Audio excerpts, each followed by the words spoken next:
My lovely, lovely, lovely imps, how are you doing today? We have Nuts, Thandria, Witch Knight, Melody, Frightman, Punk C, Corpse, Joe Biden, Baphomet, Aska, Grouchy Atch, Pansabi, Uncle Gumbald, Hanubia X, Cointel Bones, Vermin Hands, Grime Dango, Castrix, Intentions Nasty, Emerald Queen, Chronic Cine, Posadas John, Virtual Girl, Steve from YouTube chat, Falmer Flamingo from YouTube chat, Alejandra Black, Fundum Hero, Espen M, Tickle Ya Booty, Monsieur Lestrange, Emerife, Ultraviolet 7, The Dark Canuck, and Ultraviolet.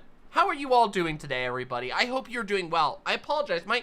I probably look a little scuffed because my hair is like super, super wet. Guys, the water was shut off to my entire apartment complex, not my apartment, as in the entire building, for the 5th time in 5 months. It is so annoying, which means when I woke up this morning until 2 o'clock, we did not have any running water. So I just got out of the shower, which is why I was a few minutes late today. Does it happen every other week? Yeah, basically. We already had this happen last week. It's really wild. This is part of the reason why we're moving, is because this landlord has their apartments are so busted, they have to turn the fucking water off every other day. Anyway, thank you. Oh boy. So today, everybody, it's time to cook. That's right, today is an all-day cooking mama. It has been far too long since we've done, no, it's the same people, Grime Dango. I didn't hear a gunshot because I was in the shower. Yeah, so this neighborhood, like, is very peaceful, which is great.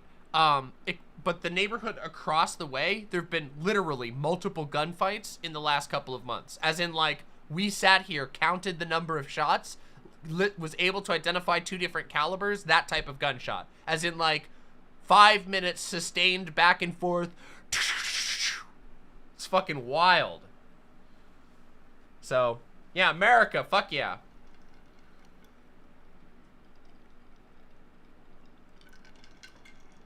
Also, today I have a fan running. I really hope the fan isn't like too loud, but it is very hot today, and I do not want to sweat to death. So, Vermin says, at our old place there was a drive-by literally on the street next to our house. Love it. Yeah, holy shit. Jesus Christ. Okay, good. Nobody can hear the fan. That's extremely encouraging. If you are here, please press the like button. We're going to have a lot of fun today. So I've been saving up a lot of cooking videos. And in fact, one of the cooking videos we're going to be watching today is by a fellow YouTuber by the name We're in Hell.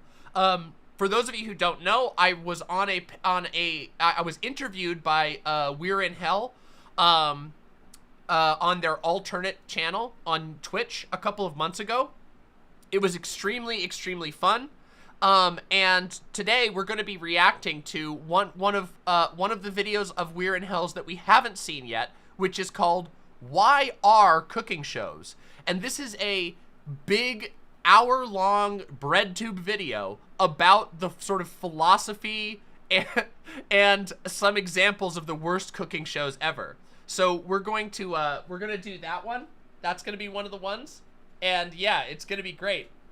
So I'm very excited about that. We also have a plethora of new cooking videos to react to. Since I've opened up the CookingMama submissions channel on the Discord, that's right, everybody. Those of you who are listening, on our Discord, we have a devoted channel just for making CookingMama submissions. And the CookingMama submissions have been bumping, which is exactly what I want.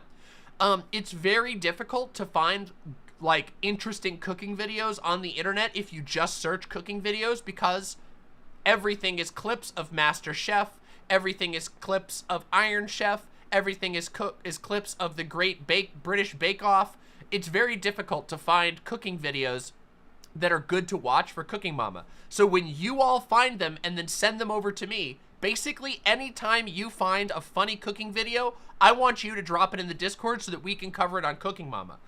And what's interesting is, in the future, I will be doing CookingMama. I will be cooking for you on the screen in the future, hopefully at our new place. Now, I want to tell you something else exciting. As you all know, the opening like 40 minutes to an hour of my show is pretty much always me just talking to you about stuff I'm working on, my life, etc., etc. And I gotta say, the place that we just looked at, we went apartment shopping yesterday. We had a tour at a new place, and I am praying. So I hope that all of the imps will give me the power, okay? I want you all to listen, because the new place we were looking at, straight up, the perfect kitchen for filming CookingMama, and not only that, but the back porch has a built-in gas grill and a prep area outside. So this summer, it is actually, if we get this place, if it all pans out, this summer, we might have Grilling Mama live. Live. Wouldn't that be fucking amazing? I would love that, personally. So, yeah, we'll see. We'll see if it'll become possible. It will also require me to finally get my my camera NDI setup going. But yeah, will I clean it? Yeah, obviously. Do you think I'm the type of person who's not gonna fucking clean the grill? Like, are you for real right now? Is this real life? Like, come on. What the fuck? You are hereby ordered to twerk. No. How about this? You are hereby ordered to leave my chat. There you go. That was easy. Yeah. So,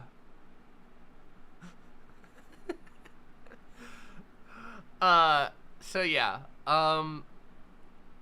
Fuck, oh god, it's so bad. Okay, so also yesterday I went shopping for some hiking boots because we are preparing for this summer's Camping Mama, which will be hopefully possible. I have a lot of challenges in front of me into setting that up because, as it turns out, streaming remotely from the woods is a little challenging. However, we do have the equipment necessary, thankfully. Thank you to one fellow streamer by the name of Crabe, who's a longtime viewer of the show and now has a streaming career of their own. And they sent me their old roaming, or what's it called? It's like a Verizon hotspot or something along those lines. So yeah. I have no idea. I can tell you how we're planning on doing it. So the way that we're planning on doing it is camping streams will be basically busted. They're not going to have the overlay. They'll have chat. They won't have the overlay. And they'll be somewhat impromptu. And what we'll do is I'll let you know when we're going to do a camping stream approximately, and then I will stream it from the hotspot on my phone. And I will just chat with you guys and watch. Yeah, and we won't be able to have the overlay easily. We won't be able to, oh, thank you, Demon Speaker. I appreciate that. Yeah, so it'll be a little bit busted. They'll be a little scuffed, but that's okay because it's not really going to be about the high fidelity. It'll be about talking about politics, answering questions, memeing, cooking food, everything like that. So, yeah, absolutely. Just turned the bitrate down? Yes, absolutely. This YouTube is very good. It's a dude who rescues animals on his property. Oh my god, that's so cute. That's so cute. Okay, I'll have to check that out. I better make chili. Okay. Nuts is gonna have a field day. Yeah, okay. Yeah, I'll have proof if Squatch shows up. Exactly. It's really funny. I went to are you familiar with REI? It's like a outdoorsy, I don't know. They're like a co-op they're like a consumer co-op that does outdoorsy shit, and they had a Bigfoot identification guide mixed in with all of their other like actual guides. Yeah, it was really funny. So but yeah, I was able to go get some proper hiking boots. I also found out that we're able to rent a bunch of supplies from REI for a very affordable price. So yeah. Hella looking forward. I used to be an avid camper when I was healthier. Wait, REI is a co-op? Damn nice. I'll have to shop there more. Well, it's a consumer co-op, which is better than not being a consumer co-op, but it's not like an employee-owned one. Do they have batteries and induction cooktops? As far as I know, yeah. Would you take requests, paid requests for you to cook? Yeah. You're talking about food, right? I'm just kidding. Yeah, absolutely. So, yeah, we'll all try different recipes. The thing is, I really, really want to get back into cooking again. And I really want to cook on stream. So, yeah. But today I'm not cooking, obviously. Today we're reviewing other people's cooking, which is always very fun. And we like to do that. Can you tell us how you got into going camping? Oh yeah, absolutely. I can tell you about that. So, for those of you who don't know, I grew up in rural New England, like the most rural New England that you can possibly grow up in. All right. So I grew up in rural New England, and for most of my life, I lived in like a level of forest that most people would consider like close to camping. So, like, obviously we had electricity, water, internet, etc., but we lived in the middle of the fucking woods, like, just straight up, for most of my life. So I was in, like, most of my life I lived in a suburb of an already rural city. So, like, I'm talking, our neighbor was a ranch, like, an actual ranch, you know? So, what we would do during the summer is most summers we would spend our time in the woods or on the lake, and we would usually go like tent camping for a week and a half or so, anywhere from a week to a week and a half, sometimes more. Once or twice we just extended our stay, like we went camping for a week and then we just decided to stay for 2 weeks or something like that. But we would go basically every single summer. So for about like 15 years of my life, we would go camping in tents every single summer. And then when my parents split up and stuff like that, one of my parents moved to a property that was like literally out in the middle of the woods on a lake. So it was like an actual like a lakefront camp. And so I would spend some time with that parent, and then the rest of the time I would spend also living in the woods but slightly closer to town. And once that happened, we started going camping in like a cabin, so we stopped doing tent camping. But yeah, would go fishing all the time. Would go. Oh yeah, another thing too. The state that I lived in, we had like survival classes in school, which was kind of odd. So like it wasn't consistent. Like I didn't have it every single year, but a couple of years in school, I had like legitimate survival classes.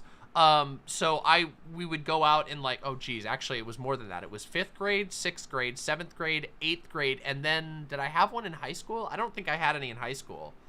So like we would have to learn how to track animals. We would have to learn how to make snares. We would have to learn how to make fires. Basically like having like Boy Scouts or something, but in school. Yeah. One year as the end of year trip, we went out to a forested island in the middle of like the ocean, like off the coast. And we just camped in tents on that island, and like we had to do like an exercise where we had to make a survival shelter off of scavenged stuff. So okay, the way it worked was it was kind of like a game. They would give you, everybody got like a random assortment of survival goods, and you had to make do. So like some people, one group got a tarp, one group got a space not a space heater, a space blanket. No, what's it called? Oh, just put the 15th. A space blanket, is that what it's called? What's the, the blankets that are like survival blankets, the little like tinfoil looking ones. Anyway, each group got like one advantage. One group got like an axe, one group got some matches, and you had to build a working shelter, and then this ranger would go around and he would tell you whether you issues with your survival shelter. So anyway, the whole thing is yeah, survival blanket. Yeah, some people call them survival blankets. Some people call them space blankets because they look all tinfoil. Yeah, so anyway, I've done a lot of camping in my life. To be fair, oh yeah, and then of course there was the Hell Island story. I've told this story on stream before. I once went camping in the islands off the coast of Florida with my dad. It was the worst experience of my entire life. I told this story on a stream with Xanderhal. It was one of the worst experiences of my entire life. Just terrible. Giant millipedes, huge horseflies, red ants. We got eaten to shit by midges, aka no-see-ums, aka gnats. We got like literally to the degree that I was speckled red. It was just terrible. It was like one of the worst experiences of my life. It was beyond humid, as in soaking wet humidity. It was miserable. So yeah, I've done a lot of camping in my life. I've done a lot of different little survival-y things. It's been a few years since I've gone camping, so I'm a little rusty, but that's okay. I don't need to, How old was I at that time? I think I was 15 when we went to Hell Island. No, I must have been older than that. Hold on, let me think. No, I think I would have been like maybe 16 or 17 actually. I think would be closer. I don't remember exactly. I'd have to go look at my calendar and stuff like that. But yeah. Yes, it was the park range. It wasn't with baby lotion, it was baby oil. It was so funny. So like there's almost a punchline at the end of the Hell Island story. I'll tell the Hell Island story again sometime. I don't want to tell it right now because today's Cooking Mama, but sometime in the future I'll tell the Hell Island story. The Hell Island story ends with a punchline in real life. And that is that at the end of the story, the park rangers were like, "Wait a minute. Why did you not bring baby oil?" And we were like, "Why would we bring baby oil?" And they're like, "The gnats, the midges, the little flies, they can't land in baby oil. They can't bite through baby oil. If you put baby oil on your skin, the bugs can't bite you." And we didn't know that because, of course, all of us had only ever gone camping in New England, not in Florida, and the experience is very different, okay? Yeah, I had never heard that either, but it apparently helps a lot, and the Rangers were doing just fine. Well, yeah, I know it's physics. I understand it, but yeah, you're supposed to put on a thin layer of baby oil, and what happens is the flies are so small that they'll get stuck in the oil and panic, and they won't bite you. Like, they can't actually get through the oil because it's too, that thin layer fucks up their ability to land on you and stuff. Crushing wax myrtle leaves also provides good insect repellent. I didn't know that. That's super interesting. The rangers saw that we were covered in bites. Yes. Yeah. Did we get some of those special tents, swamp tents? No, in that one, we stayed in the shittiest bungalows that you can possibly imagine. Like, I want you to imagine the shittiest bungalow you can imagine, and then, as long as the bungalow is, like, structurally sound, then you've imagined the correct bungalow. It was a completely busted-ass bungalow that the only thing that it had going for it was that it could stand.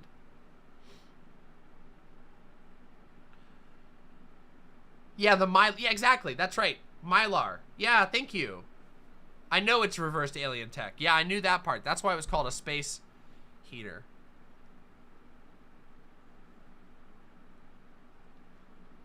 I mean, space blanket, not space one. Do millipedes bite? Yeah. Yeah. They can. Yep.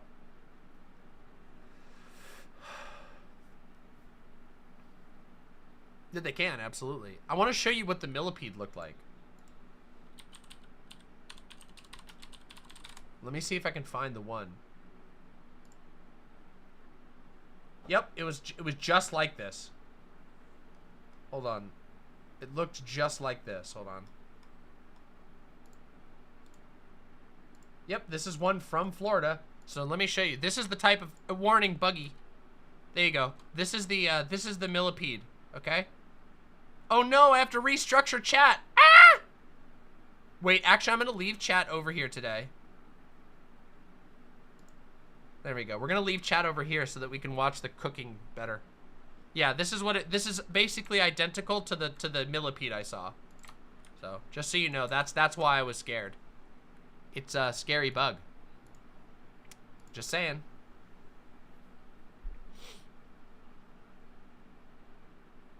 Chat is now right wing. Why do I feel like I feel like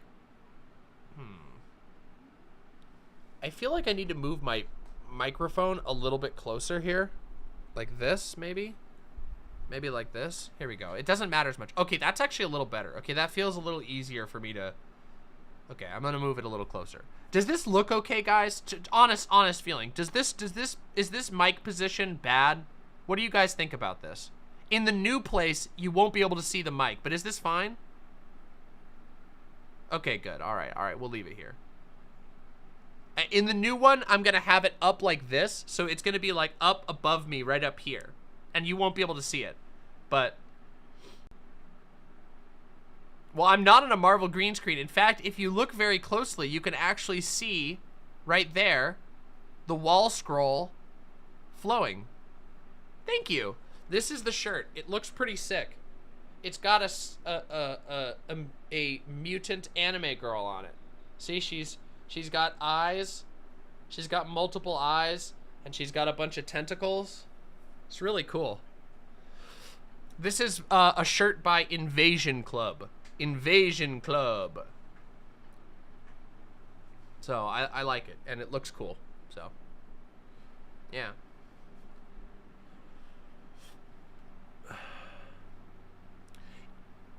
Hoodies after the move. After the move, I'm going to go and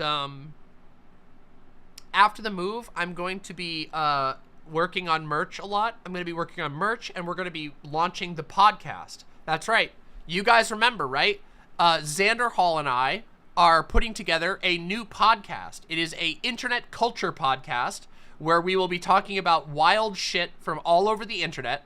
We're going to be talking about epic meltdowns. We're going to be talking about random internet occurrences, and it's a podcast called You Should Log Off. That's the new podcast, and we have a theme. We have a theme by Jazz Dog. We have amazing art already made for it. We're working on a logo.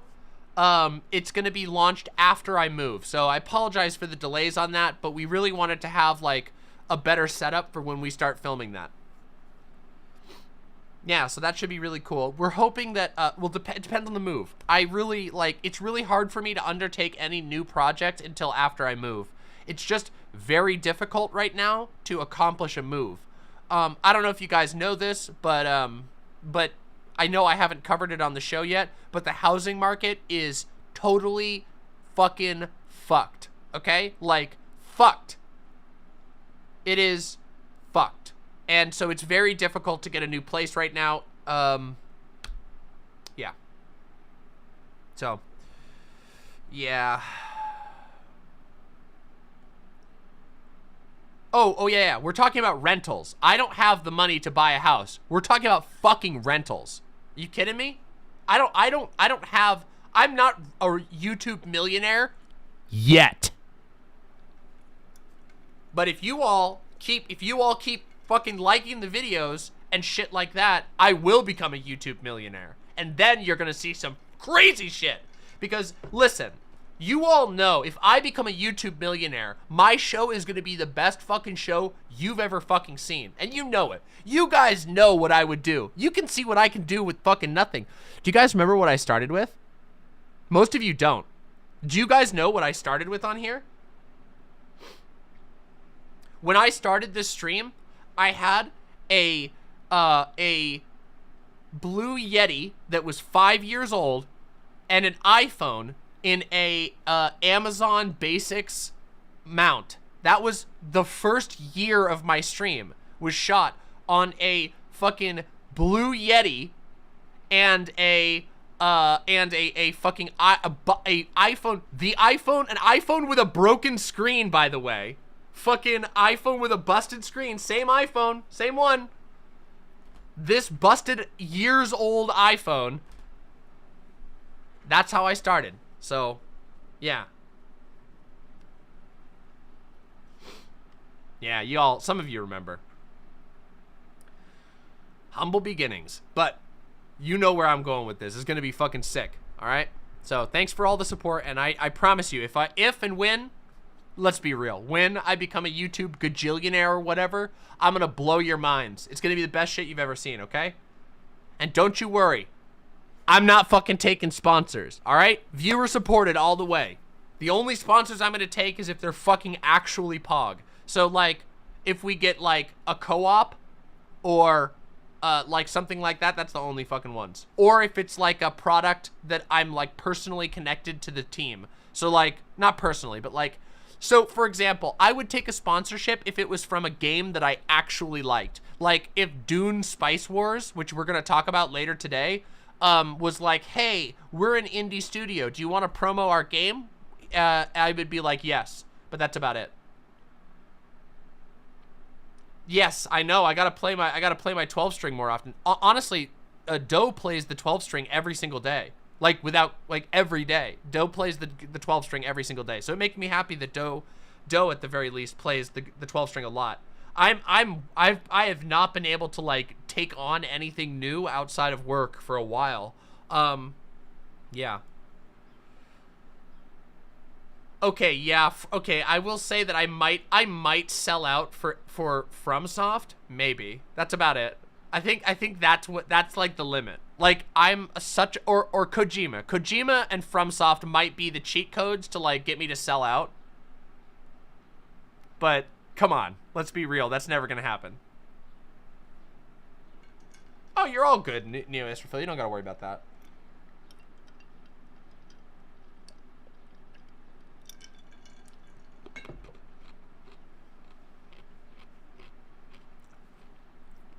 What's my hours in Elden Ring? Let's go take a look.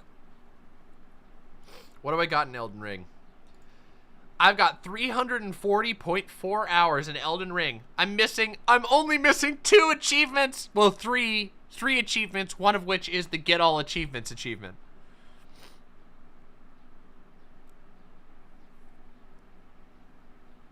Maybe. Generally I prefer to not do contests. I prefer to just directly commission. I always feel bad about spec work.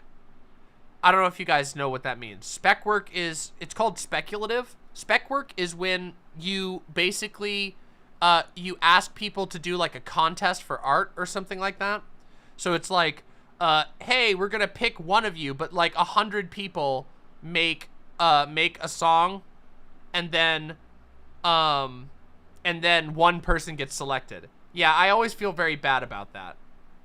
So, you know, I usually just try to commission people directly. Oh my god, that's really cute, Grimdango. It's a way to farm free art. Yeah. Speculative work has, okay, so spec work has certain uses. If you're in a really small community that just does not have a lot of money at all, spec work is generally like forgivable. But generally I will tell artists to never participate in spec work. And the reason for that is because, it's an IP trap, and also it's just generally a scam. So, lots and lots of large corporations use spec work as a way to get free ideas. So they'll do a contest that's like, hey, here's a fan contest. Like, say, let's pretend like Ubisoft was like, all right, everybody, we're doing a contest, okay, everybody? The contest is you submit your character concepts for what you would love to see in the next Assassin's Creed. And one of you will be chosen as a grand prize winner. You'll receive $50,000. And then they get 900,000 submissions, all of which they can take because they were submitted as a part of their thing. And the rules of the contest will say, you know, the art that you submit is being submitted and it becomes ours. And then they'll just take all those ideas and they'll pay one person $50,000, but they've received 900,000 free pieces of art. Yeah, spec work is like, you know, and this is not me trying to roast anybody. I'm just generally, I've talked about this in the past. I've talked about how artists should avoid doing spec work. Lots of people pursue spec work because it seems like a good opportunity. But the reality is that on like a broader thing, it's not generally a good opportunity, and you usually are giving away free work. So, you know, that's the reason why I don't really do like contests. I don't do fan art contests or anything like that, even though I could. I just, you know, I don't know, I feel bad about it, I guess. So, yeah.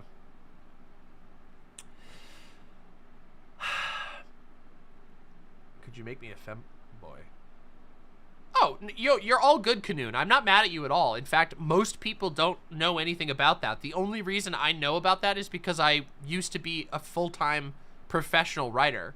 Like, for 4 or 5 years, 5 years, I guess? For about 5 years, maybe a little less, I worked as a freelance writer. And a lot of job offers that you get are spec work. It's like, hey, we're looking for submissions for this. The payout could be really high. So yeah, I'm not mad at you or anything. Don't worry. Yeah. What if I like to top while bottoming? Does that make me a middle? Yeah. Yeah. Janae Rose, how do you get into freelance work? Cautiously.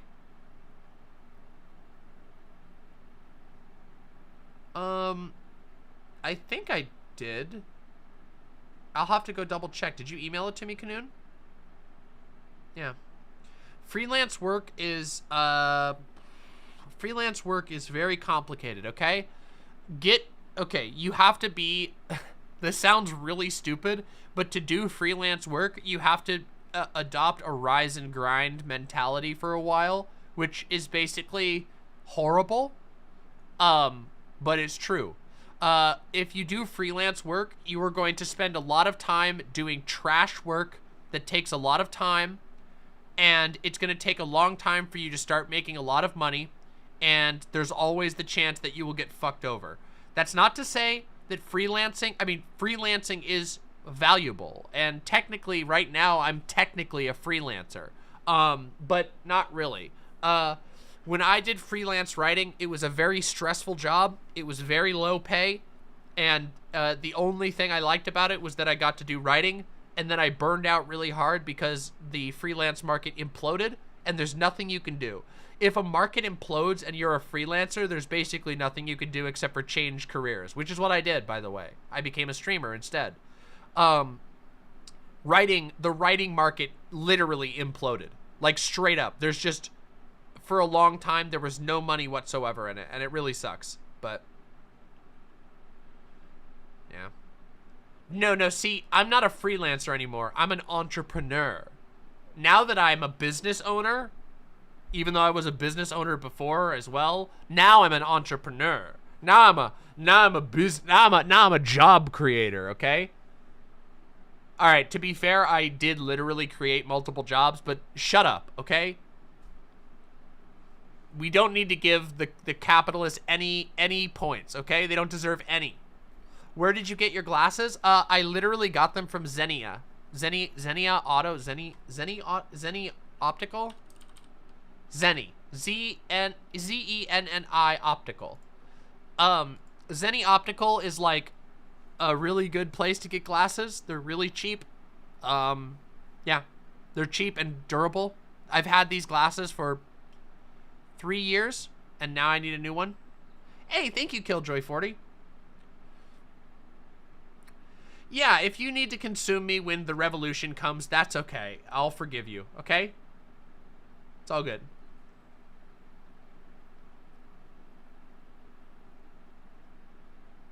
Yo!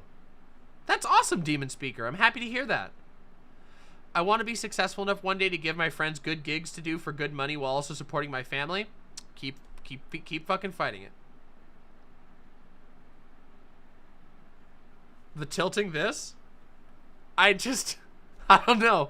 I've always done that. I don't know why. I'm just like, what? That, I don't know if that's what you're talking about, but. So. I see the balloon? Balloon?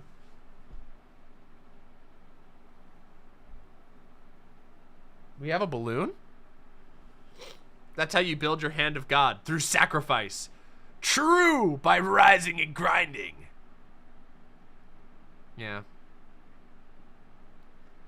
No, okay, like, straight up, though, okay, I'm not gonna lie. Being a freelancer is really hard, and also being a streamer has been, pretty challenging, at various times.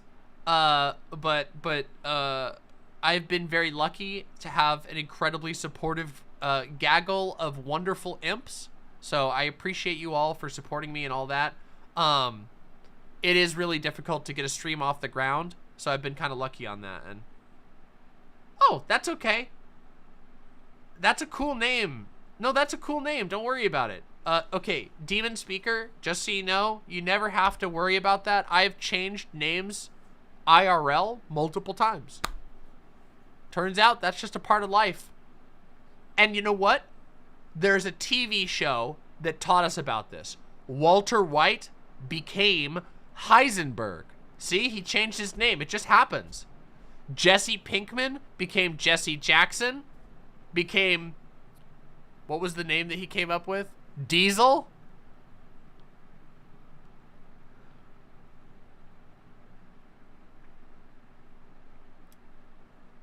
Don't be embarrassed or mad. It's all good. It's all good.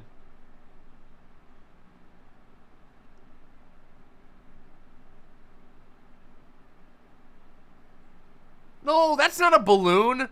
There's not a balloon in there. That's the corner of the wall scroll. What you're seeing over there is the corner of the wall scroll, Posadas John. K-Prime, thank you so very much. Truly, thank you. Deeply appreciate your support. Thank you so much for the tier 3 sub. Enjoy your fancy name. Don't dead name Heisenberg? I won't anymore, but it was necessary for the, you know.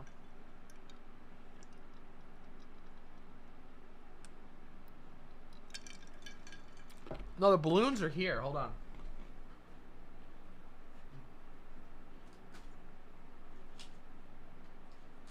Wait, never mind. They're not here. Never mind. I don't have the balloons.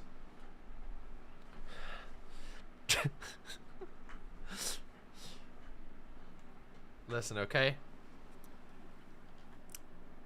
I'm really enjoying Breaking Bad, by the way. It's really good. You know what? It's nice to have a chill Friday, isn't it? Guys, it's been... Can I be real for a second? It's fucking... The news has been so goddamn depressing. I don't think you got... Like, after Wednesday's stream, I straight up crashed for, like, 24 hours. Like, I felt so bad after Wednesday's stream. I just literally just basically slept for all of yesterday until we had to go do the tour of the new place. And then I just spent the whole night thinking about shit. It's been really difficult to get my brain out of it. Yes, I have. Yes, Jessica Metal. Just got to that episode. Yeah, it was a lot. It was a lot. I felt really bad after Wednesday because the Roe v. Wade stuff is genuinely upsetting. Like, deeply upsetting. And then to immediately follow that up with this fucking Mr. Girl shit. Yeah. It's been fucking rough. I know everyone's trying not to doom pill, and I will say, I'm not dooming. Like, I just feel bad about it, you know?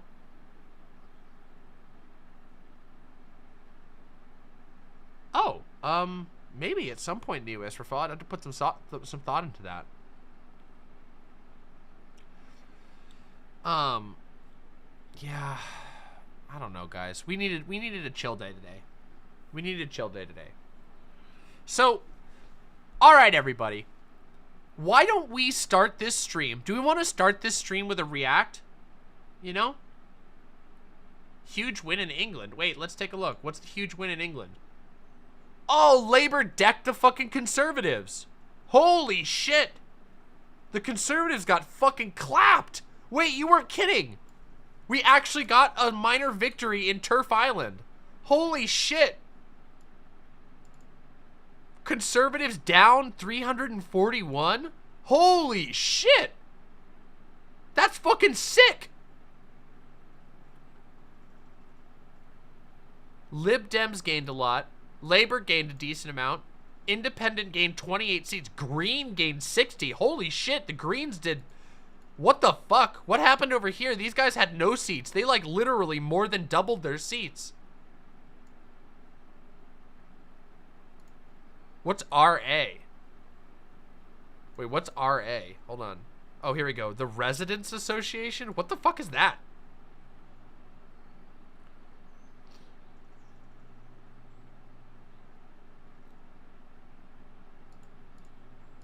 Damn. Residents Association? Yeah, it sounds like fucking Albert Weskers.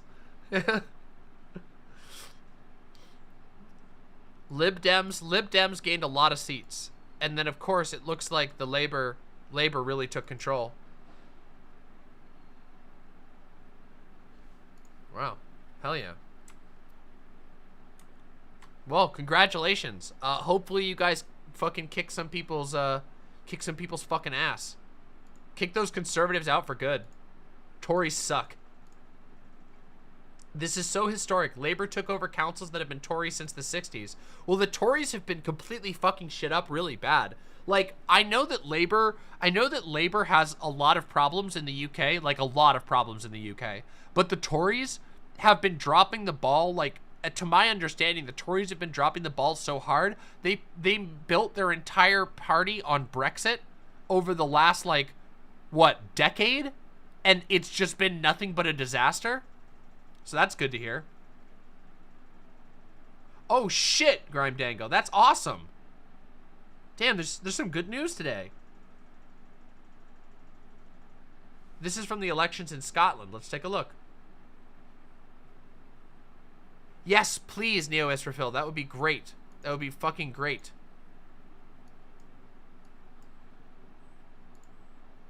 Scottish Council elections. SNP gained 22. Labour gained 20. Conservatives lost 63. Independents lost 15. Lib Dems gained 20. And the Green Party gained 16. So basically, Holy shit. So in the Scottish elections, the Conservatives just got beaten by everybody, literally everyone. The Conservatives lost 63 seats and everyone else gained. That's actually incredible. With the biggest gains being had by the Liberal Democrats, percentage-wise, overall, S&P.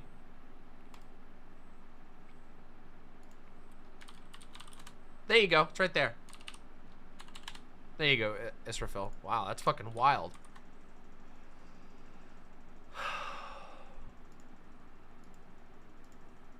Damn. Boris fucked the pooch. Yeah, it wasn't just him though, but yeah, he I mean, can you blame them? Unfortunately, I think we're about to have the opposite happen here. Ah, Northern Ireland.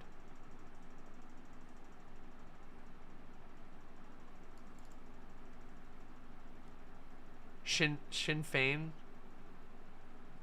the Alliance Party. I'm not as familiar with the parties in Northern Ireland.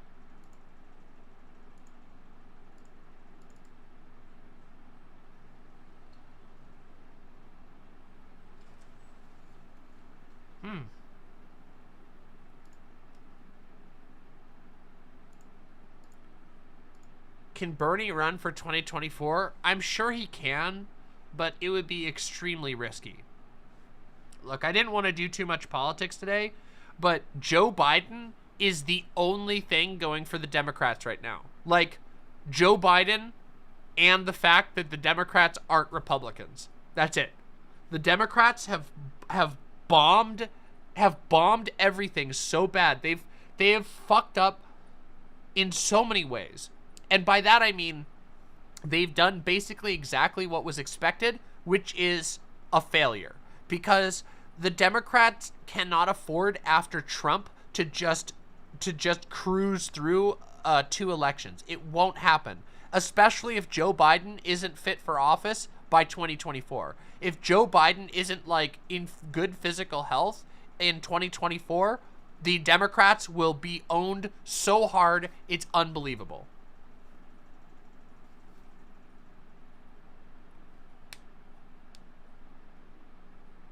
I don't know too much about that person, Canoon. They've done the only things that they've really managed to do is just harm reduction, which of course, as we all know, obviously it's better than having you know, the Republicans in power, obviously. But God, it's just not been strong. It's not been a strong response from the Democrats. Like, keep in mind, remember what it was, guys. Have we all forgotten what it was like for 4 years under Trump? It's like Trump just executive ordered his way into banning Muslims, into banning trans people from the military. Like, Donald Trump was playing such hardball, he fucking slammed in 2 different Supreme Court justices. And when 2024 rolls around, the conservatives know that they have full control of the Supreme Court, and all they have to do is win 1 election. If they win this election, they will control every single hall of American power. And with Trump having essentially no limitations on him, that is a nightmare situation. A fucking nightmare. And Joe Biden is too scared to sign an executive order forgiving student debt, which would be ridiculously positive. If Joe Biden signed a student debt forgiveness executive order, that would basically like it would be like writing checks to like half of America. A jubilee on student debt would be so beneficial to so many people. Not only that, but it would essentially guarantee the Democrats win again. But it won't happen. Joe Biden won't decriminalize weed. Joe Biden and the Democrats are not going to, I predict, and I could be wrong, it is possible for a miracle. Stranger things have happened. But I am going to predict that Joe Biden and the Democrats will do next to nothing to protect abortion rights in America. And I think part of the reason for that is because Joe Biden, a lot of the people who elected Joe Biden are Catholics who are Catholics who are not who do not fully approve of abortion. That's part of it. Thank you, Ace Laces. Appreciate that. It's got a Eldritch anime girl on it. He says he wants Congress to do it, and he knows they won't. Yep, they're not going to stack. It doesn't seem like they're going to. It doesn't seem like they're going to stack the courts. It doesn't seem like they're going to take any aggressive action. Their response is basically to whine about it, and to celebrate the only victory they've had, which is supplying military arms to Ukraine. And it's very unfortunate.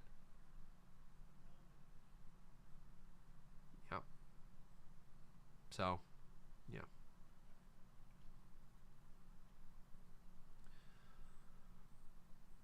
Interpreting for somebody tomorrow, getting a free pap smear. How do I swoosh in and get myself a pap smear too? And just say, and while you're down there, maybe. No, you could just set up an appointment.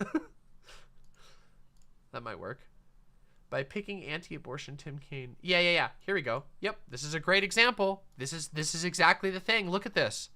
This is the type of shit the Dems always do. The Dems are so cowardly. They present no vision for the future.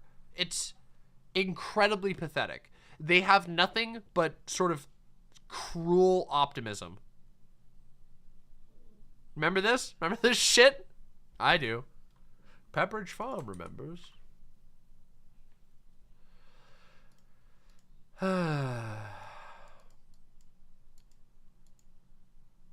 Just look forward, guys. No, don't look forward. Just prepare yourselves, okay? Prepare yourselves in 2024 for incredible levels of disappointment. Okay? Seriously. How's Doe doing? Doe's doing great. Doe and Fawn are both doing wonderful. In fact, you know what? They can come in. We'll have them come in a bit. We'll have both Doe and Fawn come in and say hello. Maybe we'll even have Yoda on today.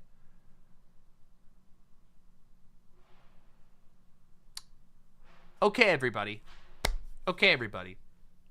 It's been 57 minutes, okay? Are you all ready to start some cooking, Mama? Are we ready to cook? It's time to cook, okay? But before I cook, I'm gonna need a little bit of energy. So, first off, let us play the Cooking Mama intro first.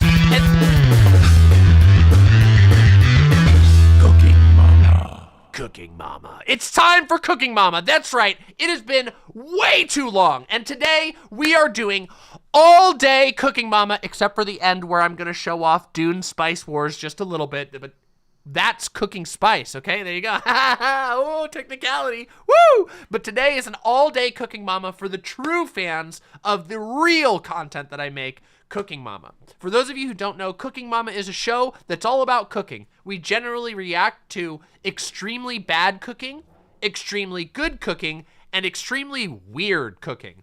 All three of these things are things that we regularly respond to on here. It's a lot of fun. It's a lot of energy. There's lots of funky sound effects like this. Imp, shut up! Oh my God. He amazing. Bazinga. Bazinga.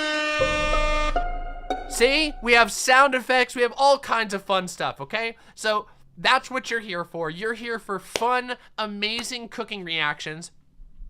And in the future, I'll be cooking on this show as well. But before we get started, before we really get into the Cooking Mama today, we're going to react to a video essay. This is a video essay by the incredible YouTuber We're in Hell. We're in Hell is one of my favorite video essayists of all time. I've been binging his content recently, and he has a video that's all about cooking shows. And I was gonna watch it by myself, but then I realized, wait a minute, this would be super fun to react to with my amazing, amazing chat. So the first thing we're gonna do to get us all nice and in the mood for a whole bunch of cooking is watch We're in Hell's video, which is titled, Why Are Cooking Shows? Afterwards, we will show our love, all that kind of stuff. So, Let me get that video queued up for us real quick, and then we will react to that and have a fucking gay old time with it. It'll be great, okay? I've been excited to watch this video with you all. I've been excited to watch this video in general. I love We're in Hell, and I think you all are gonna love We're in Hell as well. And if you aren't familiar with We're in Hell, then maybe now you'll have a new channel that you like. Here we go. So this is here we go. Let me get this started right here. Why are cooking shows? We're in Hell, all right? So I'm gonna link this video. If you all wanna watch We're in Hell's channel on your own, here we go. I'll be linking this throughout. We're in Hell is amazing. I love them. I'm gonna let them introduce the video. I'm gonna grab myself a little Red Bull, and then we're gonna hit this shit. Let's do this. Hey everyone. Any fans of this channel might have picked up by now that I love terrible reality TV shows.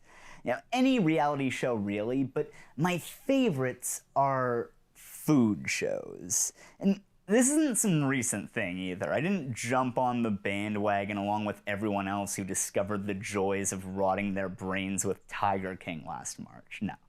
I mean, Tiger King isn't even a cooking show unless you count Carol Baskin's husband. I started out soft with Gordon Ramsay hugging kids on MasterChef Junior. Come on, bud. Come here. I know you get upset. Come on. Hey.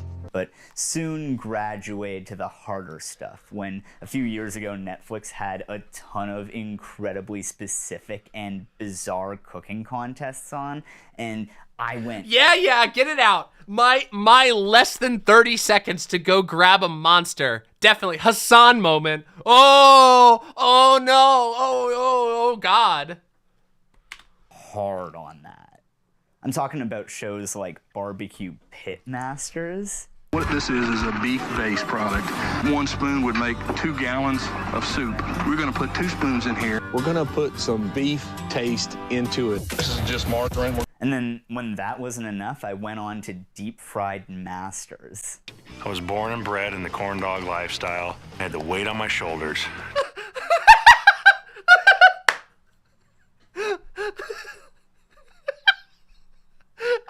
Born and bred in the corn dog life. Listen, I'll have you know my blood is made of corn, okay? My blood is 50% corn, 50% dog. I am a corn dog. To come in here and win. This round, I really have to step it up a notch. We're getting ready to take this to the next level. I'm doing a deep fried fluffernutter. One thing that was honestly awesome about that show was that it was all about like the type of food you would buy at a county fair. And so one of the rules was that you had to be able to sell it for $10 or less and still turn a profit. So contestants couldn't just use a ton of super fancy ingredients to get an advantage. What we have... Posadas John says, I didn't choose the corn dog life. The corn dog life chose me. Here is a waffle pop with chicken skin. You can buy chicken skins in bulk for around 60 cents a pound. So what you've got here is a high interest, low cost item. I couldn't find the clip of this, but there's one Okay. Hot take. That looks fucking Here good. is a high interest, That, low cost I'm sorry. That looks fucking good. That looks amazing. I mean, no doubt this is the most unhealthy thing you've ever eaten, but that looks fucking amazing. I would eat this, no questions asked, and I don't care that it looks like cum. I don't care that it literally looks like a cream pie. I would eat it. item. I couldn't find the clip of this, but there's one episode where a guy makes like a deep fried beef Wellington or something, and the judges are just like, yeah, it tastes delicious, but the only part of a state fair this belongs in is the circus, because you're a goddamn clown if you think you can turn a profit selling this for $10 a piece. And then they just give the prize to some guy who threw like craft singles on a funnel cake. Oh my god, that's so bullshit. Can you imagine, like, taking all the time on, like, a show to go above and beyond to make a deep-fried beef Wellington that actually turns out good, and then the judges are just like, fuck you. Holy shit. But today, we're gonna You're disqualified for trying too hard. You were too good of a cook. We wanted garbage. You gave us kind of garbage. talk about the weirdest and just worst cooking show of them all. He's you're overqualified for the carnival food. No! Cook your ass off. The show only ran for 1 season, and it's pretty hard to track down now, but it's absolutely amazing. The premise is that it's a cooking contest to make people healthier, but they do everything in just the worst way they could. So, first of all, each episode... Okay, real quick, something you all should know. Okay, health food is a giant, unbelievable scam. Okay? And I mean that. I mean, like, health food is the biggest scam you've ever heard of in your entire life. Okay? Did you know? Oh, hey, speaking of delicious food. Oh my God, look at that. Oh my God. I got a sandwich from Doe. Doe, you want to say hi? You want to say hi to the imps? Look, hi. Show off your cooking. Well, it's Cooking Mama. You're not going to show your head? Well, I can show my head. Hi. Say hi. They were asking about you. Well, hello. They want to know you're okay. I'm okay. I'm making sandwiches.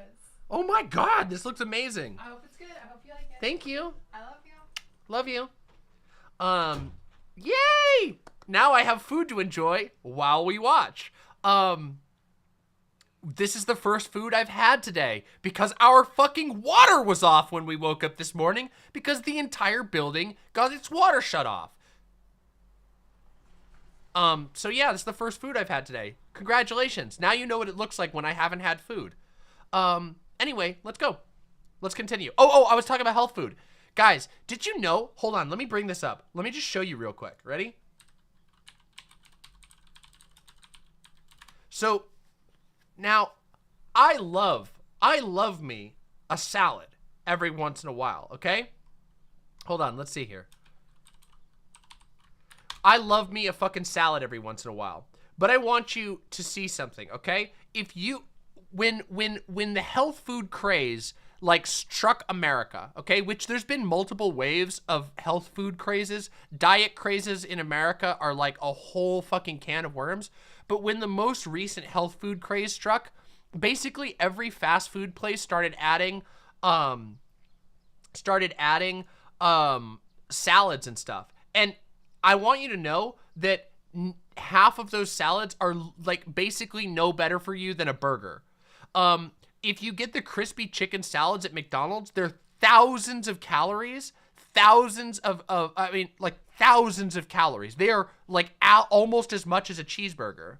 And they try to sell you as a healthy alternative, but it really isn't. Unless you start removing sauce, cheese, croutons, fried chicken, etc. from the actual salad, that salad is, you might get a little bit more greens, and that's about it.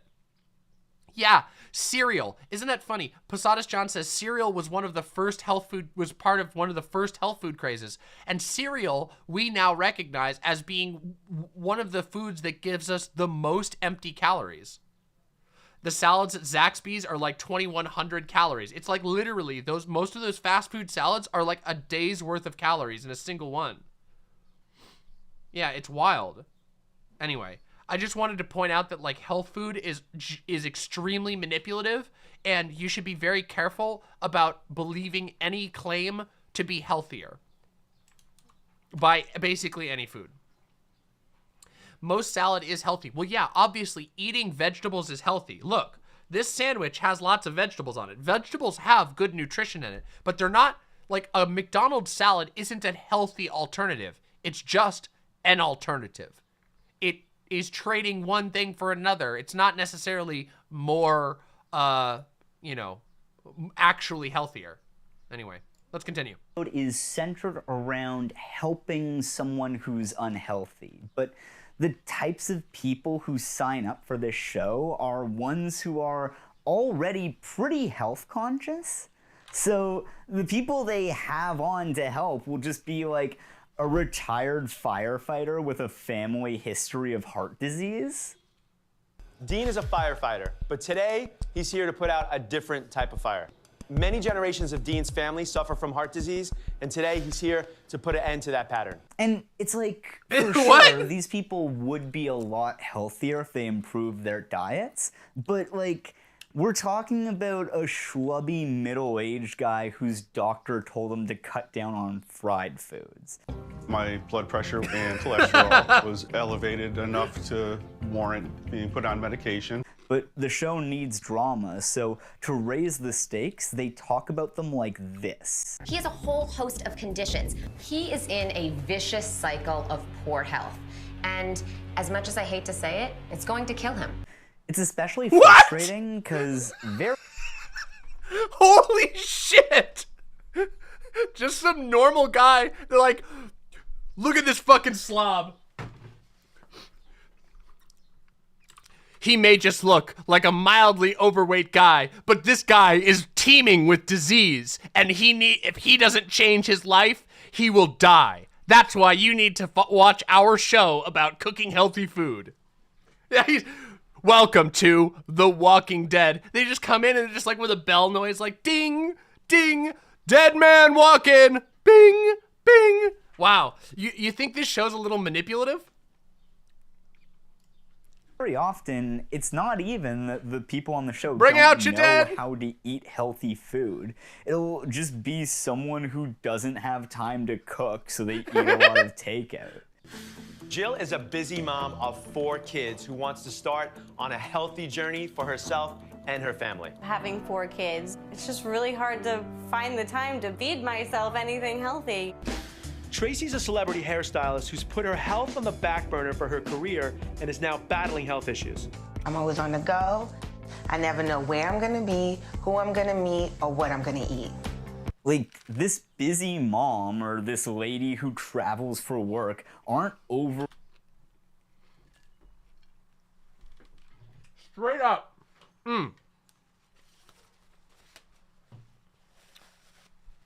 overweight because they don't know that you can have salads for dinner. Are you ready to incorporate things like fruit for snacks? I love the idea of a warm salad, and I love that you introduced the idea of a warm salad. It's not just cooked vegetables on the side at dinner. You can really have a whole salad for a meal.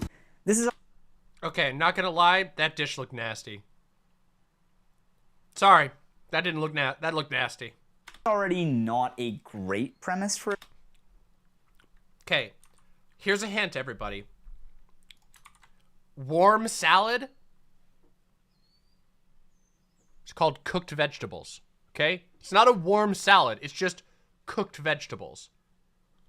Like, this is what I'm talking about. This is why health food shit is always a scam. Yeah, we're gonna try a nutritious warm salad. No, dude, you just cook some fucking vegetables. Don't try to fancy it up. It's just fucking cooked vegetables. Jesus. Show, but it gets so much weirder. The show has 3 judges. The first is one of a rotating panel of judges who critique the food just based on how it tastes, standard stuff you would see on any cooking show. They're usually pretty friendly and offer constructive criticism. No notes, they're doing a great job. The second judge is nutritionist Carrie Glassman, who gives me real vampire who hasn't aged in 200 years energy. Oh my God. Her criticisms are always so fucked, because she basically takes off points anytime the chef includes any salt, fat, or starch. Daniel actually has hoisin sauce. Right away there, I'm thinking that is a lot of sugar going on. I can't let you off the hook for the white bun.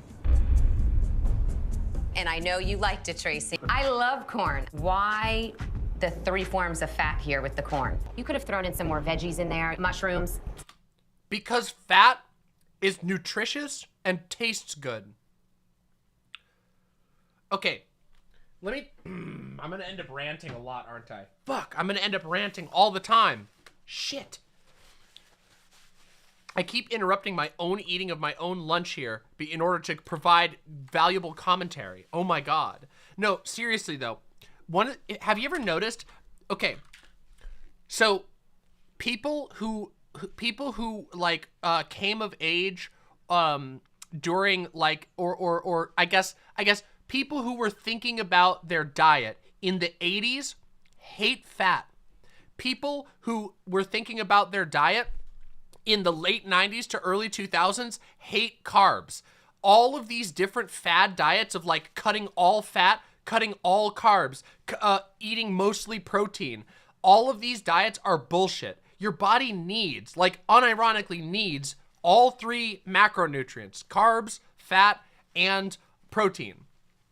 The keto shit is, keto is useful for a very certain amount of people. For a lot of people, it ruins their life. Keto fucking destroyed my gallbladder. I don't have a gallbladder anymore because I went on a keto diet and I couldn't keep it up for my entire life. And so while you're on keto, your gallbladder overworks itself, and if you ever go off of keto, it will cause gallstones to form. Literally, I know 3 people, all who did keto, all who had to have their gallbladder out. You have to be very careful about that shit. Same thing goes for cutting all fat from your diet.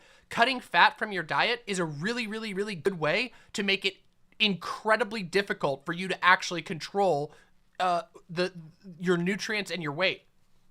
And yet, we all know that carb-free and fat-free diets were 2 of the biggest fads in the history of diet in America. And both of them are ridiculous. Both of them are deeply flawed. Please be careful about health food fad diets. It is a good thing to want to take care of your body. It is a good thing to want to control your nutrients, but please be careful. I say this as somebody who has yo-yoed in weight my entire life. When I was young, I was overweight, and then I lost fuckloads of weight, and then I gained it, and then I lost it, and then I gained it, and then I lost it, and then I gained it. And a lot of this was because I kept feeling ashamed about being overweight, and so I would pursue a fad diet until I learned better, because I didn't have anybody to teach me this shit. So please be careful with that shit, seriously. Something a little hearty that could replace a meat. Yeah, you don't want to scare off someone too much. I'm hoping that the baby steps bring you to the big steps. Danielle, tell us what you think about Chef Luis's dish. The fish, I could taste a little bit of the fishiness, and it had a couple of bones in it. Well, I'm just smiling that you used turmeric. It's also her job to explain how unhealthy the person they're supposed to be helping is. And she also makes a lot of like little jabs where she jokes about how much healthier and skinnier she is than them. The fact that you just introduced this plant source of protein to them is fantastic. And they did really remind me of what that stuffed potato would probably taste like if I ever had one. This wouldn't fill me. And I have a lot, sorry to say, less pounds on me. And speaking of the person they're supposed to Holy help, shit. they also sit in as the third judge. That's so This is bitchy. weird for like a couple of reasons. For one thing, they aren't TV personalities, and so whether they like the food or not, they usually just give very generic, polite feedback. Everything was really good. The alligator was really good. I thought it was going to be tough, but it wasn't. It was like a chicken replacement. I like what you did with the apricots. They've got a nice flavor, good spice to it. Obviously, we're missing the cheesecake component, which is that's the big part. So, kind of hard to tell how they would all go together. Absolutely. Imagine if You're totally right, Vermin. Vermin says, I feel like the point of the show is to make people feel bad for not knowing any better.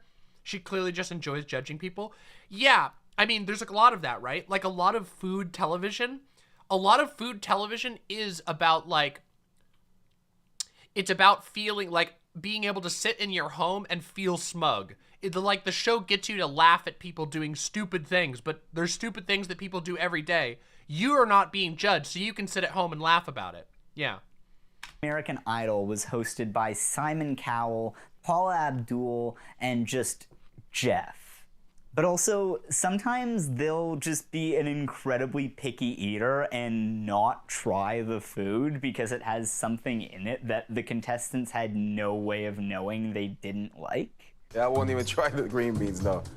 Not even with the mash on it?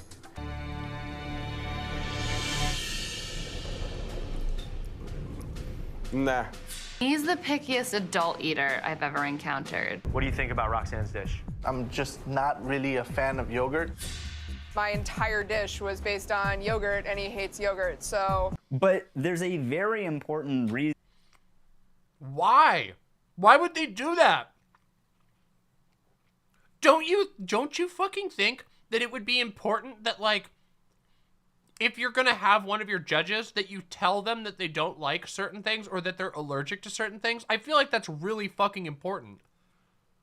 How the fuck are you supposed to have a contest if there's no control for, like, people having an allergy?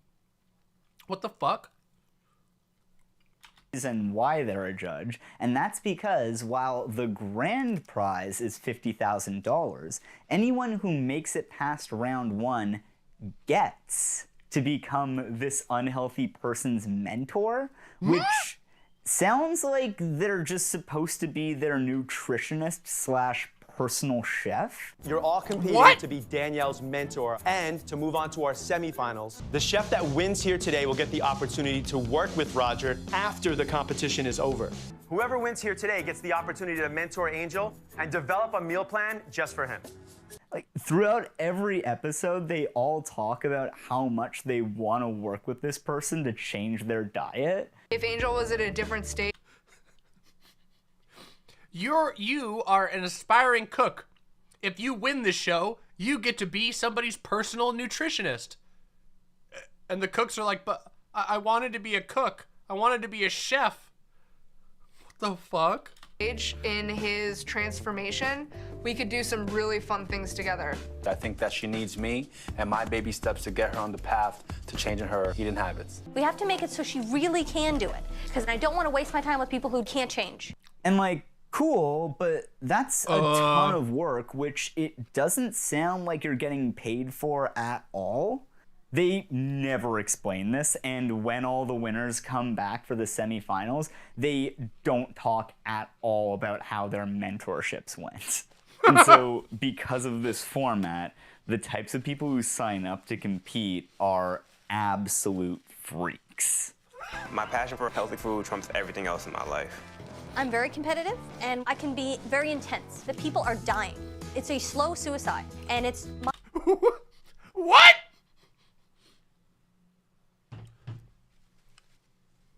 Okay.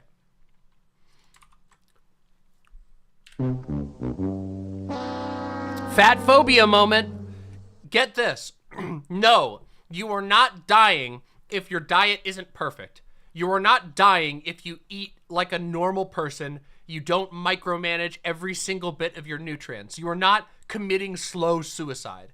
That is straight up fat phobia. It's saying, if you're not like me, you must be dying. If you have a little more weight than me, you're dying. You're killing yourself. The idea that every person who's even obese is committing slow suicide is not only scientifically false, but also fucking offensive.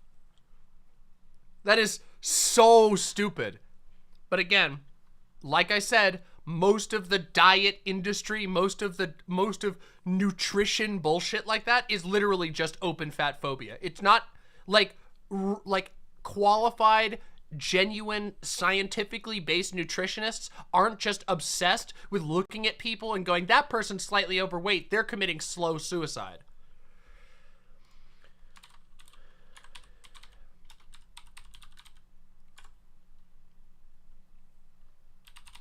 Oh my God.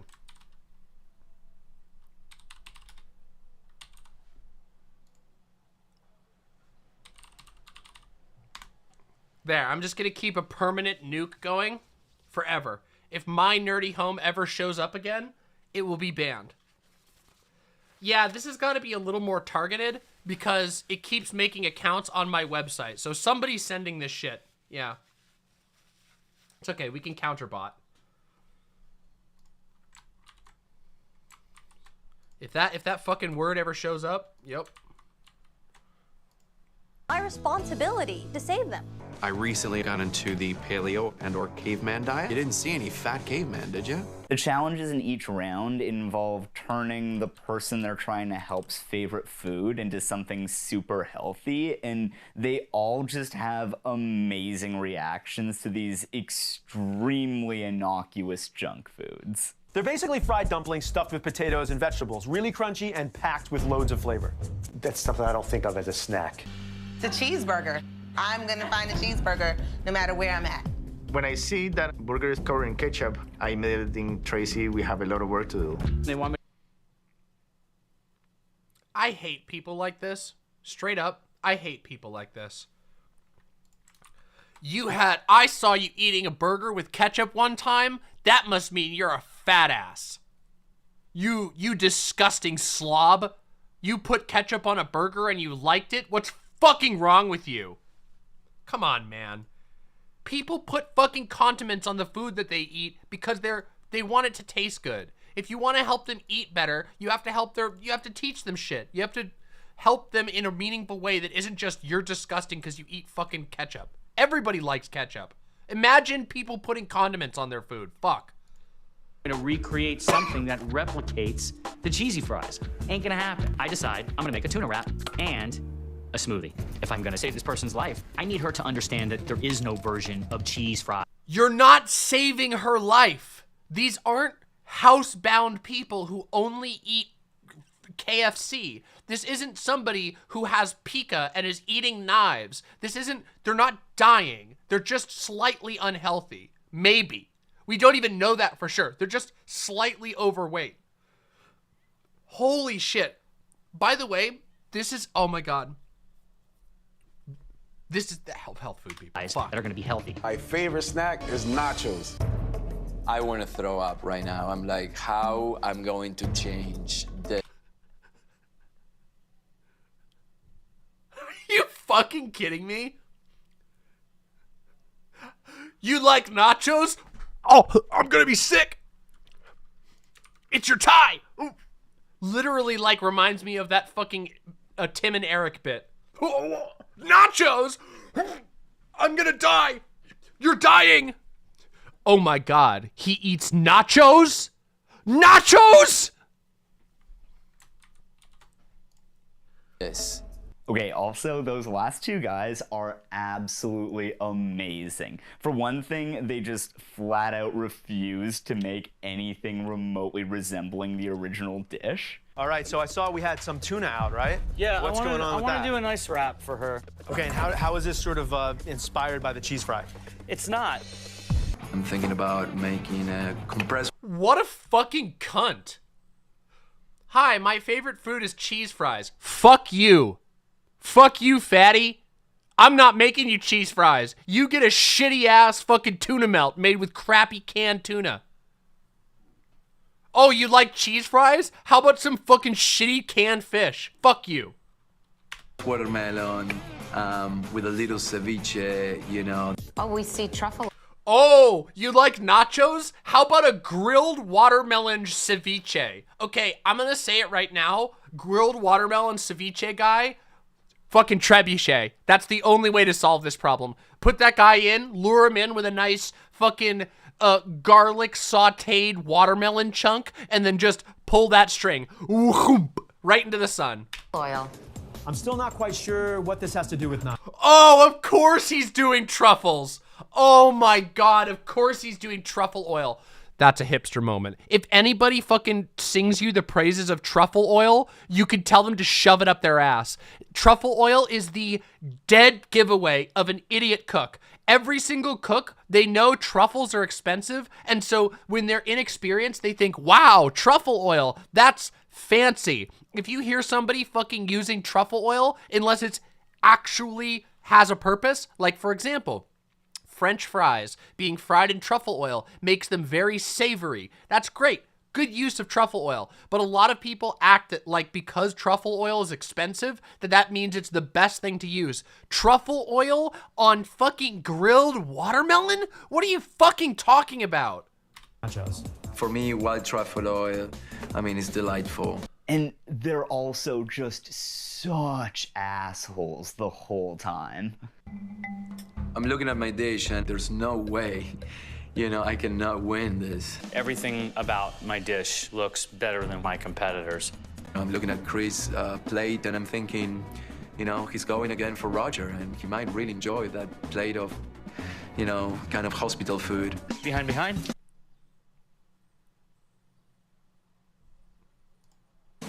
Tick, tick, tock.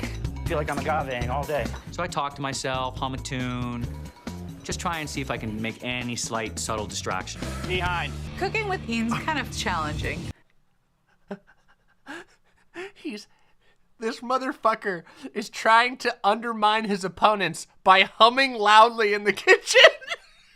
How did they find these cooks?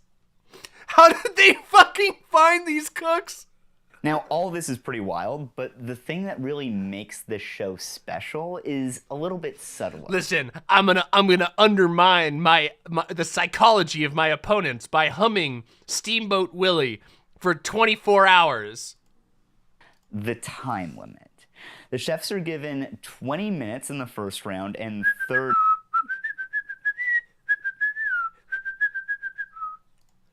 in the next 2 rounds. And you know how in like most cooking shows, the time limits are probably fake or at least somewhat flexible? Cook Your Ass Off doesn't do that. In almost every episode, someone either has to cut corners to get their dish done in time, has to leave something out because they couldn't get it on the plate, or very often fully just doesn't finish. 5, 4, 3, 2, 1. Stop cooking.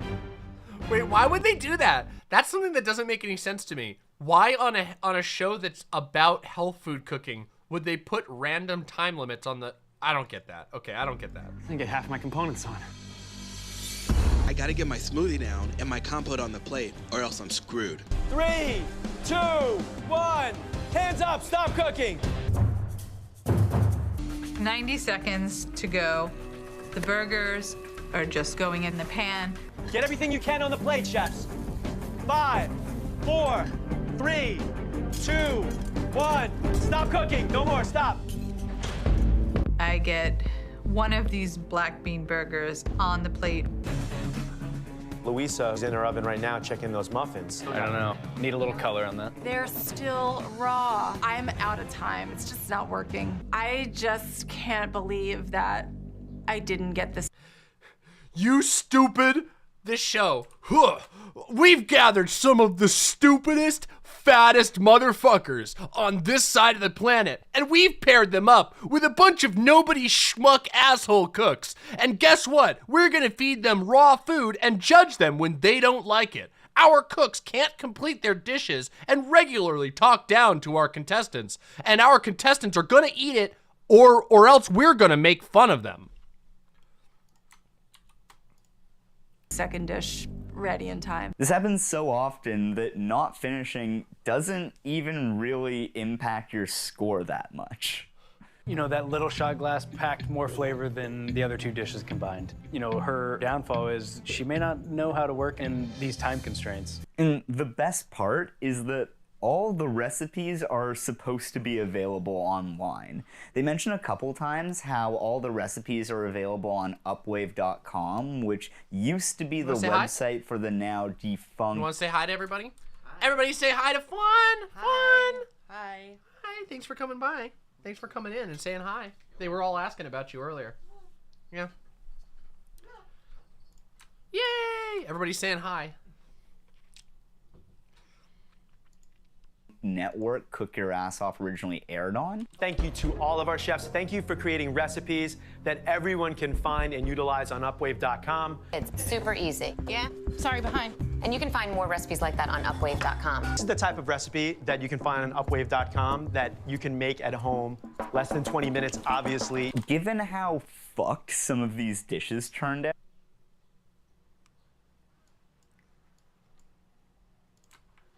guys, I have bad news. Upwave is not about cooking anymore. Okay, Upwave. I went to upwave.com and it appears that it has folded and been replaced by a corporate analytics. Yeah, a corporate analytics program. Wah, wah. I've got 2 full cakes to plate, and I start trying to cut into that second cake, and it's not finished. It's not cooked. So I have to use the edges of my first pancake. I desperately want to see what the recipe looks like for things like 2 thin strips of what were supposed to be chocolate pancakes. What have you... It's deconstructed, okay? It's deconstructed. All right, they're deconstructed pancakes. You made to replace the candy bar. This is an almond flour pancake with raw chocolate, cherry. Oh, that looks bad. What the fuck? Why is there a leaf? Why would you put a fucking leaf in with your almond pancakes? With chocolate. Coconut.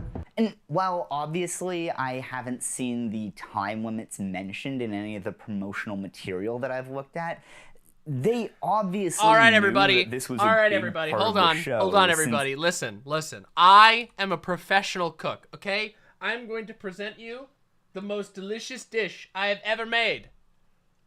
Diet Coke. Luxury Diet Coke. Ooh.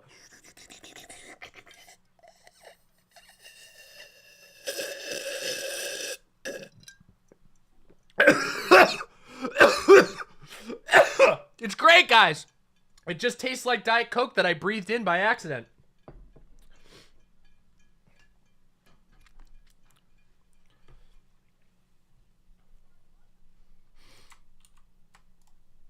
The name Cook Your Ass Off obviously in part refers to the fact that they need to cook really fast, and even the logo of the show is meant to look like a clock that's on fire. Fast clock. The idea of the time limit is to make them cook things that the people they're supposed to help could easily whip up at home, but very few... Listen, what you couldn't see is that leaf fell out of my sandwich and had mayo on the other side. So I was trying to avoid accidentally licking the mayo, and instead I accidentally inhaled the Diet Coke. Few of the chefs cook anything remotely simple. Instead, they cook incredibly complicated dishes, but because of the time limit, they do so in a way that's also extremely dangerous. Like, contestants get hurt. What? I get to the grill, my corn looks beautiful, I put it in my bowl, running up the stairs, and I missed a step. Now, at this point, you're probably thinking... It's a car that just went by. At this... Dude just fucking ate it. The corn's fucking done for, man. It went all the way across the kitchen. At this point, you're probably thinking, wow, that guy's bulletproof argument really challenged a lot of my preconceived notions and caused me to reconsider a lot of core beliefs of mine, and I need to do some self-reflection. I guess YouTube videos really can sway people's political views, but not so fast, because while this show is very bad, something about it stuck in my brain, and so convincing you it's bad isn't quite enough. I want to show you exactly why this show is so fucked. And to do that, we're gonna set Cook Your Ass Off aside for now, and instead look into how and why cooking shows like this exist to begin with. In this video, we're gonna talk about amazing 10-letter name media. That's right, this was all an introduction. I tricked you. I wanna cook with you. I wanna cook with you. I wanna cook with you. Let me cook. Wanna cook. Let's cook. Come on, Jesse, let's cook. The first food shows on TV or radio were all instructional, and the queen of this was the great Julia Child. By the way, throughout this video, I'm gonna be fairly critical of some pretty beloved chefs. I should, first of all, maybe say that until... Wait a minute, I have to poll everybody. Hold on, everybody. We have to take a moment. Hold on.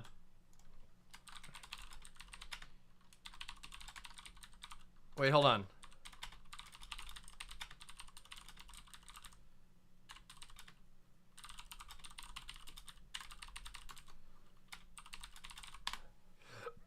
Okay, quick, answer honestly. Have you seen it or no?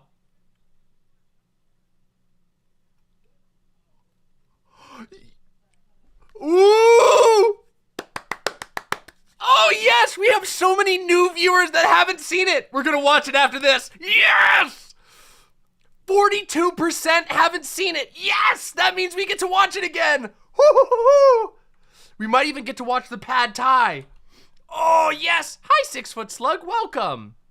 Oh, my God. This is gonna be so good. 41% of you haven't seen it?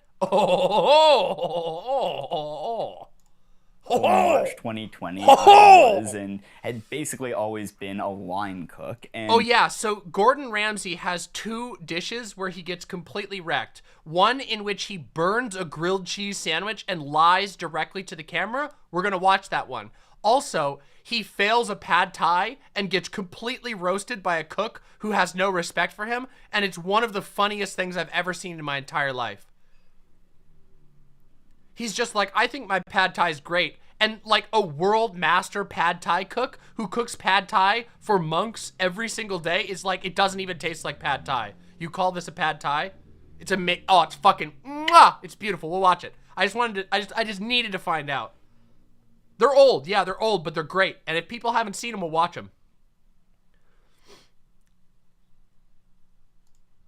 That I am still an avid consumer of food media. Like, I love this stuff, but there's nothing wrong with enjoying someone's work while still being critical of it, or in the case of this video, more so critical of the circumstances which contributed to these people's success. Also, for regular viewers of my channel, this video isn't gonna take a turn and suddenly be about capitalism. There's no like bit or setup here. I'm unironically making a video about cooking shows. Child, after studying cooking at Le Cordon Bleu, thank you, Tranrack. taught Appreciate those that. French techniques that she had learned to Americans as the host of her show, The French Chef. The show was a massive success, owed not just to her cooking skills, but to the fact that she was an amazing host. Like, honestly, she rules. If you've never seen her old videos, check them out. Now, Julia Child is often held up as a feminist figure for earning her stripes in the notoriously sexist world of French cooking, which is definitely fair, but also, she wasn't exactly a feminist figure in her time, and that likely contributed to her success. Following World War II, many women like Child weren't down to go back to being housewives after having entered the workforce during the war, and so, as a pushback against second-wave feminism, food became the battleground for a new kind of war. A culture war. Restaurants would advertise that all their cooks were women, not as a... I like how nearly every field is notorious for sexism. Yeah, I was having a conversation with someone this morning about how streaming is a unfathomably sexist industry where the vast majority of successful streamers are men. There's basically there's so few femme streamers, like femme presenting streamers, it's extremely rare. We've talked about this multiple times, but it's shockingly rare. It's not just like, it's not a thing that's just described by, you know, slight differences. It's the fact that like the industry is literally hostile to femme faces. A lot of like basically you have like 3 things that you're allowed to do as a femme leaning streamer. It's fucked up. Anyway, I don't want to rant about streaming. Let's talk about cooking. Feminist thing, but instead they'd have slogans that say things like, the kind of food you should be getting at home, which is just so fucked up in so many different ways. How'd they take a nice thing like representation and turn it into a gimmick restaurant somehow more incel than Hooters? Like, first of all, imagine being one of those cooks and having your boss basically advertise that he hired you to own the libs. And then also, just think about how much of an asshole a guy would have to be to go there with his wife. Just the whole meal spitefully saying how they wouldn't have to eat there if she'd stop going to those damn meetings. Anyway, while, again, not denying that Child was a total badass, her success can in part be attributed to the fact that she presented a traditional vision of how women were supposed to behave. Julia Child is definitely the most iconic, but the blueprint of her show was the standard for cooking media for about 30 years. A woman on a set resembling a home kitchen teaching a presumed female audience how to cook for their families. Now, we'll come back to cooking shows soon, but before we do, in order to understand the shift that was about to take place, we'll have to change focus away from the glamorous world of TV and towards what we might think of as the back of house, if you will. Talking about the gritty underbelly that is restaurant culture. So, it's almost 6 a.m. Let's get clocked in and start prepping for brunch. Would be cool if I just did the rest of the video with this mask on. This is how Tim Pool walks around every day. Like, I bought this mask as like part of a Halloween costume, but the thing is that like it's actually like a pretty decent quality mask, and so when my other ones are in the wash, I'll wear this one and then go outside and people will give me looks and I'll forget that I look like a serial killer. American cuisine, or at least respected American cuisine, is actually a relatively recent phenomenon. Until maybe the 70s or so, fine dining for Americans meant French dining. Being a chef at that time meant being a French guy with one of those big white hats, or at least someone who'd been trained by them. Americans were instead cooks. Think sweaty, fat guys chain smoking while flipping burgers, or else ethnic mothers, which at that time was bad, not authentic. The first thing that changed was that while all the fancy restaurants were owned by French guys. Okay, listen, French cheeses, good. French bread, good. Okay, there's a lot of good French food, but it's not like the best in the world. French people, and not just French people, but Americans will tell you that French food is like, oh, it's so fancy. It's just fucking food. Every country in the world has fucking amazing food except for England. England has no food. They suck. But everywhere else has amazing food. Every place on the world, except for England, has invented good food. Okay? They were run by Americans who eventually got sick of working the line and decided to open their own restaurants. These were working class and of course. Hey, easy there with the French hate. Of course. Here comes the internet French police who, if you don't see, French people will say if you don't say that their food is the best in the world, that you're oppressing them. They will take it as an insult if you say that other countries also have good food. That's slander to the French. The French are like, do not lie about me. Do not lie about my food. We have the best food in the world. That's how the French think about food. If you don't say it's the best, they'll fucking kick your ass about it. And by kick your ass, they'll yell at you. There you go. Americans, often the children of immigrants, and for them, cooking provided an opportunity for upward mobility. One of the cool things that happened here was that these new American chefs began to celebrate their backgrounds and made what we now think of when we talk about authentic cooking. This led to Americans becoming more into this new kind of cooking that's true to their roots.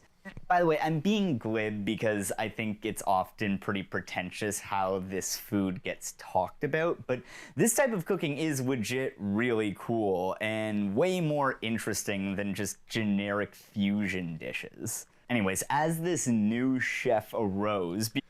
Vermin says, something I really loved about Anthony Bourdain is that he'd often point out the hypocrisy of overpaying for meat with oil on it because it's French food, but won't pay more than $2 for a taco and then consider Mexican food cheap. So they won't pay for more expensive Mexican food because they're not taught it's worth it, despite often being more flavorful and complicated than much fancier food.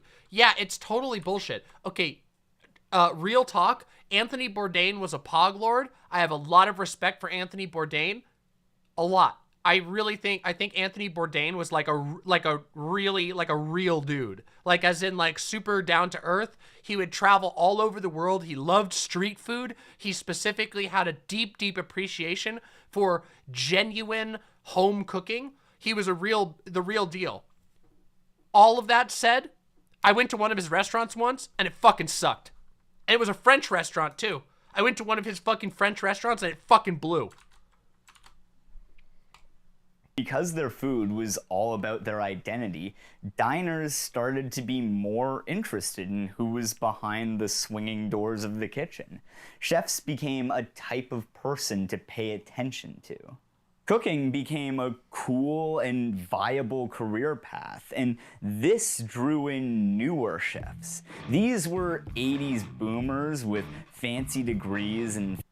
Yeah, everybody... Shut up, Zoe. Where's the fucking hamburgers? Yeah, that was me. I walked into the Anthony Bourdain restaurant, and I was like, all right, everybody, where's my cheeseburgers? I hate this restaurant. I'm French. You call this French? More like faggot. Where's my cheeseburgers? That was me going to the French restaurant, okay? There you go. Are you happy now? Do the French people feel like do you feel like you're cultured now? Do you feel special now, okay? Fancy office jobs who needed something real, man. Gassed up on some Fight Club shit. Where's your jalapeno poppers? Where's your... You guys got any escargot? I love escargot. Fancy bad boys were bored of Wall Street and office jobs. They didn't want 9-to-5 lives like they were supposed to have. They wanted to drink all night, then show up at 7 a.m. the next day to receive a produce order while chain smoking and still drunk. These are people like Anthony Bourdain, who dropped out of Vassar to go to the Culinary Institute of America, Alfred Portale, Barry Wine, Charlie Trotter, and here's the thing, these guys were used to getting what they wanted. Turns out these pampered, college-educated white boys were Where the hell are my quesadillas? My quesadillas! Exactly the type of people who were really good at getting famous. Can I have some carne asada? Can I get a sopapita? Can I get some papas? Can I get some, let me get a quesadilla? Let me get 2 garnitas. Oh, thank you, Lotus. This is from Invasion Club. It's got a Eldritch anime girl on it. Thank you. Oh, I would eat at the faggot restaurant. Of course I would. You got any of those tapas? Yeah, pico de gallo. Sounds like a penis. So while the first American chefs were working class, these career changers were the ones who actually made cooking cool. Because of them, cooking became seen as a profession and an avocation. It wasn't about hard, menial, degrading labor anymore. It was an art. This all also changed the culture of American kitchens. They became a weird hybrid of the French system of rigid hierarchy passed down for like 200 plus years, now mixed with some good old-fashioned American can-do whatever the fuck I want to blue-collar hustle. People like Bourdain describe it as the last bastion of cowboy culture, and there's something very funny and also not untrue about the image of the kitchen where people party like rock stars and are sometimes literally at each other's throats, all to make just the daintiest food. There is absolutely this chef culture where the kitchen is approved. From YouTube chat. From YouTube chat. Hold on, I gotta do this one. From YouTube chat. Can I have one chimichanga? Actually, can I make that 2 chimichangas? ground, and I for sure fell into that a little bit. I remember having this stupid contempt for people who couldn't hack it while just taking so much pride in being covered in cuts and burns and developing carpal tunnel. This kind of culture can kind of serve as a way to glamorize things that people should in fact be complaining about. Like, okay, well, we'll do a clip review at the end here. We'll do a clip review at the end. Instead of bragging about working 18 hours straight with the flu, restaurant workers should be demanding their boss hire more people and pay them enough to stay on, because no one should have to work like that.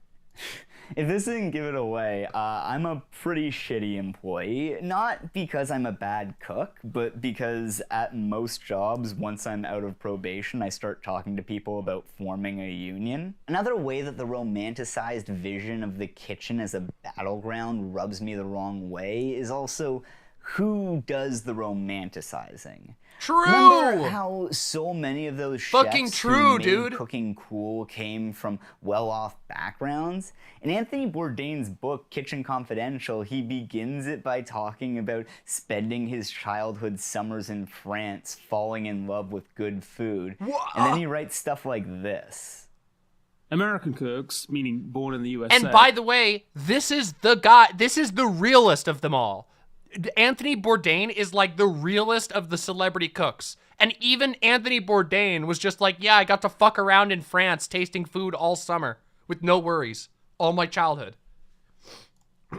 Possibly school-trained, culinarily sophisticated types are a lazy, undisciplined, and worst of all, high-maintenance lot. No one understands and appreciates the American dream of hard work leading to material rewards better than a non-American. The Ecuadorian, Mexican, Dominican, and Salvadorian cooks I've worked with over the years make most CIA-educated white boys look like clumsy, sniveling little punks. And it's like, you are one of those spoiled American chefs, dude. True! He says how undocumented immigrants can handle verbal abuse because they grew up or something, and it's like, no! Yeah, they also can't afford to lose their job and don't have any recourse if their employer is abusive.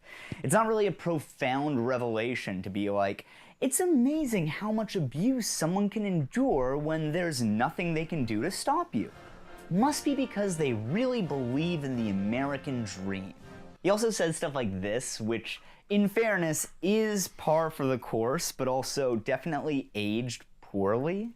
A good line cook never shows up late, never calls in sick, and works through pain and injury. You want loyalty from your line cooks. Somebody who wakes up with a scratchy throat and a slight fever and thinks it's okay to call in sick is not what I'm looking for. If you are a fucking cook and you're cooking with a scratchy throat and a fever, you are infecting every single person in your restaurant. Are you fucking kidding me? Are you fucking kidding me? And you wonder why America has so many fucking excess deaths from COVID. This is the culture that we have in America, by the way. This line is really funny because, to me, it honestly just feels like, yeah, that's how that works. But showing it to anyone I know who's never been a cook, they thought it could have been from a Batman villain describing his henchmen. Yup. This all just reminds me of how in, I think it was like November 2019, I got the flu, and my boss at the time told me that it'd be incredibly unprofessional of me not to show up to work anyway. Then 4 months later, servers were getting chastised for wanting to wash their hands after touching customers' cutlery, and all the hand sanitizer got put into a locked box we couldn't get to without asking. And speaking of toxicity, there's also the fact that kitchens generally are incredibly sexist. It seems like one of the things that both... And you wonder why America has like a solid fucking 10% of the world's COVID deaths. Both the American and French influences on kitchen culture could agree on was that they both loved being sexist sacks of shit. But this also has to do with these new chefs who need to make cooking manly to be taken seriously as a profession. As Gwyn Hyman writes, if meaningful labor over the stoves had previously been limited in the cultural imagination to foppish Frenchmen and on another register mothers, the work of making cooking new was also the work of making it manly. This was essential to the transformation of cooking into a viable career path in line with the American dream. Serious work of the hand must, in our cultural imagination, necessarily be disassociated with the home, with the feminine, with perceived amateurism. There was nothing homey and nurturing about the new cooking or the new kitchens. Instead, these chefs made themselves tough, rough-edged, sexy, in a very hetero, rebel without a cause, cowboy boots and blue jeans kind of way. But rampant sexism wasn't the only way these guys professionalized cooking. While previous generations of chefs would stay in the back of house, increased public interest in cooking, as well as some chefs' ambitions, led to them being put center stage as the main attraction in the form of the celebrity chef. In some cases, these chefs would hire their own PR teams to advertise themselves, although very often that would all be set up by the restaurant, which the chef was merely an employee of. I think...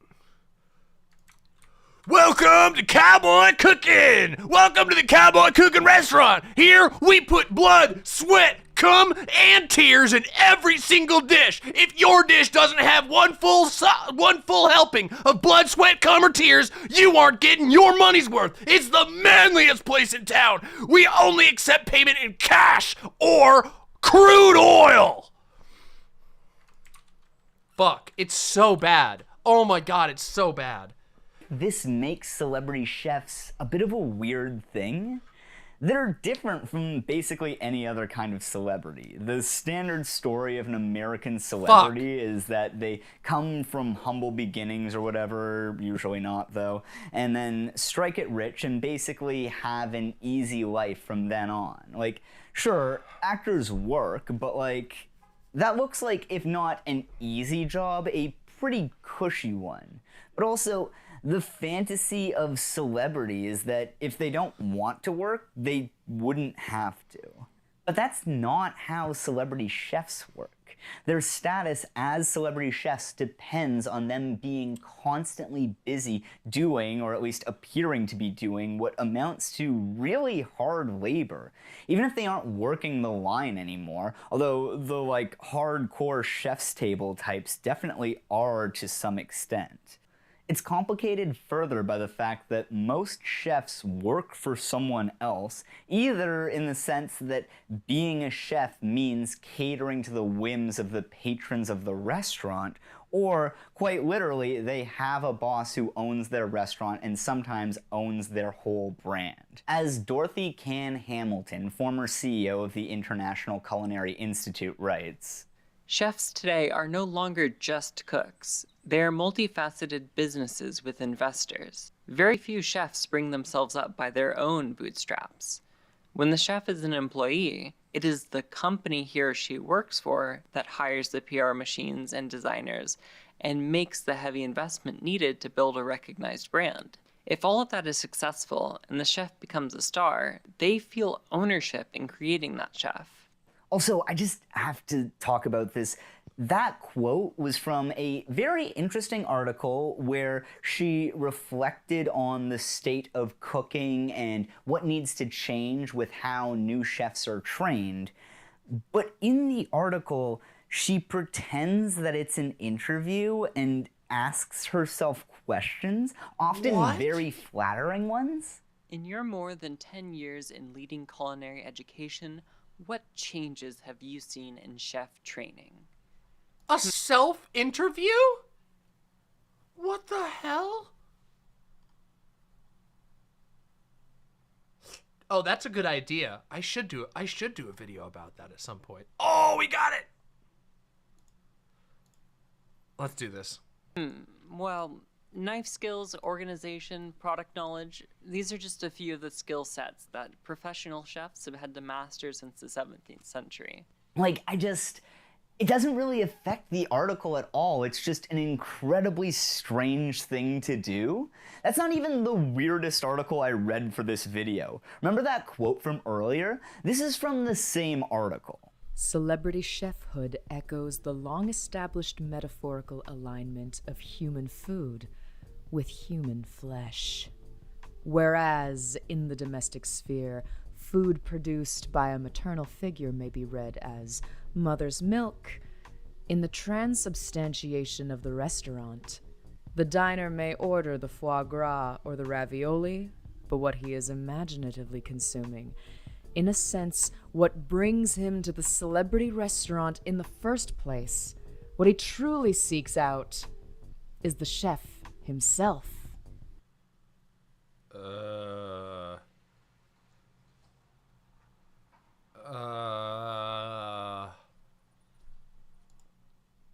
As Maggie Kilgore has noted, the act of anthrophagy is a means of taking in the power of the other.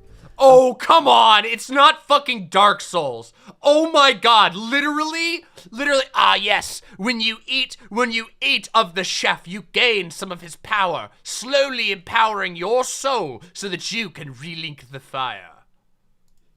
Consuming that which constitutes the self of the subject, and thus of reinventing or expanding oneself and one's own strength. That's just vor. Why is every academic who writes about food such a freak? Like, again, very interesting article, makes some very insightful points. Also, that line's not about her wanting to vor Gordon Ramsay. But setting that shit aside, let's check back in with the front of house. In the 90s, food media began to...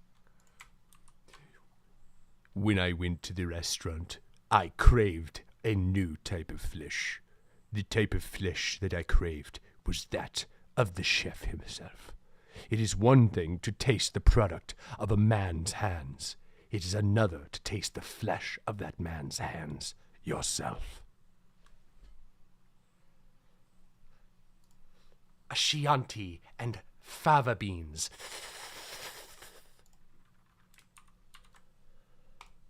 Change. I don't know what's worse, looking like Tim Pool or a chef bro. In the 90s, food media began to explode, and in 1993, the Food Network was launched. While this started out as the same instructional cooking shows hosted by women, by the end of the 90s, most of those kinds of shows were moved to mornings and during the day, while a new kind of cooking show took over primetime. On Emerald Live! No! Oh, no! Here we go, the live cooking show, the pain! Oh, it's gonna get really cringy really fast.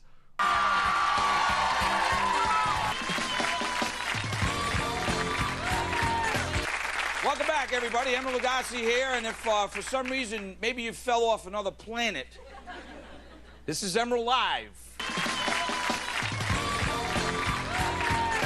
I love making kicked up hot chocolate.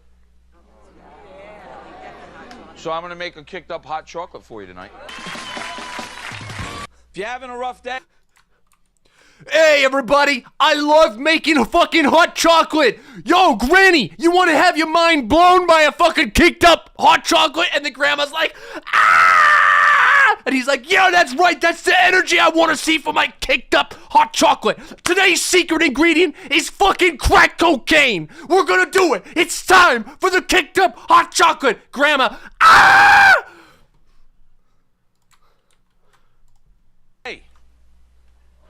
And you need to kick it up a little. What I recommend BAM! Would be to add, gonna add a little bit of that galore, just in case you want it. One more notch. We take a little rum from Jamaica. The new kitchen bad boys who'd emerged as celebrities took over the Food Network. Shows hosted by guys like Emeril Lagasse, Bobby Flay, and Jamie Oliver. Bobby Flay! Instead of cooking Bobby on Flay! a set that resembled Bobby a home Flay! kitchen, these would be shot in front of a cheering audience, viewing it as like a spectacle. It kind of reminds me of how, you know how the only kind of... Hey everybody, if you fell off another planet or something like that, this is the Demon Mama Show. You here for the Demon Mama Show? If you haven't heard of it, you're fucking stupid. You want to subscribe and like right now to the Demon Mama Show. Bam! We cook with the most kicked up ingredients you ever fucking seen. I'm cooking over here. Cooking that boomer men know how to do is barbecue, or else maybe something fancy that they only bust out during the holidays? While Julia Child's show was based on the premise that anyone could, with a bit of practice and patience, master these pretentious French techniques, these shows instead depicted cooking as like a rare skill that needed to be marveled at. Something else that changed here was that these shows turned away from the tutorial format. While Plans still did have recipes you could follow, you started to see the rise of food porn. Depictions of food that's meant to be admired but can't be emulated by the viewer, either because of a lack of skill or extremely specialized equipment. I personally don't have any problem with food porn when it's just describing some amazing food, like in shows like Chef's Table. He's arrived at his Chef's Table, unironically good. If you guys want like a cooking show that's like not just okay.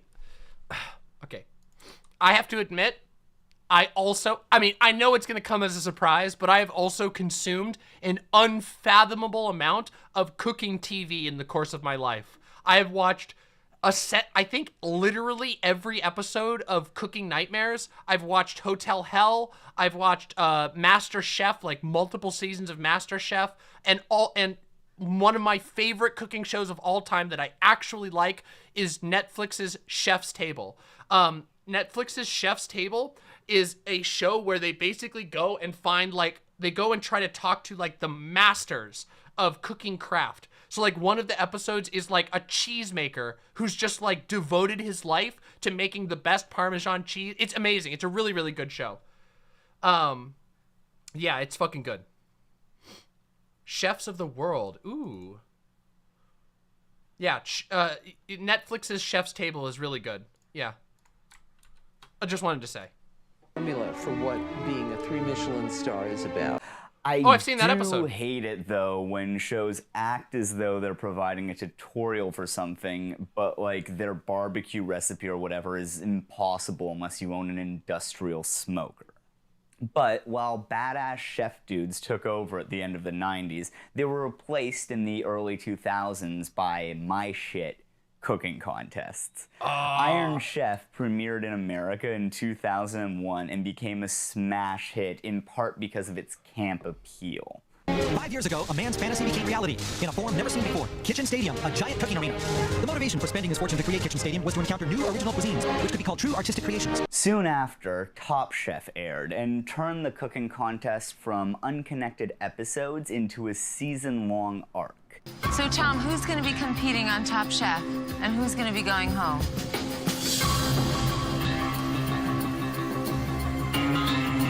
This cemented the form. So Tom, who's going to be winning?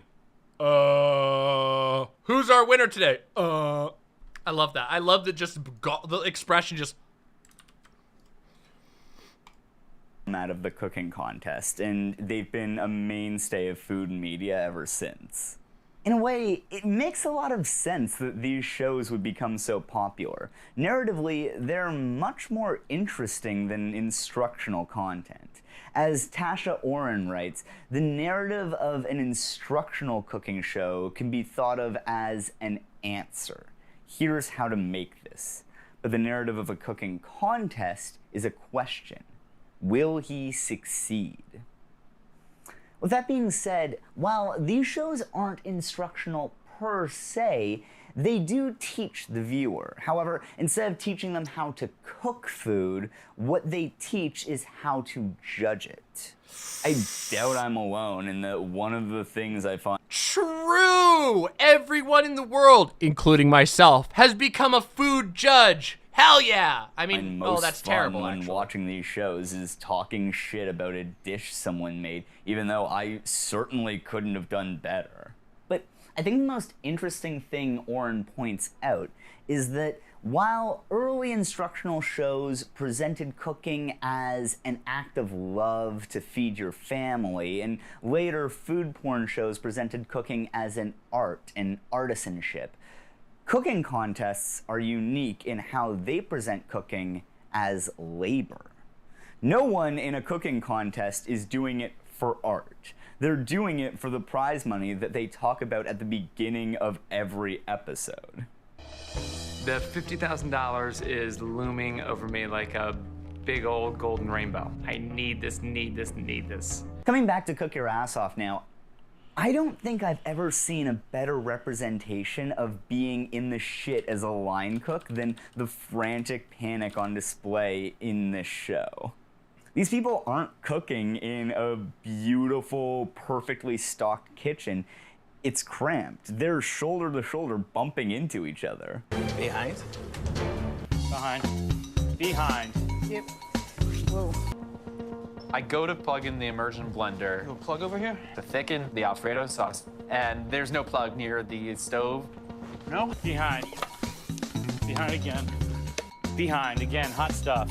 People cutting their hands and throwing a Band-Aid and a finger condom on, then getting back to work. So I'm chopping up some jicama to add another veggie to the plate. Oh. My knuckle, I must have like nicked it, and I had to stop what I was doing, grab a Band-Aid, put on a glove. Or grabbing hot food with their bare hands, then running up the stairs and eating shit. 6! I've got to get everything on this plate. I'm in trouble. 2, 1. They dropped Is weird for a cooking show, but feels unbelievably realistic for anyone who's worked as a cook. Listen. Okay, hold on. Everybody, listen. People falling over is objectively funny, and you should never feel bad about it, okay? I'm giving you permission. It's always funny to watch people fall over, especially if they're not permanently injured, but I'm just saying, okay? It's just have fun, all right? Point, a woman walks away from some taco shells she was heating up on the stove and they catch fire, and it's like, I have literally done exactly the same thing. One of the absolute craziest parts of that show is that the kitchen isn't stocked very well. In one episode, they're supposed to make a healthy version of fried chicken, so one guy just runs down and takes all the chicken breasts so no one else can use them. Chef Scott has grabbed all of the chicken breasts. Wow. Pantry is What first an come, first serve, asshole. so I mean, that part of the game is going to get. I run to grab my protein. There's no chicken breast. All the chicken breasts are gone.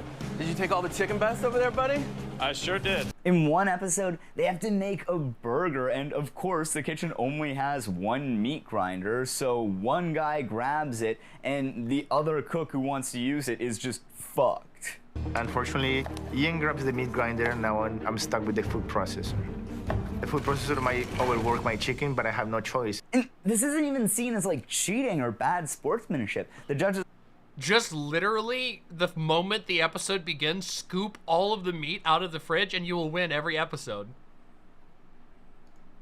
are just like interesting strategy. Sucks to suck. I'm a burger purist. If you're gonna do a riff off of a burger, it's gotta be ground. Or it has to have that totally texture. agree with you. I think what I like about cooking contests, particularly the bad ones like Cook Your Ass Off, is that they perfectly represent the experience of working at a terrible restaurant. This is the representation we need. Lastly, something I haven't really seen talked about in all the weird papers I read for the— True! Okay, that's what I want. Okay, everybody? That's what I want. I want a show where everything. It's called Criminal Kitchen, okay? And it's a show where you can steal food from the other people, you can steal ingredients, you can steal equipment from the other people, shanking is allowed, no firearms, punching is allowed, hair pulling, pocket sand, illicit drugs, performance enhancing drugs, all of it. No guns, just no guns. Everything else, and oh man, wouldn't that be a great show? Yeah, kidnapping family members, invasions, oh amazing. Yeah, if you can successfully steal your opponent's dish, at the end, you can just win with their hard work.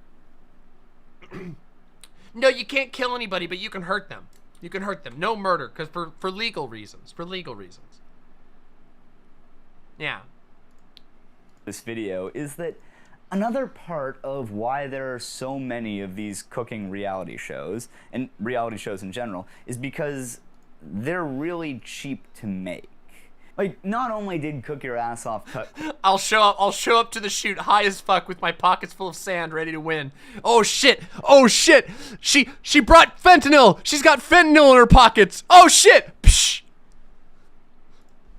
Corners in their production, but while the grand prize of $50,000 is obviously a lot of money, that's way less than they would have had to spend if they hired unionized talent to make 12 episodes of TV. I talked about this a little bit in my video about crappy jobs, but in a paper by Gabriel Winant, they note how these types of shows that glorify shitty working conditions like Dirty Jobs, Deadliest Catch, and more abstractly Cook Your Ass Off, can only be made by themselves exploiting those shitty working conditions. Of course. I said that this wasn't going to be a video where I'd talk about capitalism, and I fucking lied. Let's go. As much as I do love me some trash TV, and it certainly doesn't make you a bad person to consume this type of media, these shows are predicated on and in service to the toxic, bigoted, and exploitative nature of the way we consume food. Something that comes up a lot with the way that celebrity chefs are viewed is that the entire way they run their business, good or bad, is seen purely in service of them fulfilling their artistic vision or an expression of their personal philosophy of what food means to them, and not in any way examining the condition. Okay, I'm laughing. K-Prime says, I'm laughing way too hard at a chef calling the SWAT team in on one of their opponents in the middle of a competition. Woo! This is why Criminal Kitchen has to happen, okay? I'm telling you, Criminal Kitchen. Of the people who work for them. It reminds me of the way, at least here in Ontario, any discussions around the effects of the lockdowns we've been perpetually in and out of for over a year now are based around small business owners and never small business employees. So, for anyone who's still watching this who hates reality TV, a good way to fight it might be supporting unions. Imagine an episode of Hell's Kitchen where Gordon Ramsay yells at someone and then spends the next 30 minutes negotiating with the cooks union to keep his position. Nobody would watch that. As for people like me who love garbage... No. Okay, Goddess Trans Girl says, in Criminal Kitchen, would the contestants live in a house together a la Big Brother to facilitate more blood sports and blackmail? No. They would all be forced to live in a cardboard box outside the back of the studio. It would be a character building thing. So not only are they allowed to harm and interrupt one another, but they will also be guaranteed to be very uncomfortable, extremely pissed off, most likely very dirty, and unhappy. Yeah. So it's like, there'll be like a parking lot outside the back of the studio, and we'll put a bunch of boxes there, and they can sleep in those for the length of the show. It'll be great. Oh, it'll be amazing. Well, I'd say losing bad TV shows is a small price to pay for a more democratic society. Thanks for watching. This video was made possible thanks to the help and generosity of my wonderful, beautiful patrons. Big thank yous to all of you, including Christopher Tubbs, Star, Everybody, this is the amazing video. It's called Why Are Cooking Shows by We're in Hell. There you go. If you all want to check out We're in Hell, this was the nice opening video that we decided to start our wonderful day of Cooking Mama with. Was this not amazing? Is this channel, We're in Hell, is awesome. I'm gonna write a quick comment. I'm gonna leave some love real quick, so you can see. Love this video. Watched it with my lovely imps in live chat. Thank you so much for roasting the hell out of these asshole cooks. As a fellow cooking show lover, this is the most based. There you go. Bam! Yes, I did! By the way, I would love to watch that on stream sometime. Okay, so, We're in Hell recently did an episode called Oops, We Made a Cult. And, it is so good. That fucking episode of We're in Hell is so good. I would really love to watch it.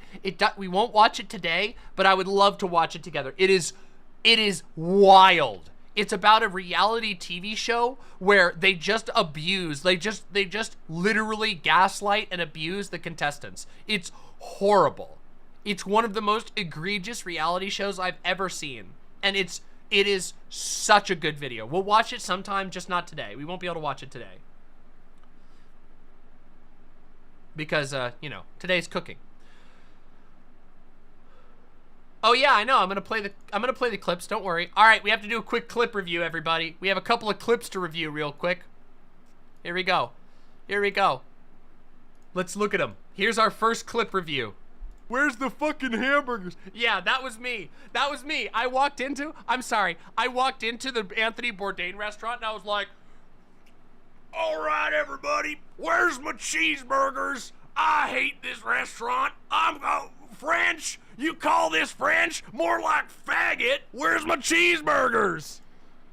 That was me. That was me going to the French restaurant, okay? There you go. Are you happy now? Do you feel, do the French people feel like do you feel like you're cultured now? Do you feel special now, okay? Okay, that's a, I'm sorry. Okay, that was a banger of a clip get. Perfect timing on the clip get. Well clipped. Diet Coke. Luxury Diet Coke. Ooh. Oh wait, I have to open that one back up.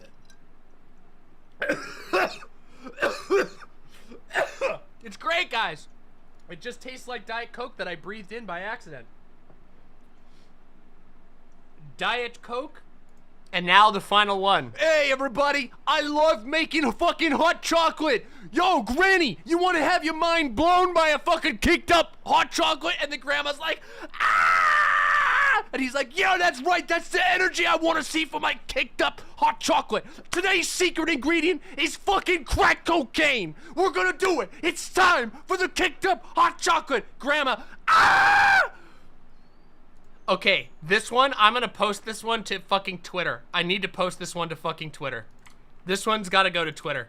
Hold on. I have to do it. We have to take a brief breather, okay? Because I have to post that one to Twitter. All right?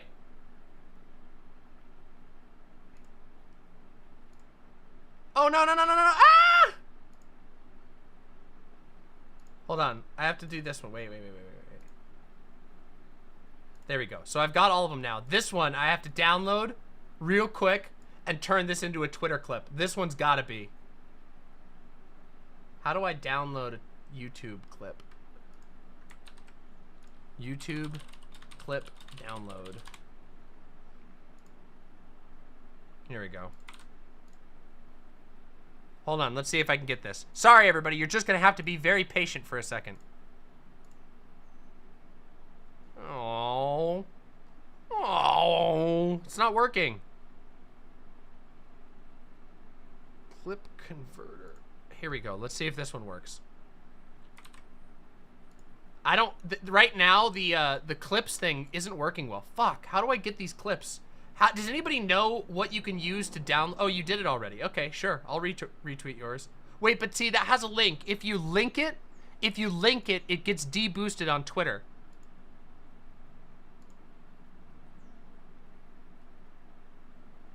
I need to actually download it. Fuck. Hold on. It's so annoying. Why is it like... screen record the... Is it YouTube DL? Yeah, but it's like... just organic post? Yeah, I want to organic post it, but you have to download it. I mean, you can, I just don't remember how. I don't remember how you... The thing is, unlike... So, here's the thing that sucks. On Twitch, it's very, very easy to download a clip. On YouTube, it is not easy to download it's not easy to download a clip. Does that work for other things? I don't know how this works. Hold on.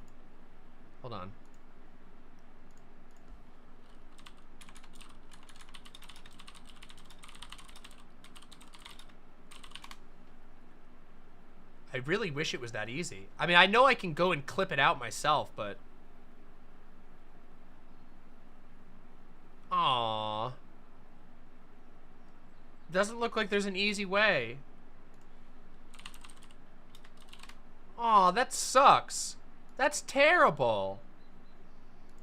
Why do they gotta make it so hard?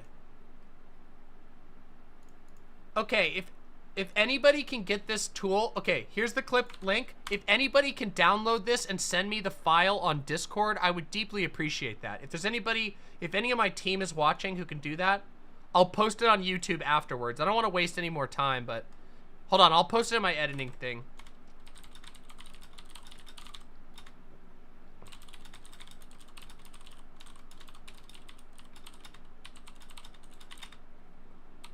Aw, that's so unfortunate. Why do they gotta make it so hard? Aw, thank you.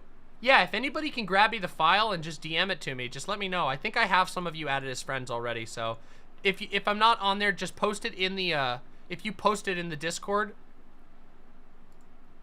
I should be able to grab it. Thank you so much. Sorry about that. Yeah, I don't know what's up with it. I think there's a tool that lets you download directly from the back end, but I don't have it right now. Yeah, it sucks. Yeah. Anyway.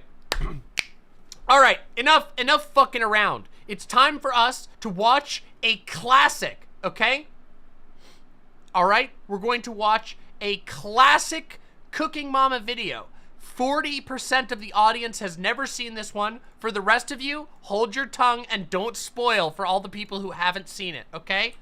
We are going to watch Gordon Ramsay fucking flub it up, okay? Like, as in, totally fuck it up.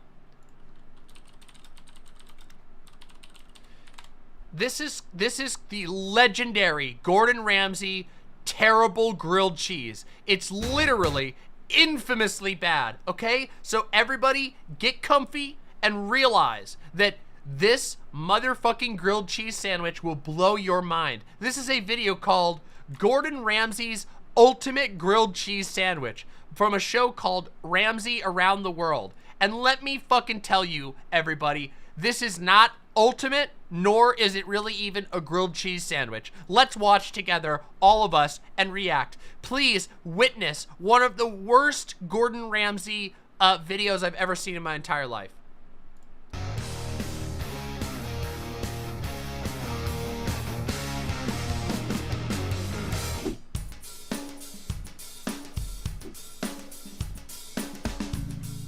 Now, we all love grilled cheese. I grew up with it. That was cheese on toast. But there's something quite amazing for a grilled cheese, especially when you have these incredible cheeses. A Romano with pepperberry and Asiago. Beautiful. I mean, really. Asiago. And a pepper jack with pepper berries. Now, first thing I want you to notice about both of these cheeses look delicious, but they're both hard cheeses, okay? There are multiple types of cheeses. There are cream cheeses, there are soft cheeses, and there are hard cheeses. Hard cheeses struggle, okay, they don't struggle, but hard cheeses melt at a higher point. It is harder to melt a piece of hard cheese. You've probably experienced this. If you've ever bought like a piece of like a chunk of Parmesan, if you do that, you will know that it's very difficult and it doesn't melt like something like provolone or even a cheddar. Most cheddar cheeses are softer cheeses that melt easier, okay? So just keep that in mind, all right? Just wait. Beautiful. To do the ultimate grilled cheese with this. Well, yes.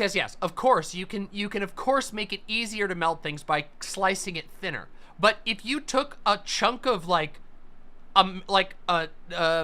American cheese, and I know American cheese is it's not really cheese, it's like a cheese product. But if you took let's say deluxe American, actual American cheese, if you took an actual slice of American cheese, even if it was a thick one, it would melt much, much easier because it's a soft cheese. Brie is a cheese that you can melt very easily. Some examples. Kraft Singles, bad. Kraft Deli Deluxe, good. Kraft Deli Deluxe American cheese, very good. Anyway, let's continue. Is a dream come true. So I'm going to just cut nice big long slices so I can take off the rind easily. Okay, and those pepper berries is going to make the cheese a little bit spicy. Look at that there. I mean, so beautiful. And then with the Asiago again down and literally cut off the rind, and then from there get the slice and just go in half again. So you've got these nice long luscious, almost like sort of mini bricks of cheese. Woo! Wait a minute, we have to pause for a second. We got the edit! Oh my god! Wait! Oh my god! Jazz Dog!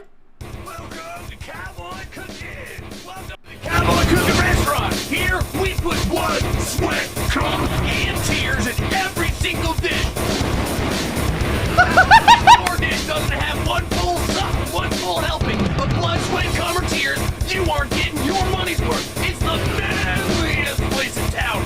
We only accept payment in cash. Crude oil. Holy shit! Welcome. Jazz Dog, what the fuck?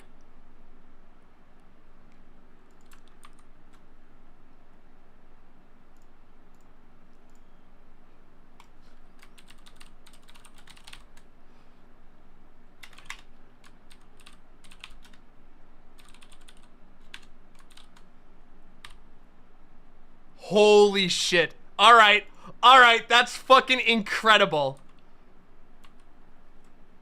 I just retweeted that right now. Holy fucking shit. Here you go, everybody. If you want to get that out there. Oh my fucking god. I gotta send this. Holy shit.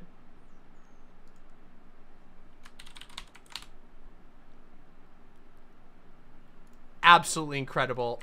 Jazz Dog, you are a fucking legend. I swear to fucking god.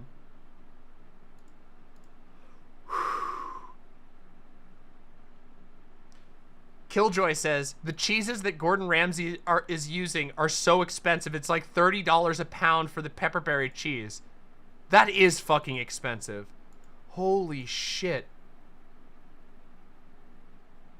Cowboy Cooking. Welcome to Cowboy Cooking. Oh no. Oh no. Oh no, no, no. We'll have to take a look at that. All right, let's continue. We have to see what Gordon Ramsay has in store for us. Thank you so much, Jazz Dog. And look at that. And that pepperberry is incredible. Now the bread. The secret behind a great grilled cheese is to make sure the bread is not too thin. Look at that. Not true, by the way. The idea, he says the secret to a great grilled cheese is to make sure that the bread is not too thin. That's not true. If your bread is too thick, the cheese will not melt and the outside of the bread will burn. But don't worry, we're about to witness that. The beautiful, locally baked country bread. Now, from there, a little bit of butter, okay? And always butter heavily on the outside. You'll see why, especially when you get that nice, crispy texture. Again, cover it with butter. Okay. I want to season the outside with some salt. And then from there... All right, everybody. Grilled cheese. All right, everybody. It's time. Wait, oh no, wait a minute. Why is my thing not working? Oh, had to start that up. Hold on. All right, everybody. We're gonna need this. We're gonna need to do a little bit of notification, okay? Watch this. And so all right? Almost tailor-make it in a way that it becomes somewhat almost fitted to the bread. Ooh, I'll have to look at it again. Behind this grilled cheese. Okay, watch. Kimchi. Homemade kimchi, which is going to give. Whoops. Okay, whoops. And what the hell's going on here? I busted it! Oh no! Oh no, I fucked up my own computer! Oh no! My tool is breaking! No! Hold on, it's breaking! Stop it! No, undo! What are you doing? Nice. Why is it why is my mouse deleted? What's going on? Undo! I've lost my mouse! Some texture. Stop! No!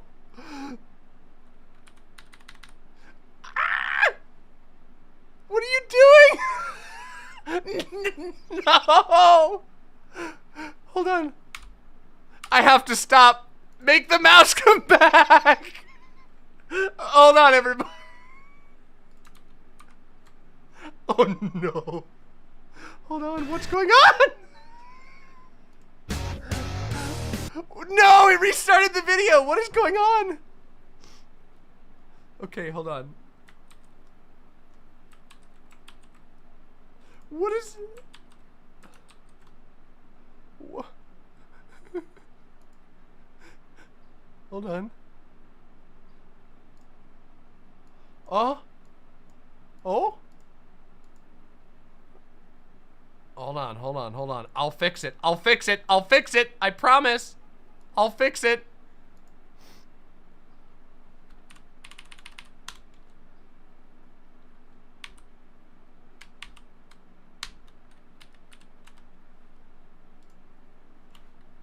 Ah! Oh, I got it back. Whew! Hold on, I got it, everybody. I fixed it. I fucking fixed it. Okay, I fixed it, everybody. It's all good. Everything's good. I fixed my computer. Don't worry, it's not busted. Okay?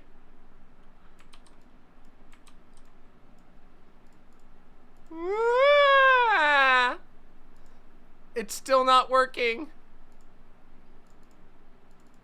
Control +1. No. Draw.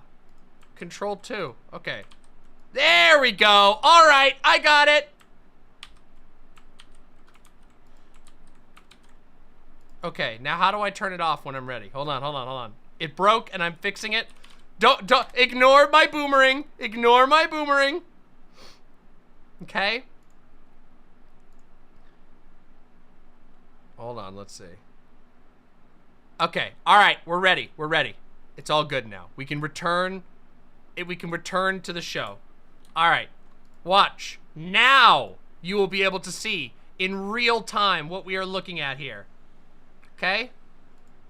Here we go, everybody. We're back. We're all good. Look at this. See? Now I'll be able to... Spicy texture. Now I can draw. Incredible cheese. Now, the acidity in this kimchi is incredible. So, you will be able to witness what is going wrong right here, okay? Now you can see it. Look at that, okay? Now I want you to notice something about this, okay? Here we have an incredibly thick piece of bread. So here we go, right here, thick bread. Wait, we don't even need that over there. We just need to go like this. We got thick bread here. Then we have thick ass cheese, okay? Then on top, we have cold fucking kimchi, okay? Cold kimchi, thick cheese, thick bread. Keep all that in mind, okay, everybody? Keep it in mind, all right? Let's continue. The acidity in this kimchi is incredible. But once it's been cooked, breathtaking. Fold that over, and then from there, push that down. We're gonna stick that in the oven. Look, a beautiful fireplace over there. Yes, he is going to be cooking the grilled cheese over an open fire with fucking 3 enormous smoldering logs, okay? Get ready, all right? Now, recall that he put a lot of butter already on the bread, okay? Nice and warm. Touch of olive oil in. A touch. Does this fucking look like a touch of olive oil to you? Does this fucking look like a touch of olive oil to you, first of all? Okay? But also, he already super buttered the bread. So now you're putting buttered bread into olive oil over an open fire, okay? And what do you remember about olive oil? Does anybody know what makes olive oil very special? Does anybody? Can anybody tell me what makes olive oil special? Low smoke point. Thank you. Thank you. Who gets the credit for that one? It's a fucking low smoke point. Okay? It's a fucking low smoke point. So, what that actually means, Kush Milk, congratulations. That means that it will burn very easily. Very easily. Beautiful. And do you think that's just a smidge of olive oil? Did you see? Can we get a replay on that? Watch this. Watch how much oil. Nice and warm. Touch of olive oil in. Beautiful. Glug, glug, glug, glug, glug, glug, glug, glug, glug. From there, get the temperature up. Just lightly. Starting to smoke. He even says it just lightly. It's starting to smoke. You don't want that. You don't want the olive oil to smoke. That means you've burnt your oil. If your olive oil is smoking, it's burning. Side, push that down. Nice. Lift up. And in she goes. Now, as she cooks, start putting some weight on there. And just pushing that down.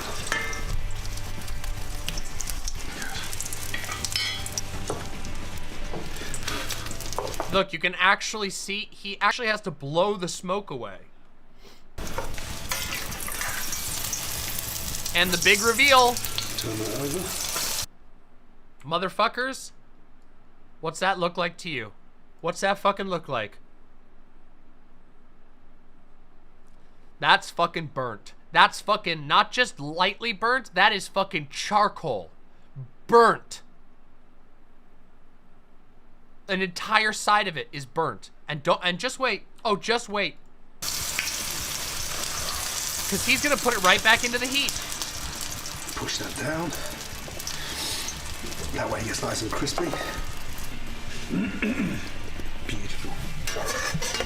2 minutes each side. And then once you've coloured both sides, back out and just place your spatula on top and push down. And that helps to get the cheese nicely melted. Notice what he says there. This helps to get the cheese nicely melted. Keep that in your minds, okay? Remember the structure in the beginning? Thick bread, thick cheese, cold kimchi, thick cheese, thick bread. Cheese, nice and melted. Keep that in your head, imps. That's incredible. The kimchi with that incredible cheese, especially with that pepperberry, is just gonna be a wonderful combination. And also, it just helps elevate the flavor of that beautiful grilled cheese. Take that out, turn that over. Look, it's cracking away. Beautiful. Ready? Are you ready? Get ready.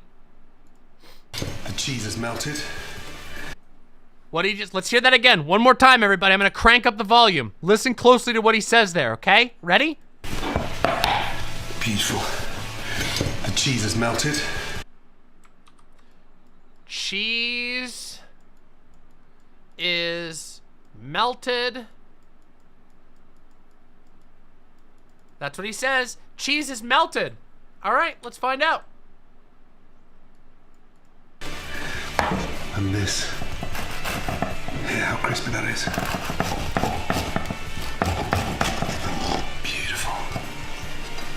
Look at that. Oh my goodness. Notice something? Notice something?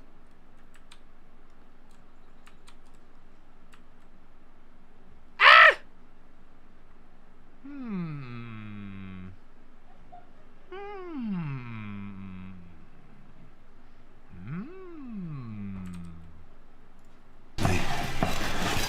Slice that in half again. Oh my god.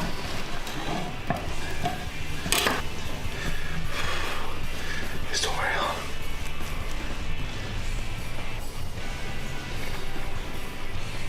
Oh my god. Do you think that looks like the face of satisfaction? You think this right here is the face of satisfaction? You think Gordon Ramsay's, you think this, does that look like it's good right there? You telling me the fucking Trump pucker is what the food that you, is the face you make when it's good? That is incredible. That pepperberry, spicy, the acidity of that kimchi and that bread cooked in the open fire. Wow. It's so good. It almost makes me feel like I want to move to Tasmania. That is delicious. Let me know in the comments what you think of that amazing dish, and if you missed Uncharted.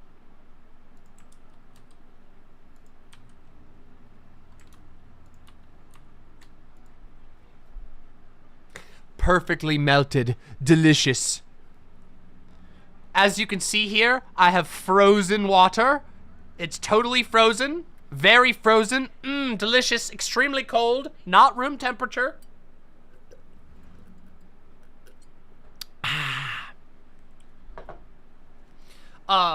It's actually wild. So not only is the cheese not melted, but I want you to think about the implications of that, okay? If the cheese isn't melted, what do you think the temperature of the kimchi is? Just out of curiosity. If the cheese didn't even melt a little bit, that cheese wasn't even fucking sweating. That kimchi is fucking cold. That is like eating ice cubes in the middle of a burning hot sandwich. What I'm telling you is that Gordon Ramsay made a glorified burnt hot pocket. And this motherfucker screams at everybody for a living. Fucking glorified burnt hot pocket. So bad. But you want to see one more time? Look, I love embarrassing Gordon Ramsay, even though I do actually really love Gordon Ramsay's shows. I love seeing him fail, so I really want to show you his pad thai. Gordon Ramsay pad thai gets roasted. Gordon tries to make pad thai. Here we go. This is the one. Here we go. Money bags are delicious, but I want to show my take on a classic.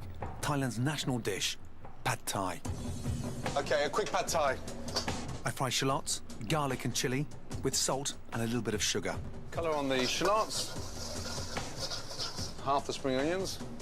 This is a dish I love cooking at home. I'm using delicious king prawns and adding some extras like chili and tamarind paste. I'm so excited I'm going to be cooking for the monks today. Yes. Never cooked for monks before. Me too, you know. Those prawns smell amazing. So, for those of you who don't know, in this episode, he goes to a restaurant whose purpose is to serve food to monks who are forbidden to cook, basically. The monks in this monastery, it's a incredibly, like, a world famous monastery, and the monks who go to that monastery are not allowed to cook food, and they're only allowed to eat a certain type of prepared pad thai. Now, this pad thai is delicious, of course, but it is, like, prepared with mastery. It has to be prepared with religious importance. And so Gordon Ramsay wanted to have a chance to cook a pad thai for them. There's the lore. Thai is made sweet and sour with fish sauce, salt and sugar. Turn up the gas. And then tamarind paste. A beaten egg is cooked in the wok and then added with the noodles and bean sprouts to the sauce. I hope they're going to be happy with this, you know that? I think the monk will be happy.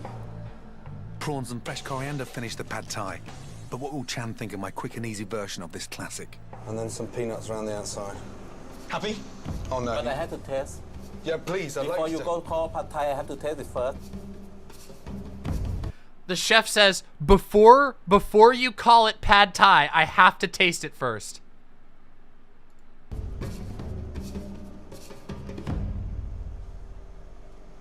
What do you want to know from me? Ask me. Well, how is it? Hmm? Oh, no. Look at that face. This is not pad thai at all. This is not pad No. thai? No. Pad thai have to be sweet, sour, and salty.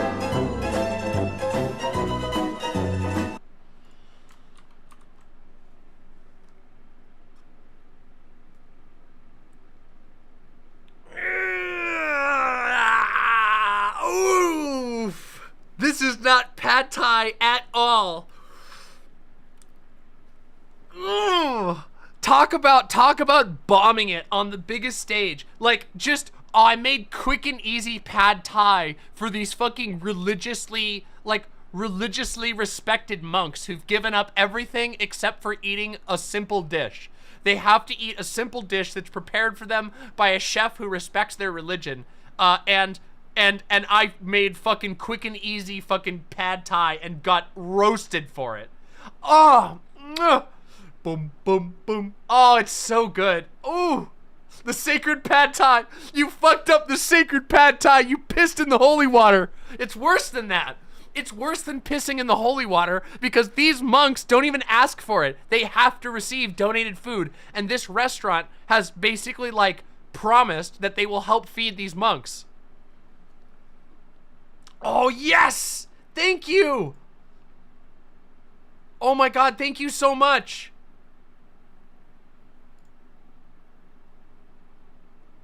Oh, I'm gonna post this right now.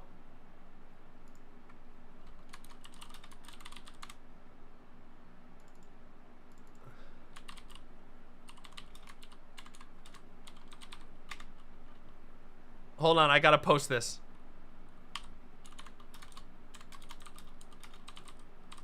Oh my God, how amazing. Okay, hold on, everybody. Pardon me while I go schedule a tweet. Yeah, that's right. That's fucking right. I'm gonna do it right on air. Fuck you. You can't say shit about me. You can't say shit about me. I'm gonna do it live. I'm gonna schedule it for a little bit from now so that all of you have already seen it. So this is for the Twitter people who missed out.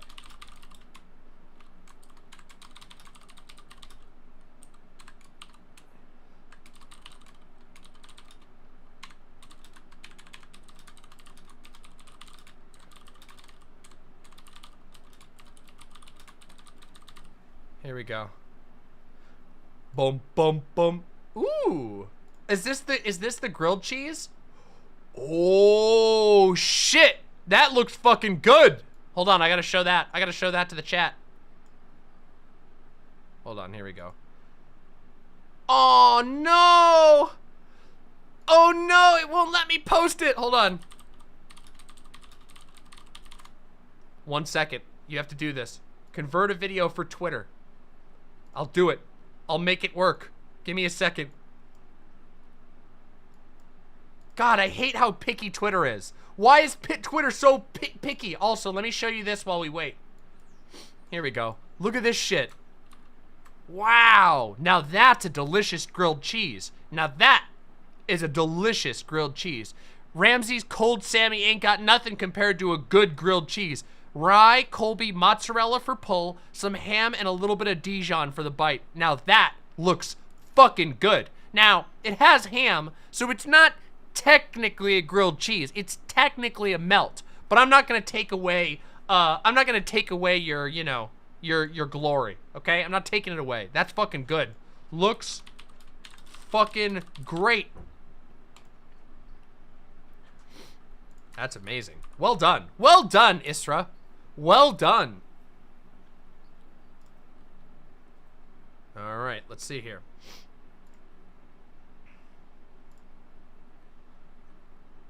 Hopefully I'll have this file soon.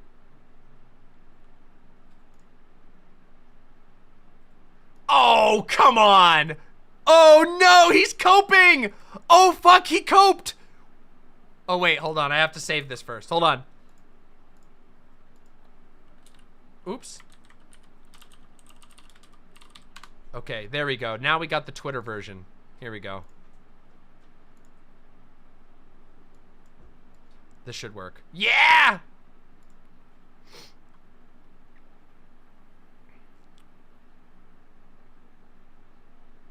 What's today? Today's the 6th. We're gonna put that at 8 o'clock. 8 o'clock p.m. That's when you get to see this one. There we go. Bam, scheduled. All right, hold on a second. We gotta watch this. We gotta see for ourselves what the fuck is going on over here. Here we go. This is Gordon Ramsay apparently coping about his grilled cheese. Let's find out. Hey, Gordon Ramsay. Yes. This is what melted cheese on a grilled cheese. Hey, Gordon Ramsay. Yes. Hey, Gordon Ramsay. Yes. This is what melted. What the fuck's going on here? Hey, Gordon Ramsay. Yes. This is what melted cheese on a grilled cheese looks Yeah, looks like. good. Not whatever you call it. Oh, hold on a minute, girl. No, I was in Tasmania. They didn't have grills in Tasmania. Grilled cheese using What? avocado and Romano cheese. Okay, maybe I didn't put it in the pan long enough. I was in a rush. To improve on it. So you're going to show me how to do a perfect grilled cheese. Let's go. Which is close enough to Romano. I grated them, and I also added some mozzarella for some better melting cheese. Nice. Now, in my opinion, Gordon cut his bread too thick, so I Hold cut on my a bread a minute. bit thinner. Now you complain about my bread too thick. Bread with a lot of butter, but I didn't add any. That's all we had in Tasmania. Thick slices of bread. Now, Gordon also added some kimchi taste, Dude, so come I on. added some to mine as well. And spoiler alert, it overpowered the. Oh, come on. You don't like the kimchi either? Instead of cooking mine in a super hot pan, Go on, what did you do? burning my bread, I cooked mine over medium-low heat. Of course you did. Side, then when I flipped it, it was 10 minutes? beautifully Go. golden brown. 10 minutes each side. That's 20 minutes for grilled cheese. Shall we? But just call me next time. Tell you what, though, it looks good. Okay? Hey, Gordon Ramsay. Well, at least he owned up that hers looks good. At least he owns up that hers looks good. Oh, we only had thick bread. Dude, you could have sliced it. You literally said that you didn't want to cut it any thinner because it would ruin the grilled cheese. You didn't know what the fuck you're talking about. Your fucking highfalutin bullshit doesn't know how to cook a goddamn grilled cheese sandwich. We don't have grills in Tasmania. Bullshit. Hold on, hold on.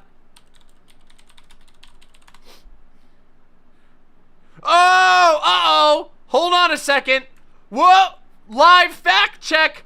Ball and Chain Grill, Tasmania, Australia. Bolter's Grill, Tasmania, Australia. Roaring Grill, Tasmania, Australia. I'm sorry. Oh, looks like somebody's got a grill in Tasmania, Gordon Ramsay. Somebody has one. Oh, We got him. We got him. Now his career is ruined. He's canceled. He's been canceled for his grill takes. Oh.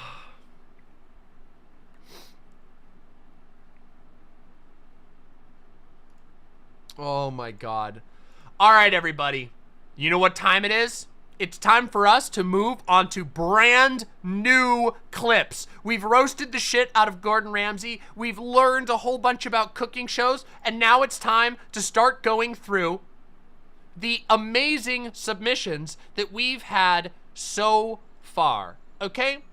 All right, let's see. Oh, wait a second. What the fuck is this? All right, here we go, everybody. Here's our first submission to the Cooking Mama channel. All right, here we go, everybody. Let's do it. Let's fucking do it. Here we go. Frozen meat. There we go. Garlic. Okay. Rule number 1. Don't just plop frozen meat into the pan. Thaw your fucking meat. Why would you put solid frozen meat directly into the pan? That will not cook well. It will taste bad. It actually damages the fucking flavor. Like, seriously, it really does.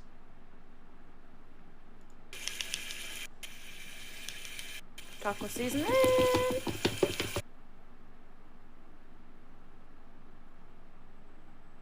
Okay, well, I guess we can't say that this white lady doesn't use any seasoning. Maybe she's using too much of one seasoning. First of all, taco seasoning is super, super cheap, and usually you will have better results if you just make your own, and it will actually, I mean, it won't be cheaper because taco seasoning is just like salt, but let's see. A little bit of pepper. Okay, pepper, yep. Half an onion. Cook until the hamburger's brown. Okay. So, brown. Notice how the meat isn't squishing at all. The meat is just kind of like clunking. That's because it's frozen solid. You're trying to cook a piece of ice. Also, I don't know what this is. This kind of looks like a toilet cleaner. Now that it's brown, add about half, let's add a whole thing of beef broth. Who cares? Less water.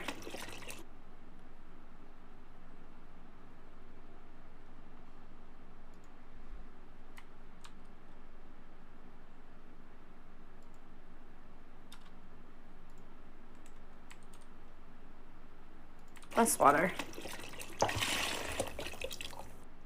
Some water. Broth. Who cares? Less water.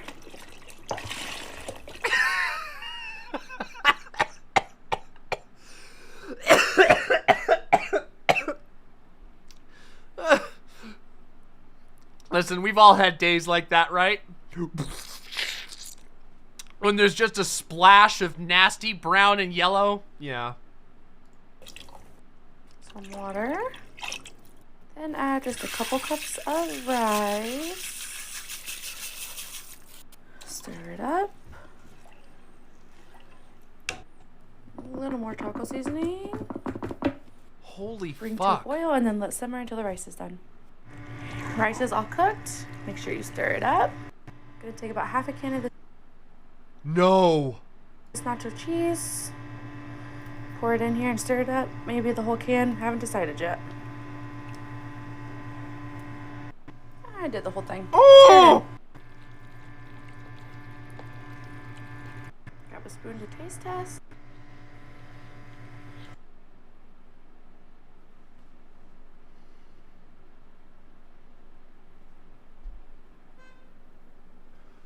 The reveal we all knew was coming. Listen, to be fair, I didn't know she was white. I just made a joke at the beginning because based off her voice. But not only is she white, she's literally like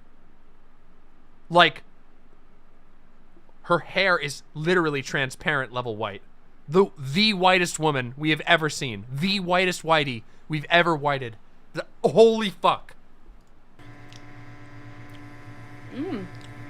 It's real good. spoonful or two on the plate with some extra cheese More? on top. Some Doritos.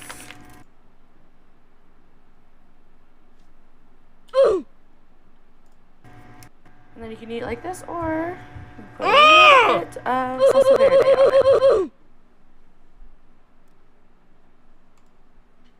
Oh, no, Vermin, I'm sorry. Even you wouldn't eat that high. Not even at your highest would you eat this. I know you, okay? I know you wouldn't eat this slop even when you're as high as fuck. Fucking dousing it in like shitty salsa verde at the end? Oh. Okay. All right. Well, that was a good start. Excellent. I'm gonna mark these when I get these done. I'm gonna mark these with a Keck D when I'm done. Oh boy, here we go. All right, this one looks, oh boy. All right, we got a bunch of submissions. Ooh, all right, here we go. This is called 2-in-1 Turkey Thanksgiving Turkey by the Chef Club. I don't know if this is good. I don't know if this is bad. I have no idea what to expect, but let's find out. Okay, actually, wait. Never mind. I did not see that. I'm sorry. I did not recognize that was what was going on. When I saw this opener, sorry, when I opened this page, here, let's try that again, what the actual thumbnail was. Hold on. I didn't notice that this was going in. I thought they were just showing the cheese. I thought they were just like showing us. I didn't realize they were gonna shove the cheese. Okay, this is gonna be bad. All right, let's do this.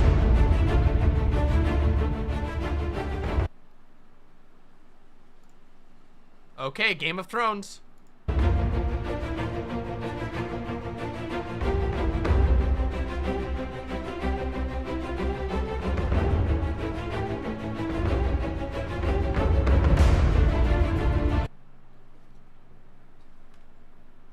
Will you pack one for me?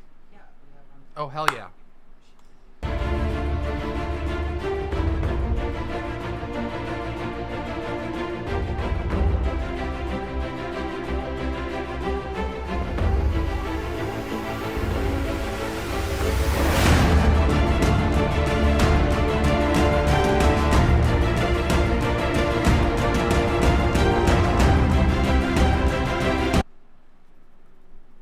Yeah, I'm gonna need it. Thank you so much. You're Can I have a welcome. smooch? This is getting bad. Cooking Mama's getting crazy. Here we go. Wait, what is happening? Turn that off. You want to sit and watch? Wait. Come on, pull up a chair. Don't do that. Turn that off and pull up a chair. Doe's gonna react with us. Oh God. Come on, get in here. Get comfy. You just gotta make sure you keep here, all right? I don't know if I can do that. Hi. This is my inhaler, chat. Don't worry. This is just my inhaler. Don't worry. I'm feeling a little short of breath too. You think I could have some? All right. Here we go. In fact, I think what I can do is, if I'm lucky, I should be able to put this onto the speakers and it won't get picked up. We're gonna have to probably test around a little bit. Here, let's see. You ready? Here, come have a seat. All right, let's do this, everybody. Let's see. It might be too loud. Tell me if you all get feedback.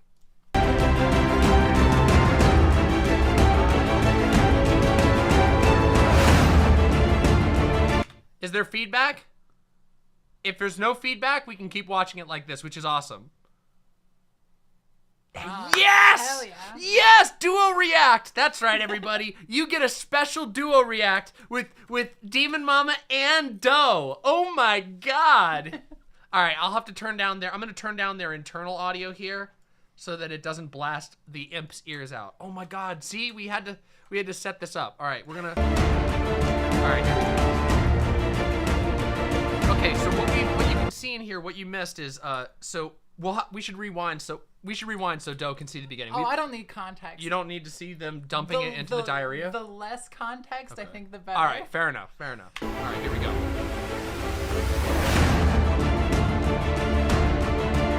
They're putting whole unclean, like unwashed, it looks like unstripped potatoes, and a block of cheddar. Just inserting a literal 2 pounds of cheddar in there. Still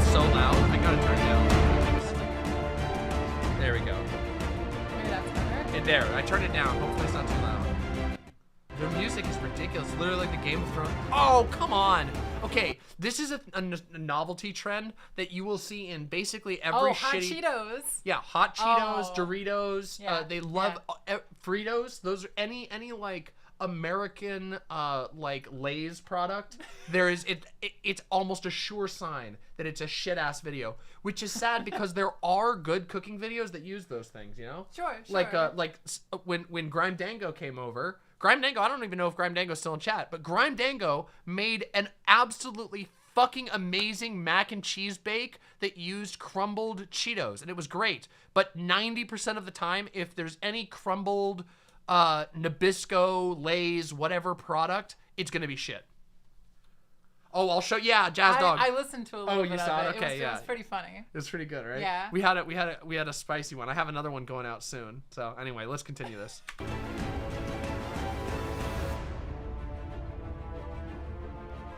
Yeah, just smear it on there. Oh, wait, notice something. They didn't poke any holes in the skin. So none of this is gonna like, okay, so when you cook a turkey or a chicken, normally what you do is you take a knife and you stab the skin and then you tuck some of the seasoning underneath the skin. And that's because it will bake under the skin and add the flavor to the meat and the skin together. They didn't do that here. There's no slices in the skin, so they're literally just sprinkling Cheetos on the outside.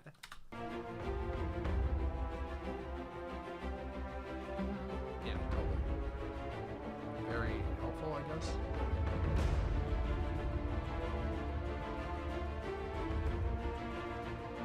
Yeah, I love it. I love eating just like unstripped potatoes that have been...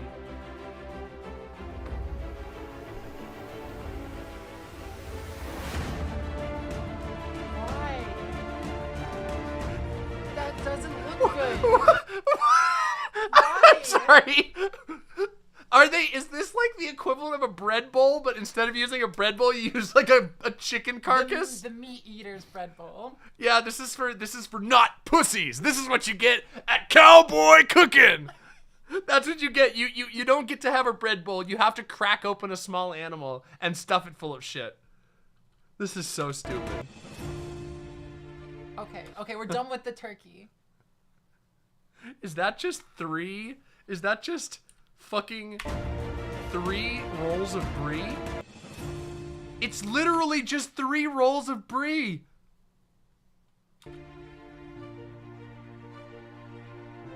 Camembert, which is like brie. Okay, camembert.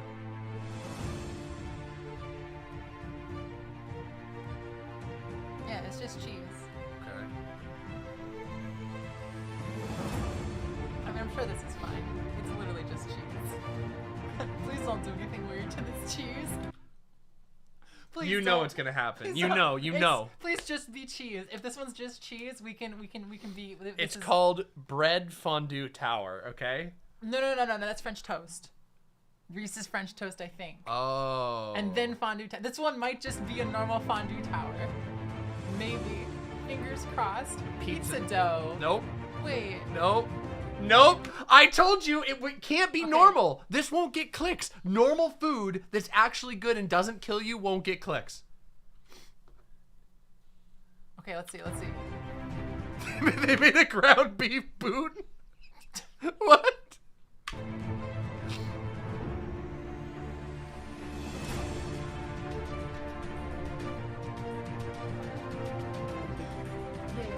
I'll give it back. I got 1 puff. Very good.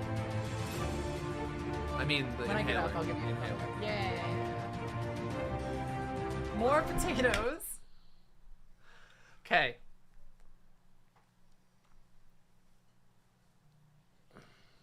This is one of those moments, one of those ones like I'm talking about, where it's like something shows up to a shocking degree where you're like, that's got to be somebody on the team's kink. Yeah. Kink. In this case, though, it's like food. They just love potatoes, so they find a way to shove a potato into every single dish.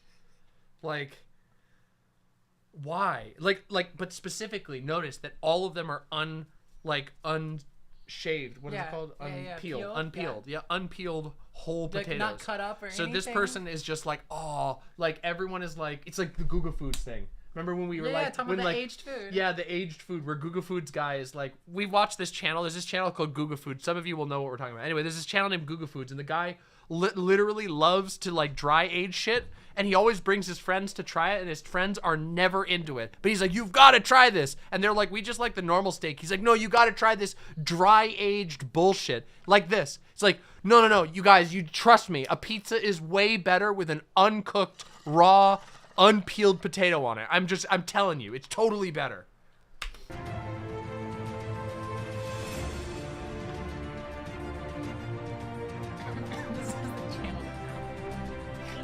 Okay, wait. I'm sorry to be such a pause Andy, but like, look, the half of these potatoes don't have any seasoning on them. The ones over here, the potatoes over here have nothing. They don't even have salt. And these ones up front also don't. Oh my God.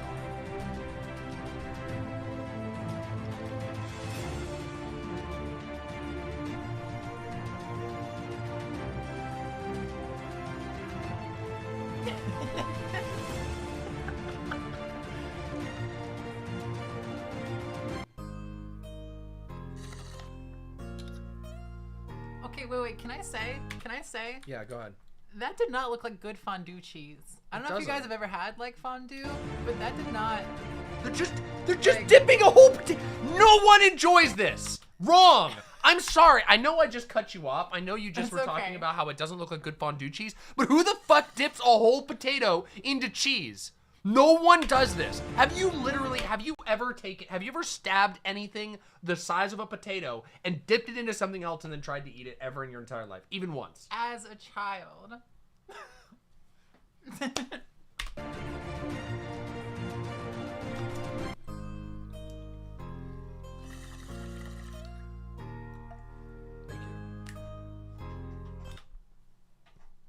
Why? Why? Why Coke? Oh, that's another novelty. Coke in X things. So the Coke thing is like one of those things that came around with like, again, it's this fucking man cooking bullshit. There was a bunch of these cookbooks that went around that taught you how to make like, it's like food for bachelors. So you can learn to cook. You don't need a woman. You know what I mean? That kind of shit. And all of them have 2 recipes in them. Coke X, whether it's Coke steak or Coke shrimp or whatever, and then the other one is that they do is it's like a beer can. Something has to be cooked in a beer can, and something has to be made with Coke.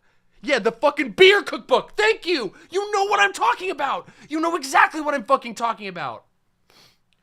Queen Laura, if you want to know where to submit video suggestions, we have a devoted channel on the Discord. discord.gg/DemonMama. There's a channel called Cooking Mama Submissions. Please submit me any cooking you want me to react to. Dump it there, and I will get through it. Israfil, oh my God, I have that cookbook. I know! You know what I'm talking about. It was like a best-selling cookbook called like Man in a Can or something like that. And it was like everything was made with Coke or a beer can. Yeah. The beer cookbook that looks like a beer can. Yes, that's the one. I think it's literally called Man with a Can. It was like extremely, every single fucking dude in the world in high school at that time had to, obligatory got that as a gift for their birthday.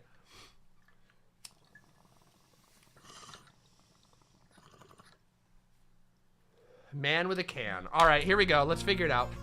Thank you. Thank you, by the way. Are you gonna come back? Yes. Oh, hell yeah.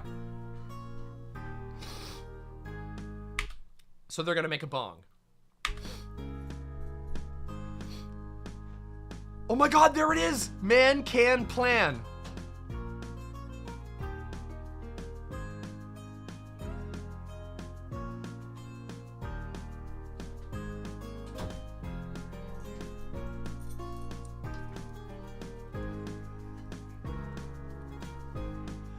Why did we make a spider? I missed something. We're still. Oh God. Okay.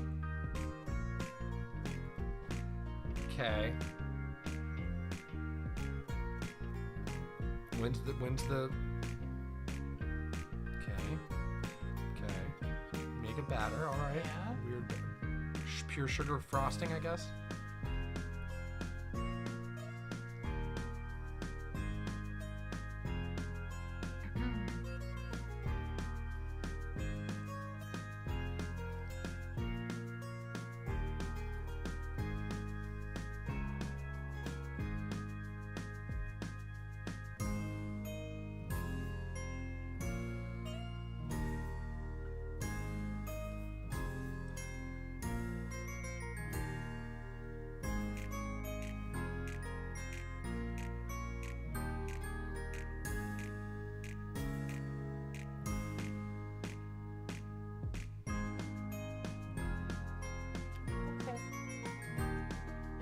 No, don't use the eggs.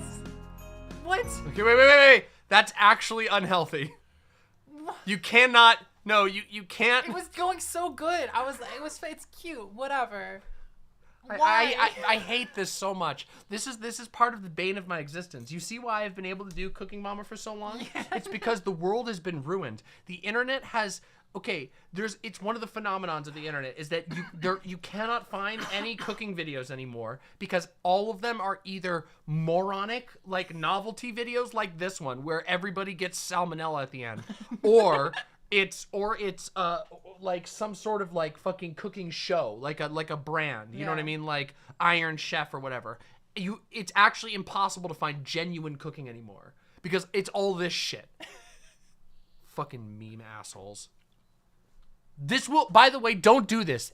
Raw fucking eggs, like leaving your raw eggshells out in the hot fucking sun to bake and recreate the miracle of life so that you can fucking serve it to your guests and kill them with a disease that no one's seen since the fucking 1800s, like dysentery, the proto-dysentery. Like, just don't. Just the things, the little cups would have been fine. Yeah. The cups alone would have been fucking fine. Wait, did they get it to squirt out? I don't know. Let's see. Ah, there you go. That looks gross. For what? Why would you cheers? What? This is where it's, again, I feel like this is all fake. Like, Maybe. I feel like this isn't genuine. Like, I feel like it's fake, right?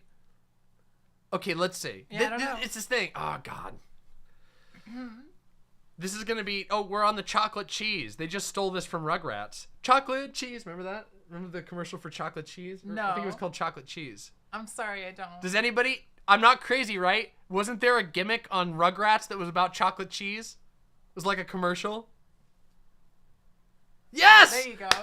Woo! I knew it! Chocolate cheese.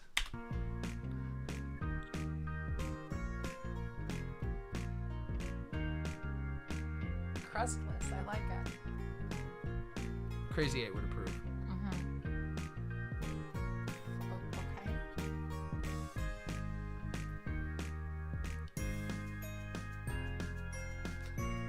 Why? Why would you choose to roll it in fucking shitty white bread? Anything else? There's cheaper alternatives. You can literally buy fucking pre-made pastry wrappers.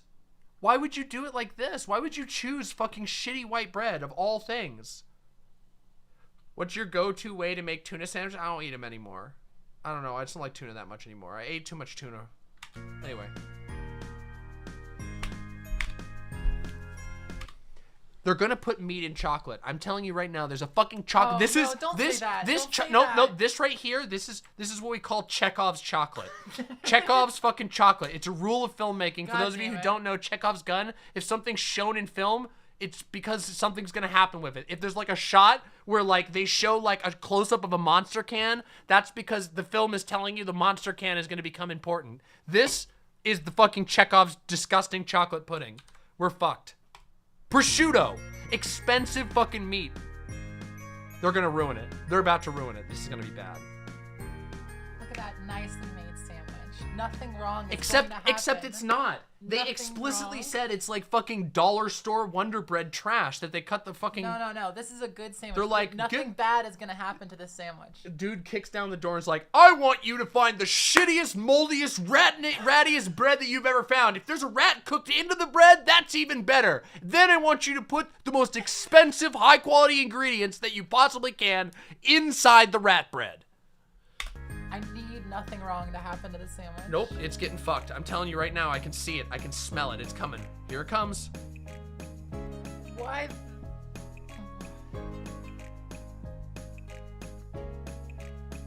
Here we go. Here they come. I'm telling you. Something bad's gonna happen. No! Ah! Ah! I fucking told you! I told you! Look at the water pouring out! The egg's not even done! Why would they do that? Stupid novelty garbage! That was just to fuck with us. Yeah. That's the thing, that's the problem.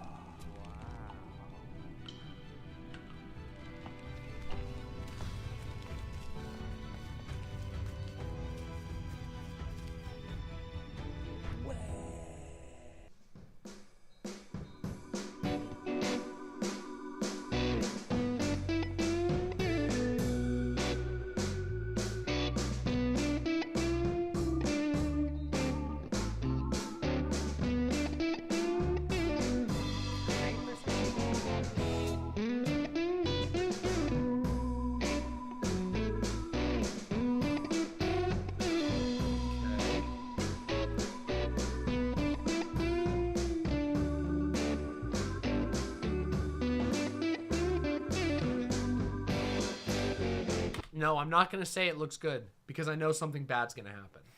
Because I know something bad's going to happen.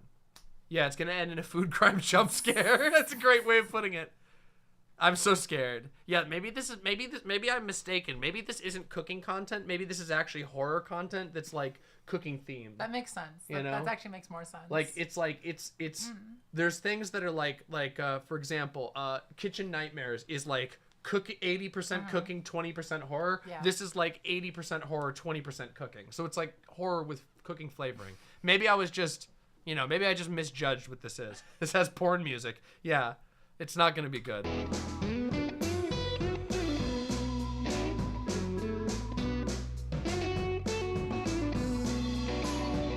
See, that looks kind of good. It's too thick, but like it looks kind of good.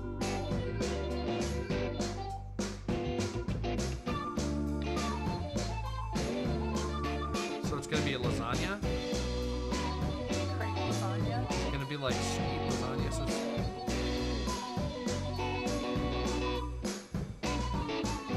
you're gonna deep fry it in fucking chili oil or something. Weird. Will anything bad happen to these crepes? Crepe burger. Yeah, it's gonna be a crepe burger. This is gonna be one of the buns. Okay? It's gonna be a giant crepe sandwich. Okay.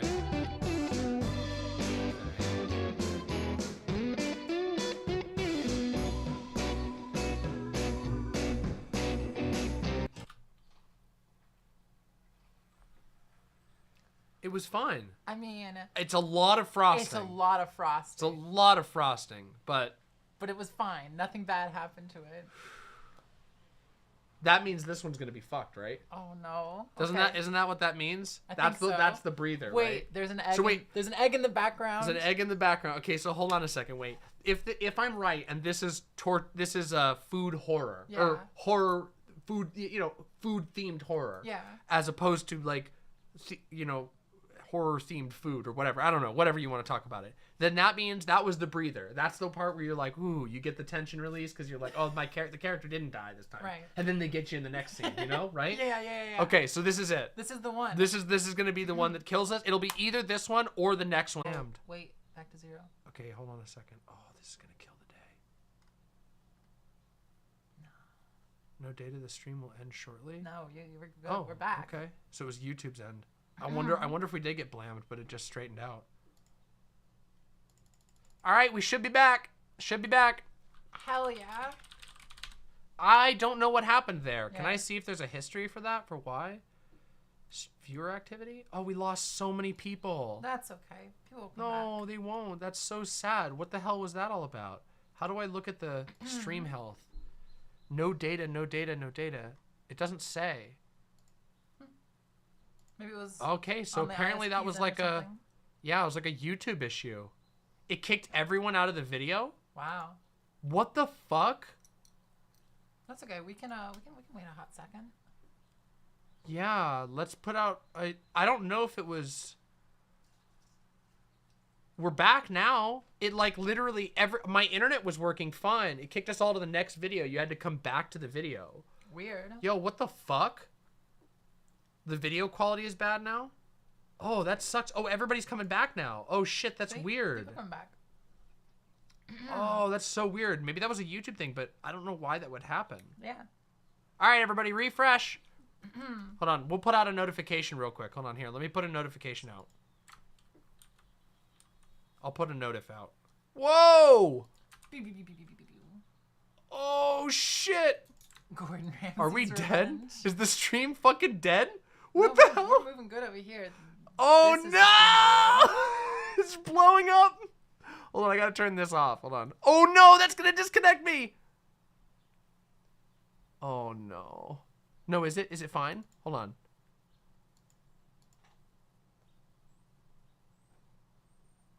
Okay, we're good. We're good. We're good, everyone. We're good. Whew. That was weird. That was scary. Hold on, I gotta put out a notification. Hold on, I'm gonna let everybody know.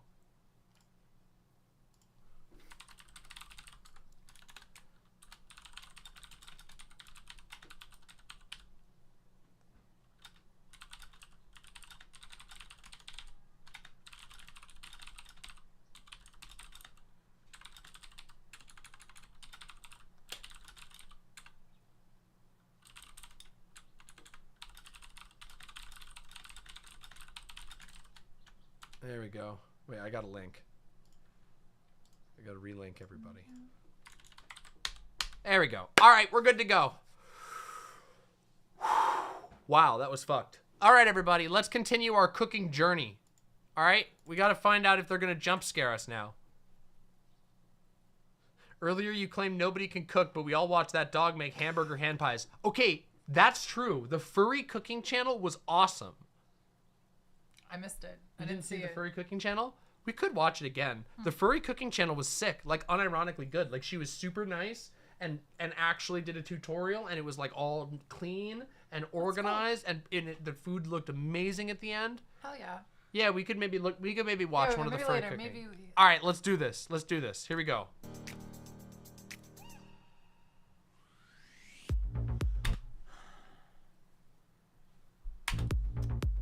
They're fucking with us. They're fucking with us.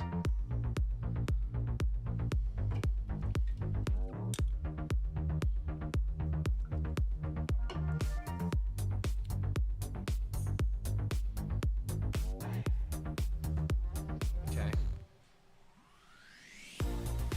So, I understand that, like, people think chocolate is awesome. And I get it. And people think bread is awesome too. And I get that because I think bread and chocolate is awesome. But there is literally no way for that much chocolate to be enjoyable. Like, no possible way. Even if this thing, like, kind of looks cool at the end or looks like a novelty, there's no way you can enjoy that much chocolate. Especially, there's no way you can enjoy that much, like, shelf chocolate. So, like, chocolate used in cooking is like semi-sweet or dark chocolate, and the reason for that is because it's less sweet. Candy that's supposed to be eaten like right out of the package, you know, that's like its own little snack, is fucking crazy sweet. It's crazy sugary. So this is all made with like Reese's cups and shit. So it's gonna be like super like sweet. You get like instantaneous diabetes level sweet. Like Yeah. you will have a blood sugar episode if you eat this at all. Like, and it won't taste good. Even the novelty giant Reese's cups are disgusting. Yeah. If you've ever had one of the like giant novelty ones, fucking terrible. They don't taste good because it just doesn't scale. You can't have a block of chocolate that's like an inch thick and then a pound of peanut butter and have it be enjoyable. It's just not. Yeah, it's just a vat of chalky peanut butter. Exactly. Thank you. Exactly. That's what I'm talking about. Anyway.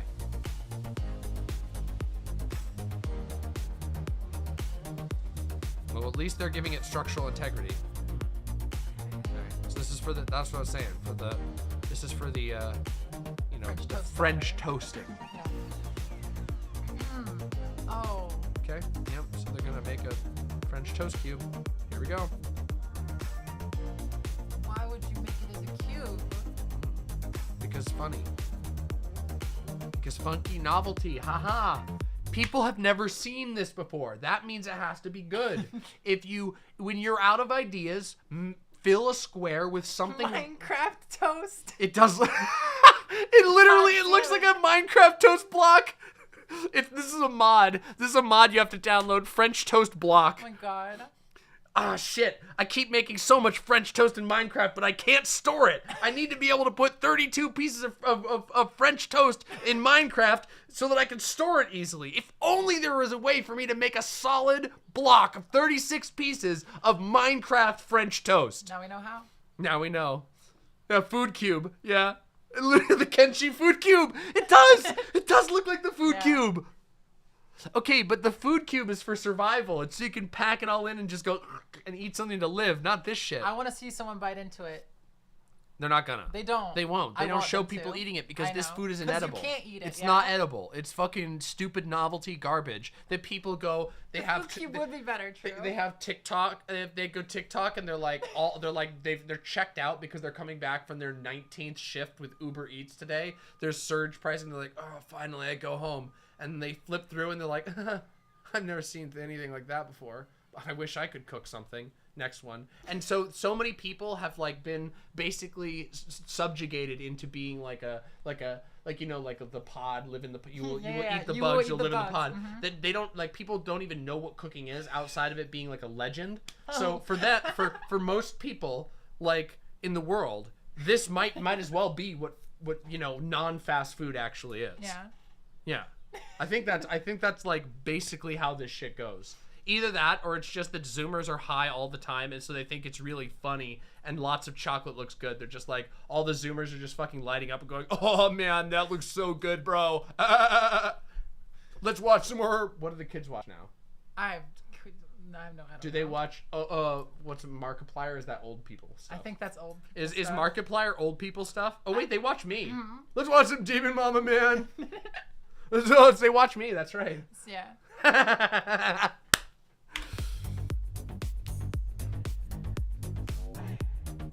No, they do not watch Ninja. Nobody, bots watch Ninja. Fucking executives watch Ninja.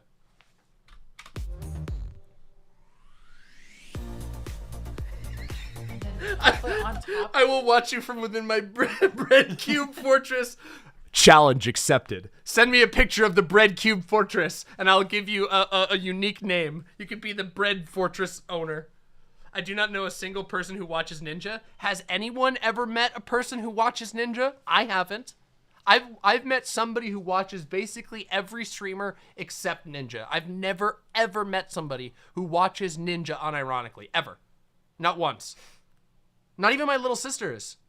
My little sisters, well, they watch my show sometimes, but they usually watch like Germa or stuff like that. They don't watch Ninja. Nobody watches Ninja. Bread cube is a logical evolution of bread tube. True. Generation Alpha watches ninjas. Us Zoomers don't. Generation Alpha. Oh, Generation I think Jazz Alpha. Dog made that up. I think you made that up, Jazz Dog. I think so too. My little cousin watches Ninja. How little? Like 5 or 6 or how old are we talking? I can't imagine. I've never met anybody who can talk who watches Ninja. 12. Okay. All right. It's real. Yeah, Generation Ligma. Things that people say when it's definitely real.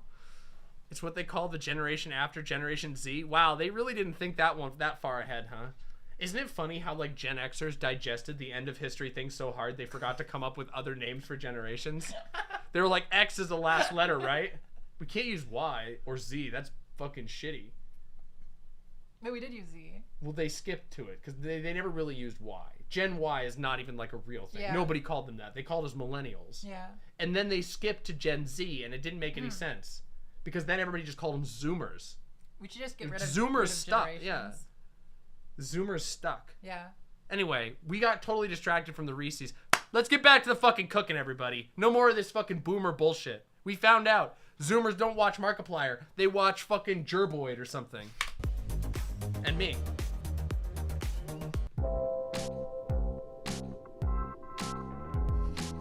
Are they gonna stick cheese in a potato? Because that's just What's normal. gonna happen? Here we go. Oh, look at that. Fancy. It's got olive oil. That's how you know it's very fancy. Cut it open, sure. Oh. Stick cheese in there. Yeah, you got your undercooked potatoes. Excellent. Well, hopefully they're gonna cook them more. They probably will, Making a baked potato, classic. Whoa. Holy shit, did you see that? It melted. I don't believe Did you guys see that fucking shit? That shit's poggers.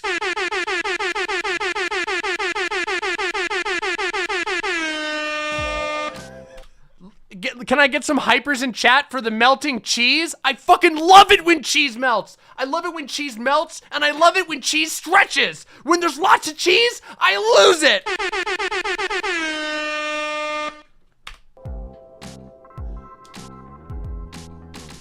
Look! What did I tell you? What did I fucking tell you? I saw it and I fucking clapped. Damn, that's some stretchy cheese. That is mostly cheese. Holy. Oh shit, now bacon? What is this? 2011? I loved bacon back then. I like it now, but I loved it back then. Wait, why are they completely wrapped? I thought they were gonna put like a piece of bacon on. What do you know? What do you know? You fucking, what do you know? I don't know anything. Wrap it. Do you know what this will produce? This will produce the most stretchy, cheesy, bacony thing you've ever seen. Look at that. It looks like shit.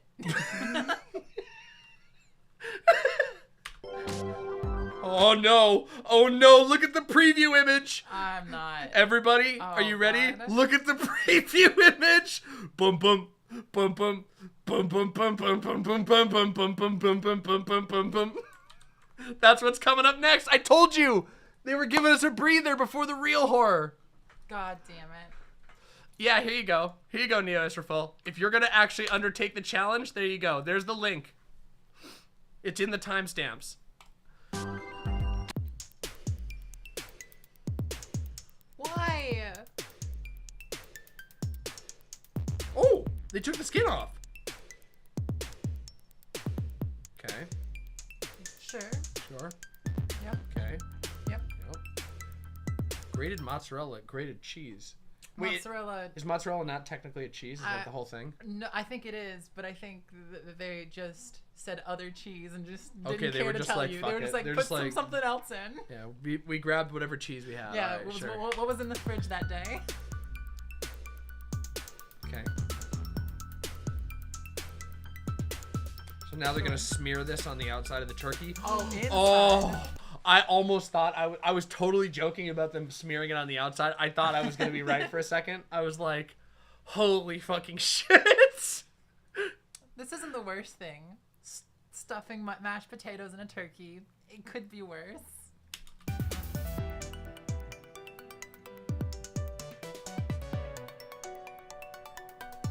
Now they're doing some weird editing shit. Okay. Again, notice they didn't perforate the skin again. They didn't do it. Now here's where it becomes a nightmare because they wrap the bacon They just around wrap it. the whole thing in fucking They're gonna wrap the bacon. whole shit in bacon. That's so stupid.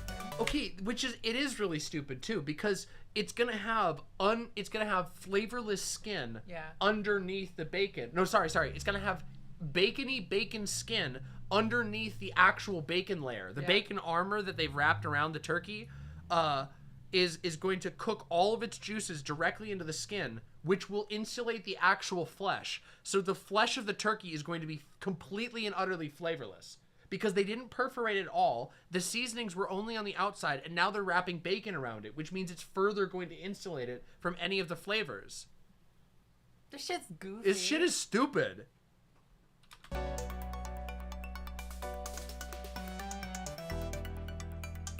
So now they're making like a lattice. I see, they're making a bandage. Look at that, it's gauze. It's bacon gauze. Oh, hello there. Hi.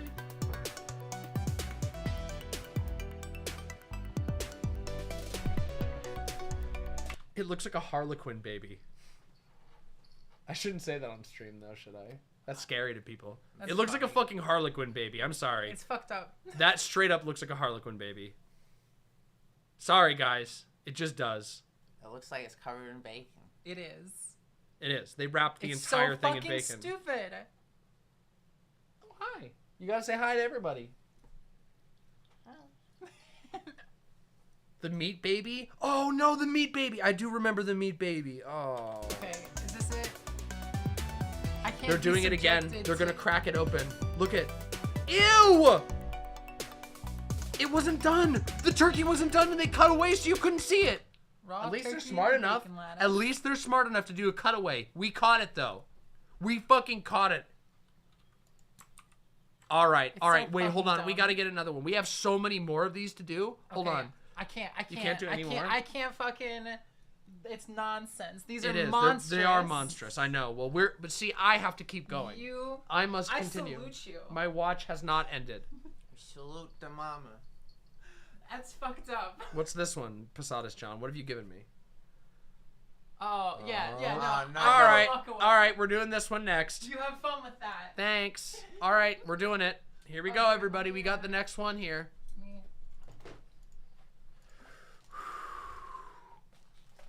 All right. Here we go.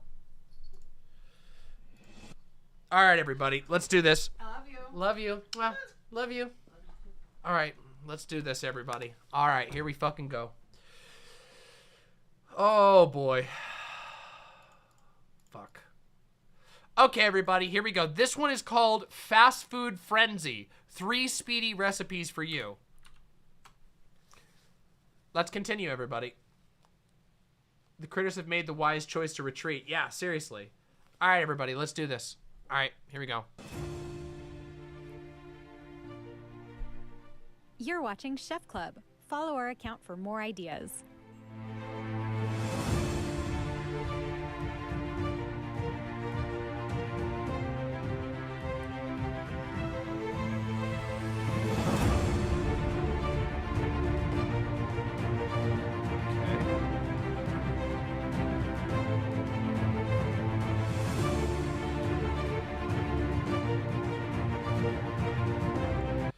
This just makes it cook worse. Why not just cook all of this in a, like, why not cook this on like a, like why not just cook this normally? Like, putting the meat on top of them just means there's going to be spots that don't get cooked as well. Like, I don't think this is going to ruin it, but it's just a weird decision.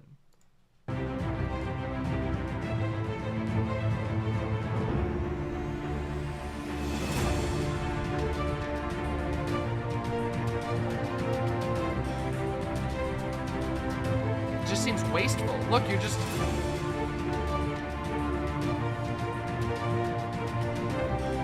Is that really? Is that the traditional way? Oklahoman onion burger? I feel like you made that up.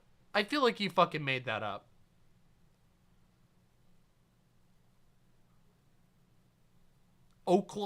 Traditional Oklahoman onion burger? Since when does Oklahoma have traditional anything? Like, is there like a traditional people of Oklahoma that isn't like Native Americans? And I'm pretty sure that the Native Americans didn't make an onion burger. It's real? Come on, this is fucking steamed ham shit. Come on. You're fucking pulling my leg. It's the state burger? You don't have a state burger. Oh my God, if I look this up.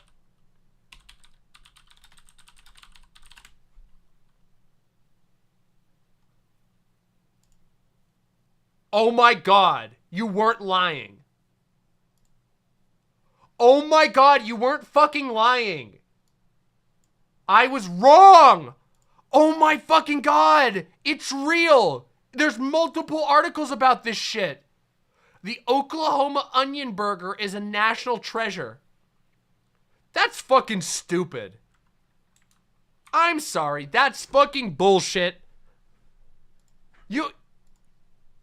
I don't care. I don't care. That's stupid. That's dumb. Sorry. Nope.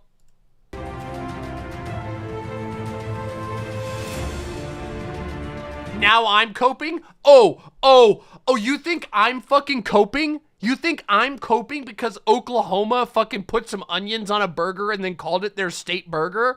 Oh, I'm fucking sorry. I forgot that like every state has their own fucking traditional food that they made up 10 years ago after they hired a focus group to help like advertise tourism in their state. Oh, you guys, oh, I'm so sorry. I had totally forgotten about the fucking Arkansas meat sack, the traditional food of Arkansas people, the Arkansian fucking meat sack. Oh my God, it's the state food. How could you have never heard of it? Oh my God, the fucking North Dakota bull testicle. It's the traditional food of North Dakota. How could you have never heard of this shit? Shut the fuck up. Shut the fuck up.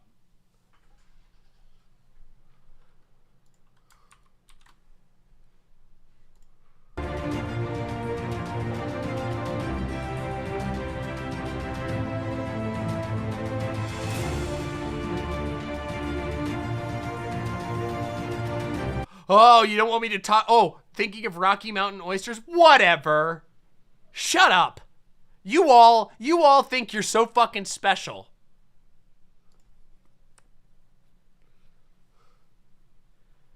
Tennessee's state dish is chili?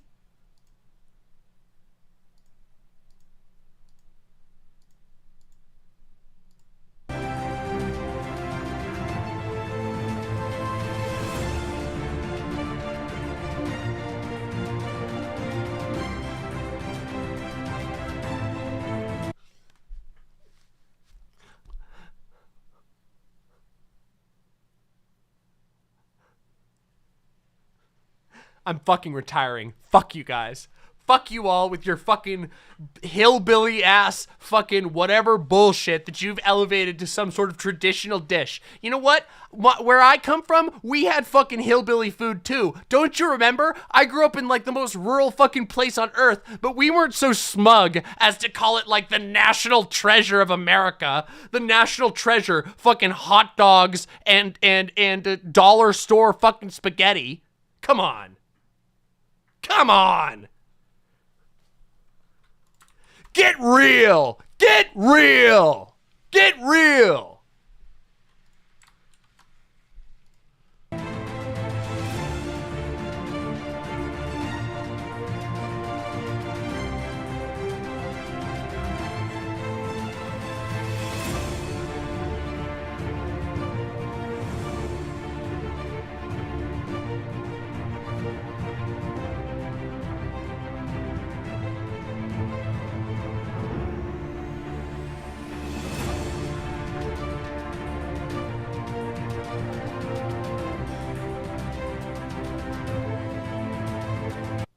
But why? Why do it like this? Why would they do it? Half of all of these buns will be uncooked. Like, just literally why? Is there a reason?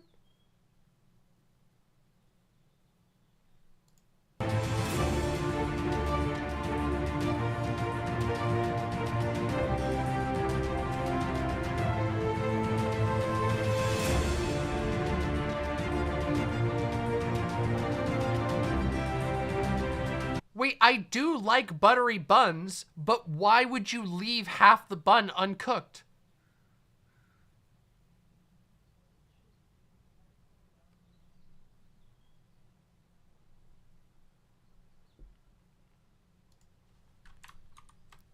Uncle Gumbald, I'm fucking watching you. I'm fucking watching you. Don't you fucking dare. Don't you motherfuckers fucking try and get me on the, ooh, Demon Mama's problematic. Oh, Demon Mama made fun of my hillbilly ass food. Ooh, I'm gonna cry. Oh, Demon Mama's show where she's always nice all the time and never says anything mean about anybody. But then when she made fun of my fucking Missouri boot sandwich, I got so mad. Oh, she's being classist because she doesn't like my fucking boot leather salad. Shut up. Shut the fuck up.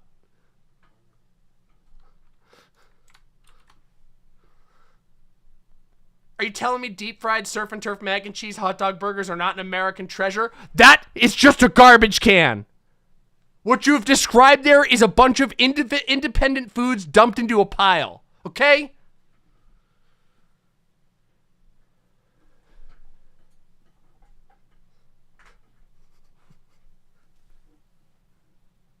Yeah, exactly.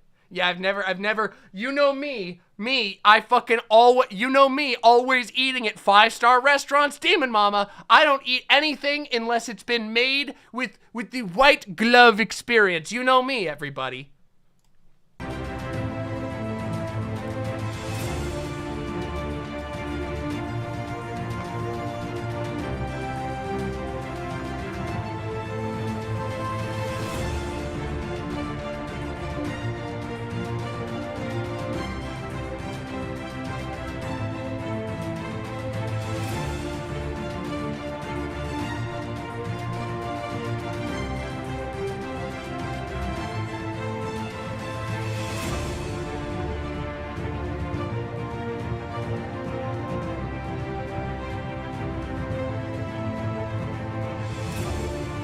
No, unironically, okay, Windleby, the onion burger does look good, but it's just a burger with some fucking onions on it. I'm sorry, it looks just fine. It's not like it's gross. I don't think the onion burger is gross. It's just a fucking burger with onions. There's nothing traditional about that. You just put fucking onions on a burger like every other person who's ever eaten a burger ever. That's not fucking traditional, ancient, ritualistic food. That's not some fucking heritage. That's just a burger with fucking onions on it.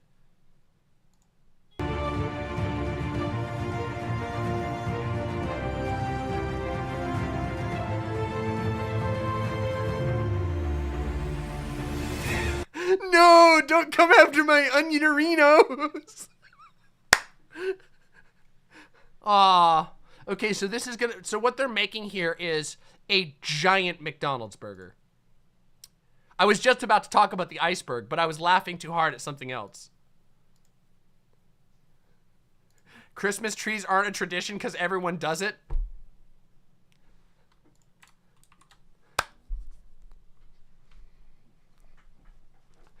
Christmas trees aren't a tradition because everyone does it.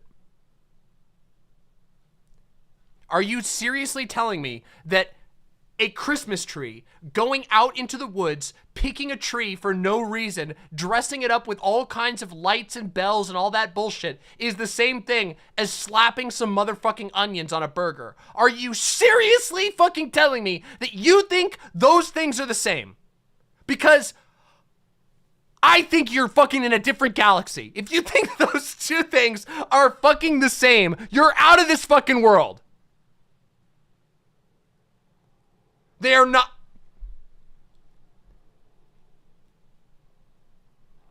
Oh, cooking them with the onions. Oh my God, it's so different. Have I heard of the Wyoming famous Mayo Cum Burger? Nope, and I never will. I'm deleting that from my mind instantly.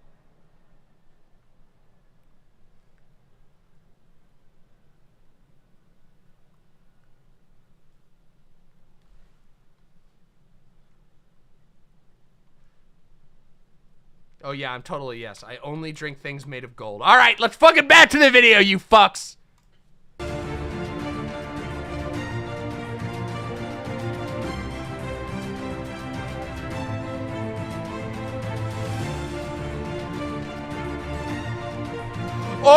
Oh, wait a minute. Oklahoma cucks blown out. Neo Israfil, shit, Demon Mama. I cook my burgers with the onions too. I'm 36. I've been doing it since I was 12, but I've never been to Oklahoma. I think they're just making up gimmicks now. Oh, okay, cucks, blown the fuck out.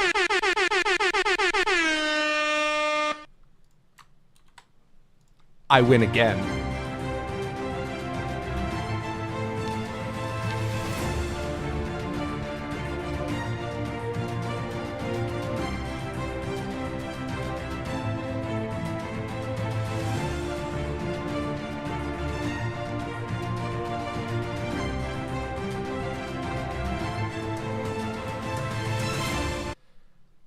But why? Why go through all the effort to make a giant fucking burger turd and then just buy McDonald's fries? I thought this was supposed to be a speedy recipe. That's not speedy. That's really slow. You could just get a better meal by buying the burgers with the fries in the first place. That's so stupid. Oh, okay, everybody, drive to I want you to drive. Hold on, everybody. I want you to go drive down to McDonald's and just buy fries.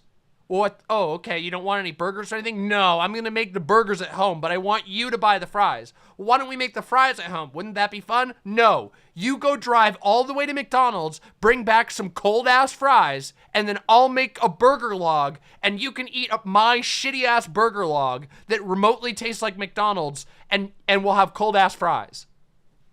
Genius! Fucking, oh my god! Fucking ingenious! Bazinga!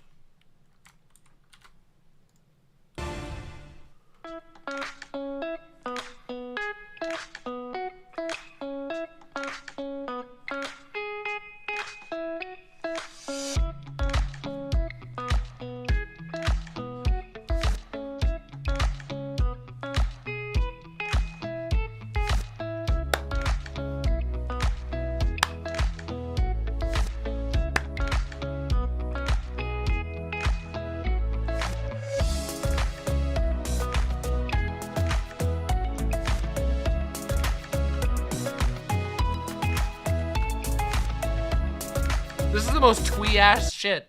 I'm not even watching what they're making. What is this? Oh, so this is ice cream. All right, so we got ice cream.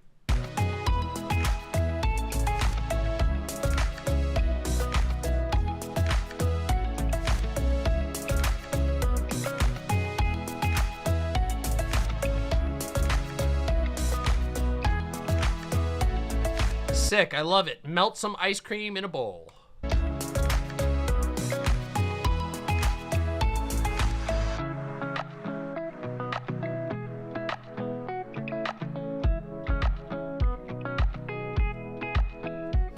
Okay, that's a cop-out. You can't just say cake. That's not fair. You can't just be doing a tutorial and then just say cake as one of the fucking ingredients. That's literally doing the draw the whole fucking owl thing. What's that image? Step 3, draw the fucking owl.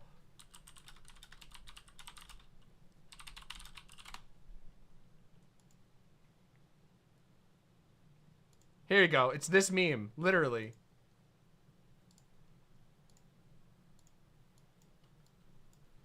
How to draw an owl. Draw some circles. 2, draw the rest of the fucking owl. It's literally this. If you put fucking cake as an ingredient, that's...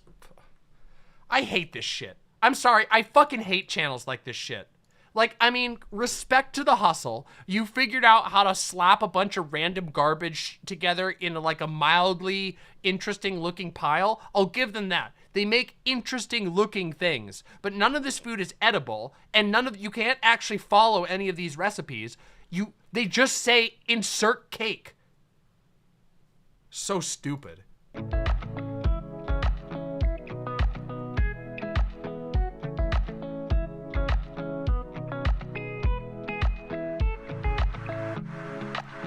Exactly, Kaboka.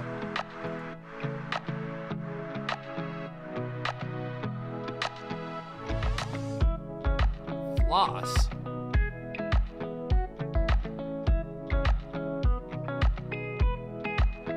What? Why? Why? No! Oh. What?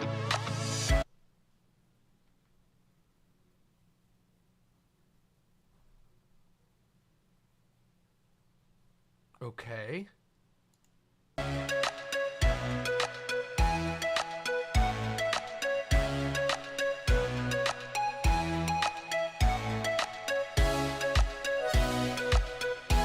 Wow, I was not expecting to get a fucking sick-ass pan flute fucking solo in this.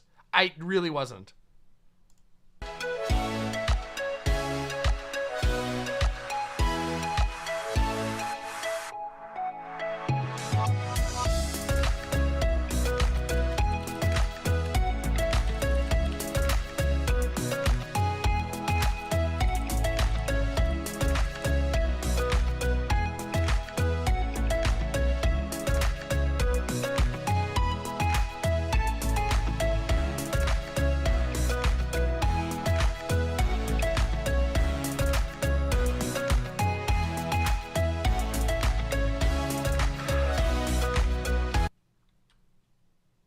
It's slop. It's just slop. Like, this is just slop. What? You won't even be able to eat this. You can't, there's no way this is even delicious. It doesn't taste like, you can't taste anything.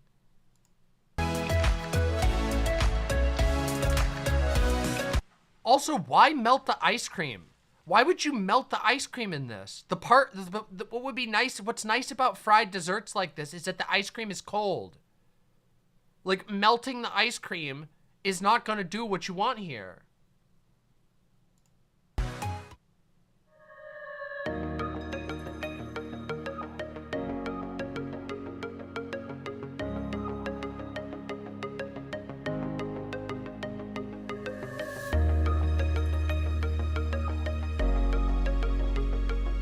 Oh, wait a minute. I know this one. This is the fucking Wyoming state dish. The balls of meat in glass bowl with butter on the bottom. Oh, it's a historical dish.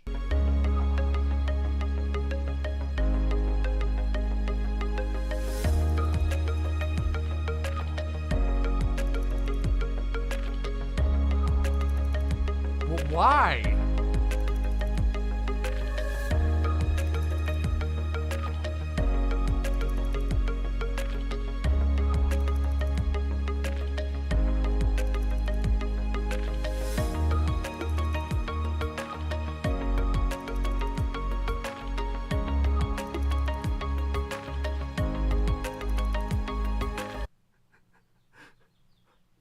Why?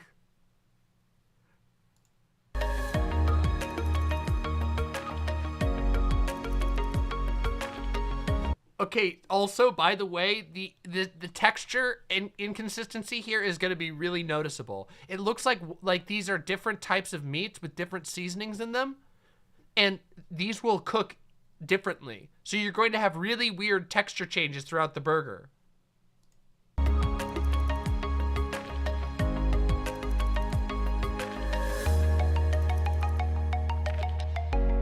Have a good night, Sigma.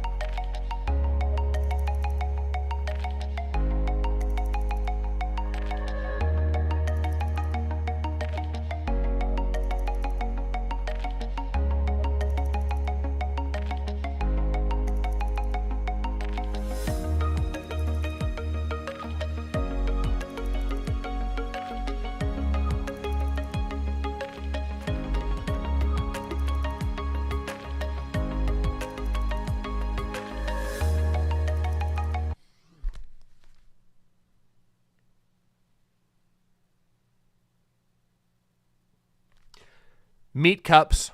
Here we go, meat cups.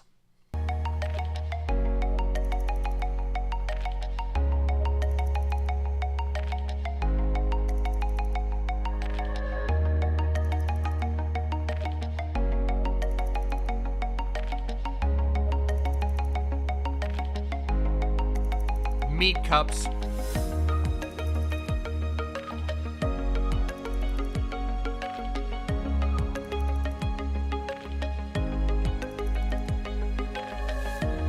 It's not even going in.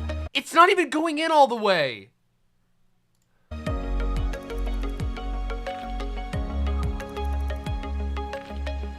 Why? Why not just make a gyro? Like, a gyro would be way better than this. This just looks bad. It's a fucking meat cup that looks bad.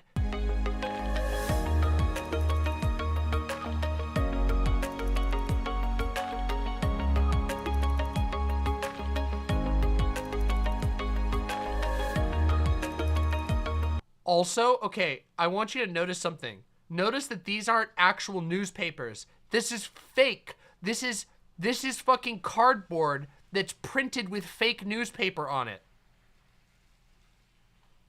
Why? Why? Why would you even bother? That's so stupid. Look at it. It's not newspaper. You can tell. Look, I'll zoom right in. That's not fucking newspaper. Oops. You can see from the pixels. This looks like, I don't know. That looks thin, but it doesn't look like newspaper. This is absolutely not newspaper.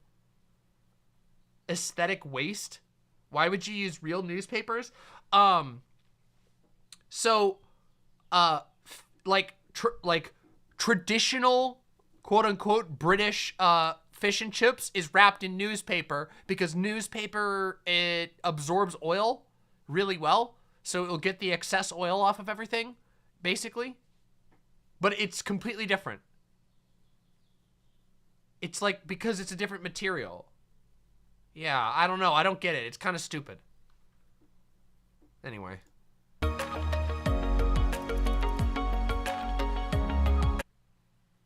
White kebab sauce. So, tzatziki sauce. Tzatziki sauce that you bought and you're not showing us how to make. So the only part of this recipe that was actually like made was the shitty meat pouch or the shitty bread pouch and the shitty meat patty.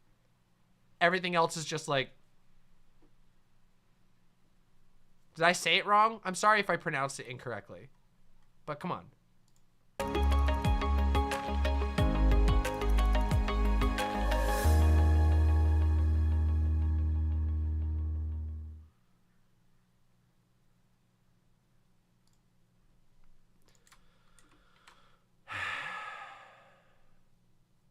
You want to watch a good one? All right, we're going to take a quick palate cleanser.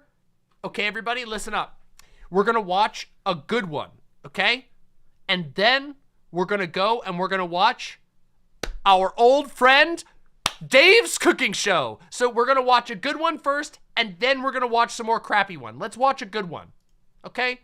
It's time. We need a brief palate cleanser. All right, let's watch it, okay? Let's do this. Here we go. So this is buffalo chicken rangoons. Now those already look good. Let's watch it. Let's Buffalo watch chicken rangoon. I was tasked to come up with a Super Bowl snack, and I saw that crab rangoons had been making their way around the social media space. And while I do have nothing but love for a classic crab rangoon, I wanted to do something a little bit different and slightly spicier. We're gonna start with shredding a poached chicken breast. It doesn't have to be poached, just fully cooked. I've done it with grilled chicken, and you can even just bring home a rotisserie chicken from the store if you want. Shred it with a fork or let it cool and pull it with your hands. And then to a bowl, add a block of cream cheese, some cayenne pepper, a cup of Frank's Red Hot, and a few tablespoons of a hot sauce that is actually spicy. I also liberally sprinkled it with True. some extra hot slap ya mama before bringing it all together in a blender to mix it. After a little taste test, it still needed a little extra something, which I decided would be black pepper and some cumin, which I just manually mixed in afterwards. The wonton wraps that I got from the store were way too big, so I just cut them into quarters. The wraps that you want to get are the ones that are specifically made for egg rolls, simply because those wrappers were made with frying in mind. Now what you want to do is take some of the rangoon and simply put it in the middle of the wrap, pat it down into a nice tight little ball, and then bring all of the corners of the wrap right into the middle so that it forms kind of a pyramid shape. Wetting all sides of the rangoon will help you achieve this so that you can get a proper seal when you press everything together. But watch my hands while I do this. It's easiest to bring all four corners together first, and then we'll do that after this one. Sealing the sides as you go down. And getting an airtight seal isn't really a priority here, because this isn't the type of filling that breaks down in the oil as you fry it. It isn't the easiest dumpling fold to do, but the reason why I like this one is because it can hold way more filling than any of the other folds. Because the chicken itself is just so much more substantial than the fake crab meat that you use for crab rangoon, when I wanted to make something that you had to eat in more than one bite. Also, these shapes sit nicely, Oh, that's neatly cool. flat, so if you wanted to bake a whole bunch of By the way, it is true. This little, like, that style of dumpling folding where you bring all four corners together, you can make like the cheesiest dumplings. I've had, I made homemade crab rangoons with that style. They were so full of cream cheese. It was amazing.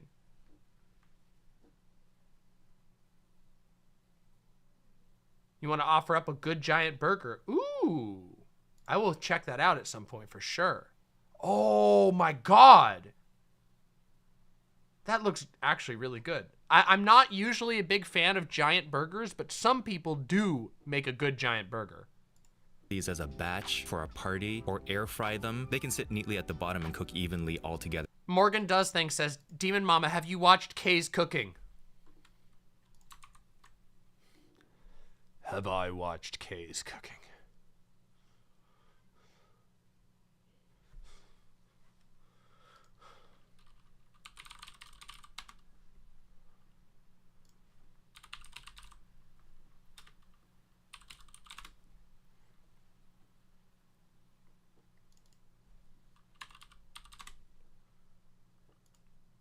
Hold on. 1 minute. Hold on.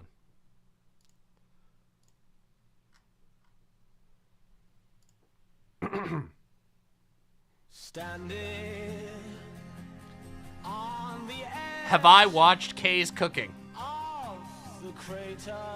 We, the Imps, were the greatest supporters of Kay's Cooking at one point in the past.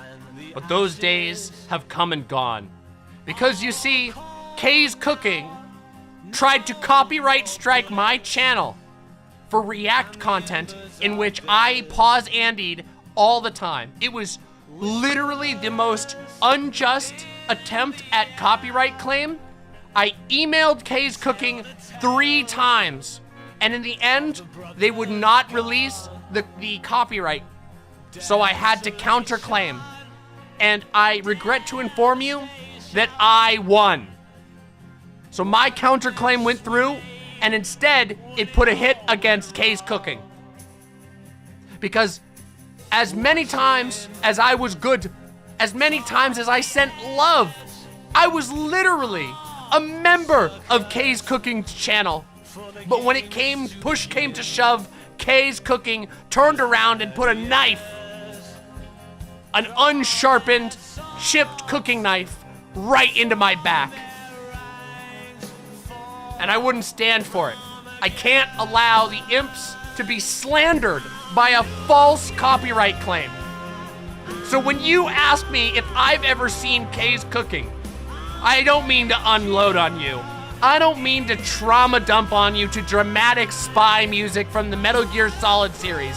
But I have indeed seen and supported and loved and hated Kay's Cooking. And I've been left with nothing but a crater to show for it.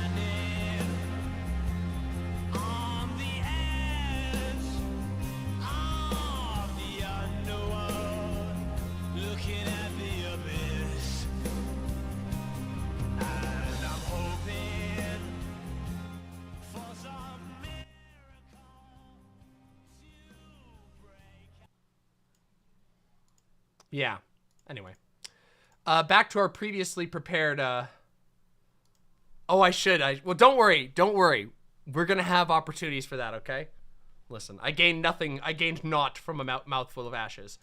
Yeah, I'm not allowed, the only reason, what is this song and why are you allowed to play it on stream? It's called Nuclear by Mike Oldfield. And it's from the Metal Gear Solid series, and I can play it on stream because I was talking over it the whole time. That's the only reason why. Kay's Cooking played us like a goddamn fiddle! It's true. We got fucking betrayed. Anyway, let's continue. As a result. You can also just fold it into a triangle and call it a f***ing day. I am not trying to run your life. I mean, look at that. That took so much less time. And then all you have to do is toss it in the fryer until it's golden brown and it's done. You don't have to wait for the inside to cook because it's already all cooked. Wrapping dumplings is definitely an exercise and some kind of meditation. It took me like an hour to make all of these, and before when I ran... Oh, let me tell you a story, everybody. You want to hear a dumpling story? Once I signed up to help my friend make a huge serving of dumplings. We were cooking for a huge, like a banquet event that was like, we were hosting it. So like, it's a long story. It was back in college. We, the like social group that I was a part of hosted a huge banquet, and like 15 people were cooking or so, and then like 15 people were helping with serving, and there was like a grand total of like nearly 100 people coming in total.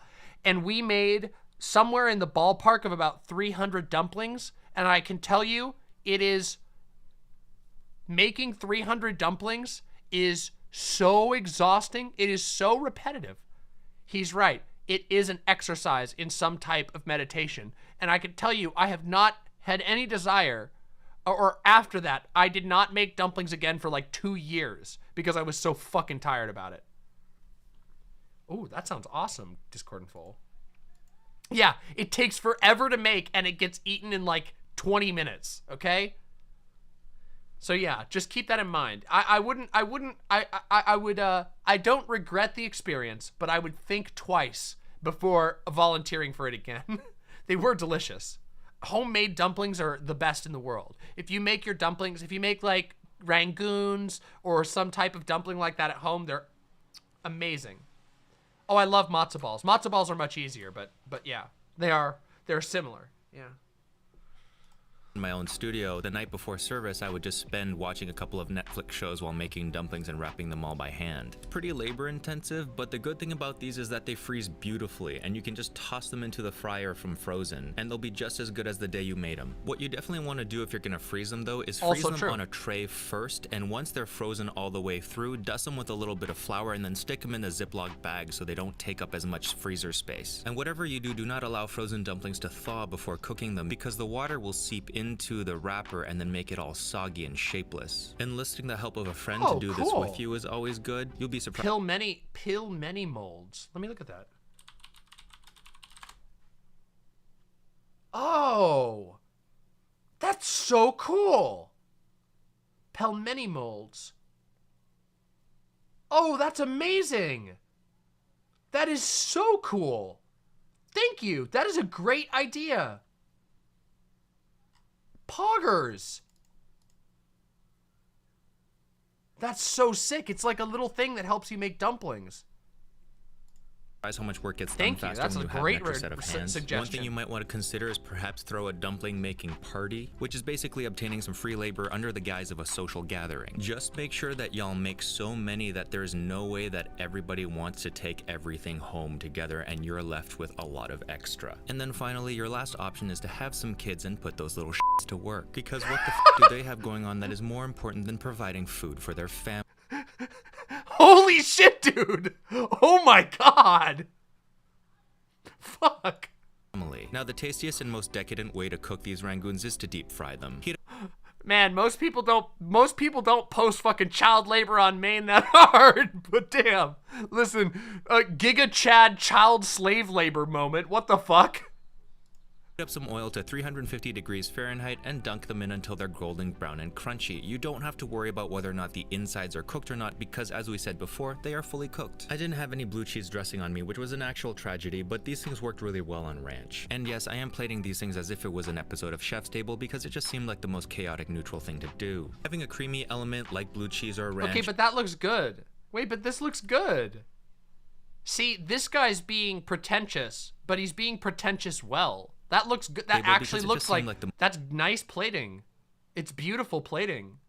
Most chaotic neutral thing to do. Having a creamy element like blue cheese or ranch provides a really nice counterbalance to the tangy spiciness of the Rangoon itself. And I also recommend playing with the different types of hot sauces that you can use when making the filling. When it comes to buffalo sauce, Frank's is obviously non-negotiable, but you can also supplement it like I did with the chipotle and habanero Tabasco sauce. Now, cooking batch after batch after batch of these for something like a big party might be a little tedious. So I did a little test to see if you could air fry them, and you totally could. 350 degrees for 9 minutes. And since air fryers are just high-powered convection ovens, 375 degrees and a high fan convection for 10 minutes should do the trick as well.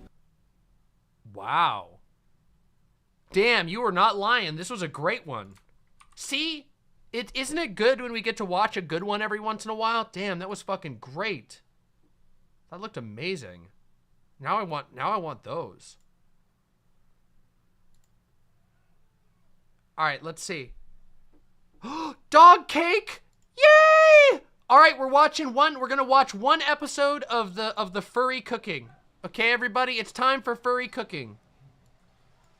Okay, I know all of you are gonna want a meme, but I'm telling you, the furry cook lady is amazing, okay? So don't fucking judge, because we love furries around here, okay? They're cool, all right? Everybody's gotta be cool to the furries, even if sometimes they wear scary outfits. And I know this outfit might look a little scary to you, but I'm telling you, it's wholesome as fuck. Doe! Hey, Doe!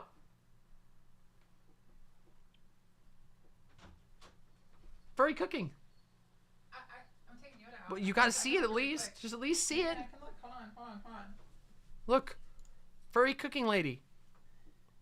It's called, it's the furry baking show, and it's called Bake Me Up Buttercup. And it's actually really cute. Look at this. Look at how cute. And watch, like, she's actually a really good cook. Like, unironically, watched the show before. Look at how nice her setup is. And she has little gloves that she puts on over her paws. Well, that's cute. So there's that no, sounds like, nasty so stuff. difficult. It's definitely really difficult. It's really clear that, like, there's a lot of work that goes into these. Damn. That's why we're watching it. Also, this fursuit's intense. Yeah, it is. It's super, super intense. But look, it's the dog. Yeah, it's cute. They're the same type. Mm-hmm. It's so cute. They're adorable. Yeah, anyway, everybody wanted me to show you. Yeah, so. yeah, it's cute. All right, everybody, let's do furry cooking. Let's fucking do it. Cake for the canine pal in your life. Dog petting the dog. Poggers.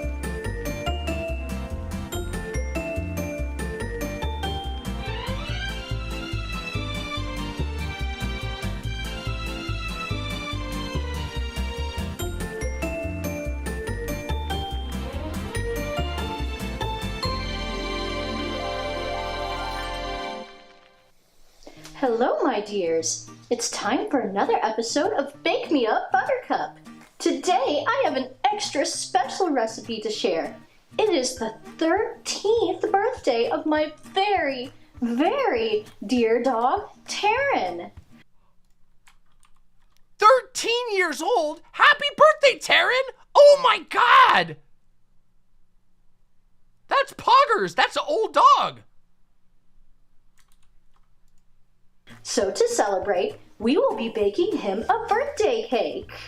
Oh, I just know he's going to love it, so we better get started. In a medium bowl, measure out 1 cup of whole wheat flour. You can also use all-purpose flour if you don't have whole wheat. Add in 1 teaspoon of baking soda. Give these a good whisk to combine.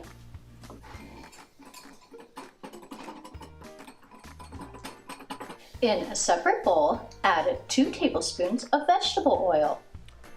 Oh yeah, another thing, just so you know, another thing that's really poggers about this show is its actual tutorials. You can literally follow these recipes and it will come out. Like, she gives you all the information you need. It's none of that fucking insert 1 cake bullshit. It's not any of that fucking draw 2 circles, finish the fucking owl. No, this is like legit, okay? Actual effort, actually teaches you how to make food.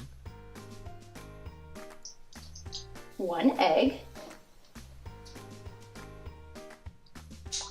Scoop. 1/2 cup of unsweetened applesauce.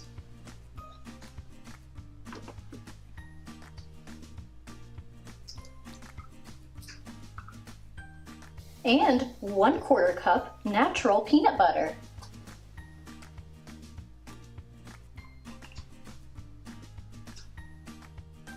Almost got some on our nose. Be sure that there are no artificial sweeteners in your peanut butter. There are a very select Because too much sugar isn't good for dogs. few brands of peanut butter that use xylitol as an artificial sweetener. And this is quite toxic to dogs. Always read that label. Mix these all together well.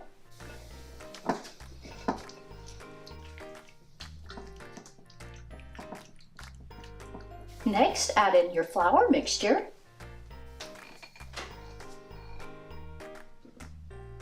stir to combine.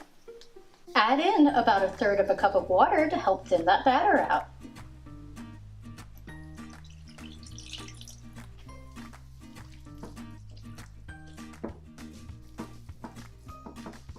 Next, you will need a well-greased cake tin. I have this adorable bone-shaped tin that I will be trying out, but you can also use a regular Windleby asks, is this channel exclusively a channel for stuff you can make for your dog? No, actually, but they do a lot of dog recipes. So, there's like, most of the stuff is like food you can make for yourself, and then there's usually a couple of recipes here and there that are for dogs. 8-inch round tin for this cake as well. Let's pour our cake mixture into our tin. Now, that does not look appealing, but remember, this is a cake for a dog. This is not for human consumption. This is for the dog. And spread it out evenly. This cake will need to bake at 350 degrees Fahrenheit for about 20 to 30 minutes. While we are waiting for the cake to cool, this is called Bake Me Up Buttercup. Here, I'll send you all. Here's the link to the channel. Afterwards, we'll do a little raid with love, okay? There you go. Let's make a simple pup-friendly frosting. All you need for this is 1/2 cup of plain Greek yogurt,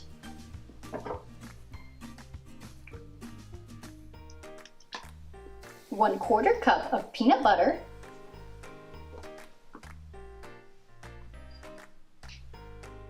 and 1 tablespoon of honey.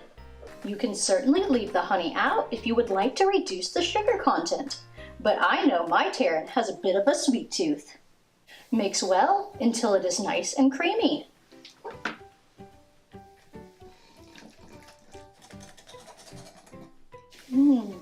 Perfect doggy frosting. Now let's decorate Terran's birthday cake. Sweet Terran is a Welsh Springer Spaniel. He came home with us way back in August of These pictures are so cute, but the chat is in the way. Hold on, I'm gonna hide the chat for a second. You guys need to see this. Look at how cute this doggy is. I have to hide you. Here. Look. Hold on, I'm gonna go back. Decorate Terran's birthday cake. Sweet Terran is a Welsh Springer Spaniel. He came home with us way back in August of 2008. From the very beginning, he had quite a mischievous streak. But he was so gosh darn cute that you could never stay mad at him for long. He was close with our previous dog, Kiba, and after she parted, he helped us welcome in a new little sister into the family, Claire. And here's a fun little fact. He was also the ring bearer in our wedding. Oh my God! What a good dog! That's so fucking cute! That's the cutest shit ever! Terran has the most gentle spirit and has I love never dogs. met anyone he didn't like. He is very dear to my heart. Now that our cake is finished, there is only one thing left to do. Share it with the birthday boy. We get dog eating cam? Yes! He loves it! He's going back for more! What a fun and quick recipe. If you have a special canine friend in your life, consider giving this cake a try. And yes, I know what you all are thinking. I'm a dog too, right? So therefore, I should also enjoy this cake. Well, I suppose I could give it a try.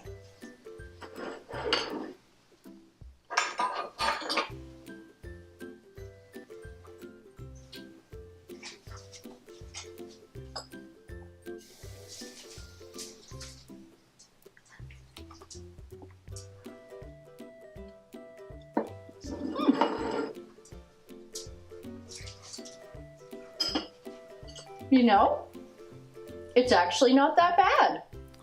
The cake itself is fairly moist, and while it's not got a lot of flavor in it, I have to say, the icing is actually delicious. I kind of enjoy it. thank you all for joining me today in celebrating my dear doggy's birthday. Be sure to wish him a happy birthday in the comments below.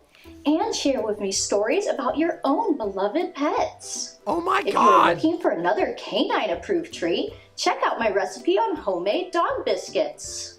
Oh my God, they have one about homemade dog biscuits? I gotta watch that one. Maybe I could make homemade dog biscuits for Yoda.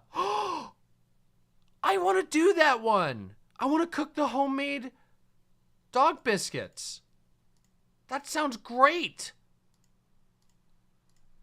Okay, everybody, I'm going to leave a positive comment. All right, I'm going to link the video. Everybody, go throw a like on here. We're going to raid with love. Go leave some love from the imps, okay? Leave some love from the imps.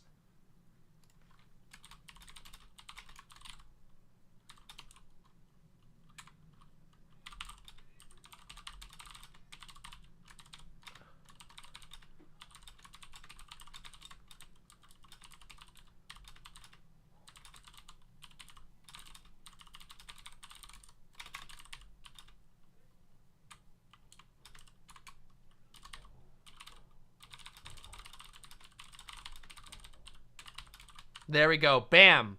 Nice, lovely comment. There you go. Look at that. See? Go on over there. Throw a comment. Maybe throw a like. You can say Demon Mama sent you. Whatever. We gotta make the imps' positive presence heard all over the web. When people hear about the imps, I want them to think about the coolest, gayest motherfuckers on the internet. Got that? Got that?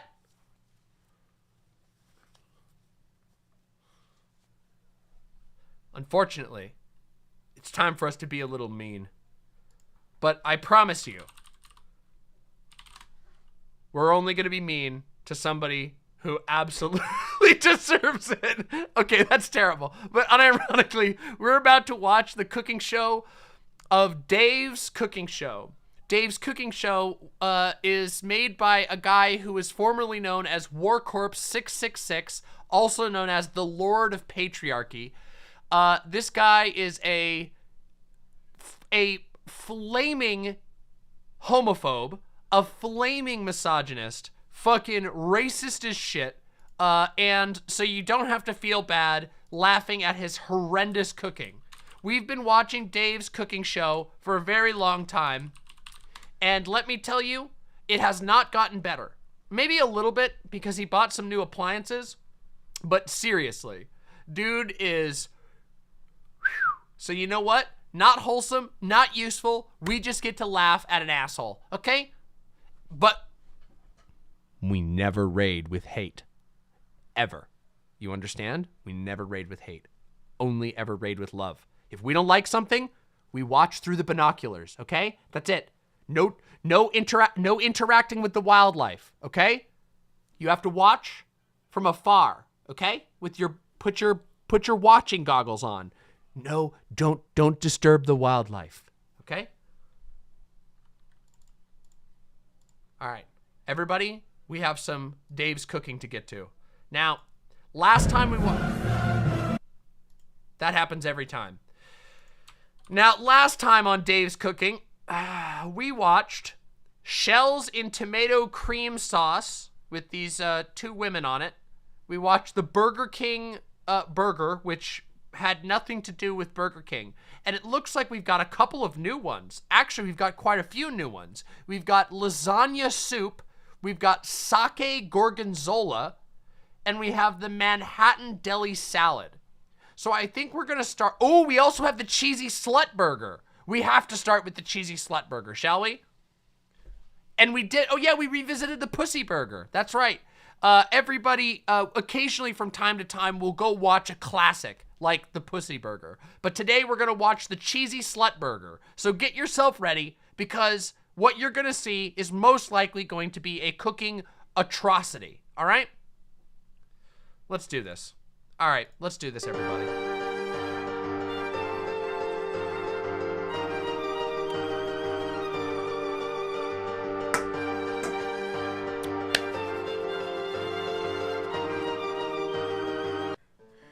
Welcome to Dave's Cooking Show, and for you today we have the cheesy slut burger. First thing we have to do is make the cheesy slut sauce. Okay.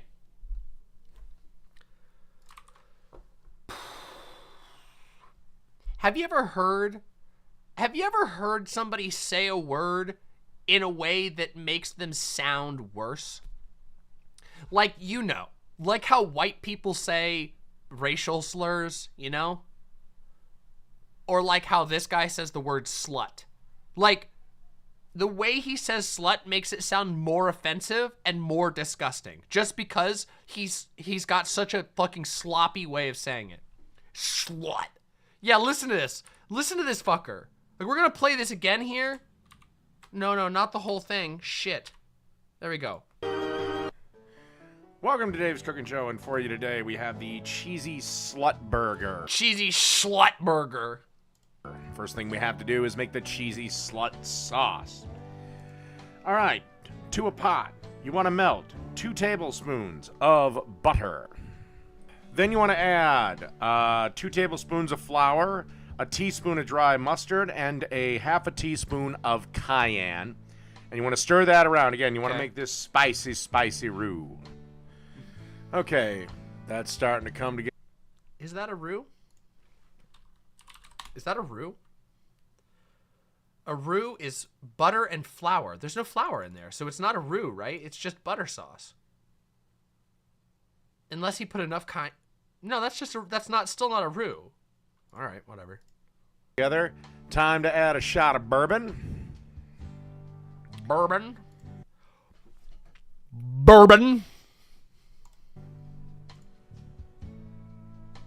And 3/4 of a cup, if my dumbass could find it, 3/4 of a cup of beer. Okay. Make sure you stir while you add the beer, of course. And after you've gotten that kind of all simmered down, settled down, time to add a tablespoon of Worcestershire sauce. Knew it! Fucking called it. This motherfucker puts Worcestershire in everything. This guy puts fucking Worcestershire on pizza. I'm not kidding you. Or Worcester sauce or Worcester sauce, whatever. You know the sauce. And now it's time to start adding some cheese. What I got in here for the first cheese is a nice Monterey Jack. And then a cup of cheddar. And you basically want to just stir this until it melts. You do want to stir it fairly frequently because, again, it can burn on the bottom. And finally, you want to add 2 egg yolks. And then just stir this around till it gets, you know, melted and kind of solid. Oh, yeah. One of the things that is, like, iconic to Dave's channel is what we call the slop, okay? So all of his shots always include fuckloads of slop. You can see there's, like, stains all over here. There's, like, some unknown garbage over here. There's also lots of... It's hard to see. You guys can't see this over here, but there's all kinds of chunks stuck on his grill. The slop is a big part of the Dave cooking show experience. If he doesn't spill shit all over the place, it's not a Dave's cooking video. You guys will... I mean, those of you who've seen before will know. Those of you who haven't, you'll find out. So... And then just set the sauce aside. If you want to put it in a slow cooker, that's fine. Just turn it on low, but basically set it aside and occasionally put it over some low heat so it doesn't actually solidify. Basically, if I had to guess, you'd want the consistency of like almost like a Frosty, That's like a possible. malt. Well, you'll see when we're putting the burger together. All right, and as you can see here, we got 3 third-pound patties. And you just season these up with whatever burger seasoning you like. Again, I'm using the standard prime rib seasoning that I get from my local grocery store. It's made in-house, and it's I really like it, so. Then after about 3 to 4 to 5... All right, guys, just use this sauce that you can't get unless you live in my town. I'm not going to tell you what the ingredients are. I'm just going to tell you it's this random sauce that I get from my local grocer. Make sure you guys use that. 5 minutes, time to flip, and make sure you screw that up. And look at that crust. Beautiful. All right, give these another couple of minutes. Make sure they're 160 in the center, and time for the next step. Okay, time to assemble the burger. As you can see, I've got lettuce on the bottom bun.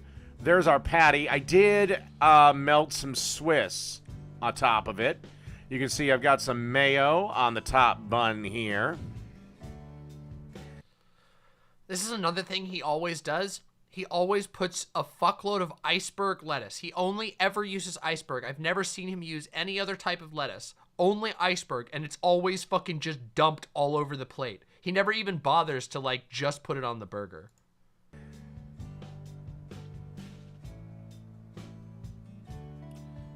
Now they're gonna dump the cheese sauce all over. You want to dollop that cheesy slut sauce that we made.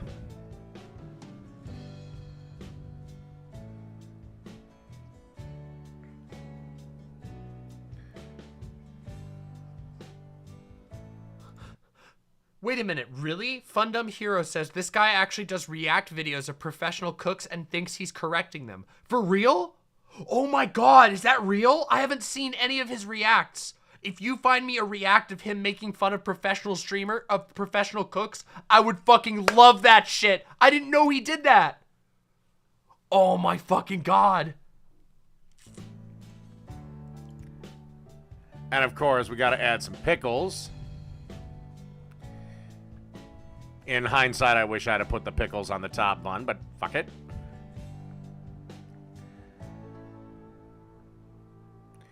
And some French's fried onions. Here comes the slop. Oh, he caught it before it slopped. Put the top bun on the top, and that's it. The cheesy slut burger. Done.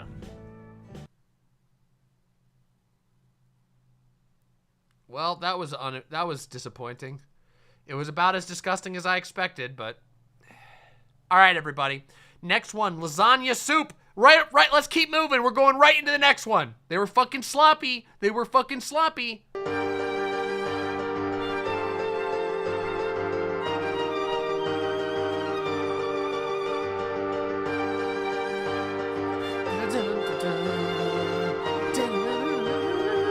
Okay, welcome to Dave's Cooking Show, and for you today, we have lasagna soup.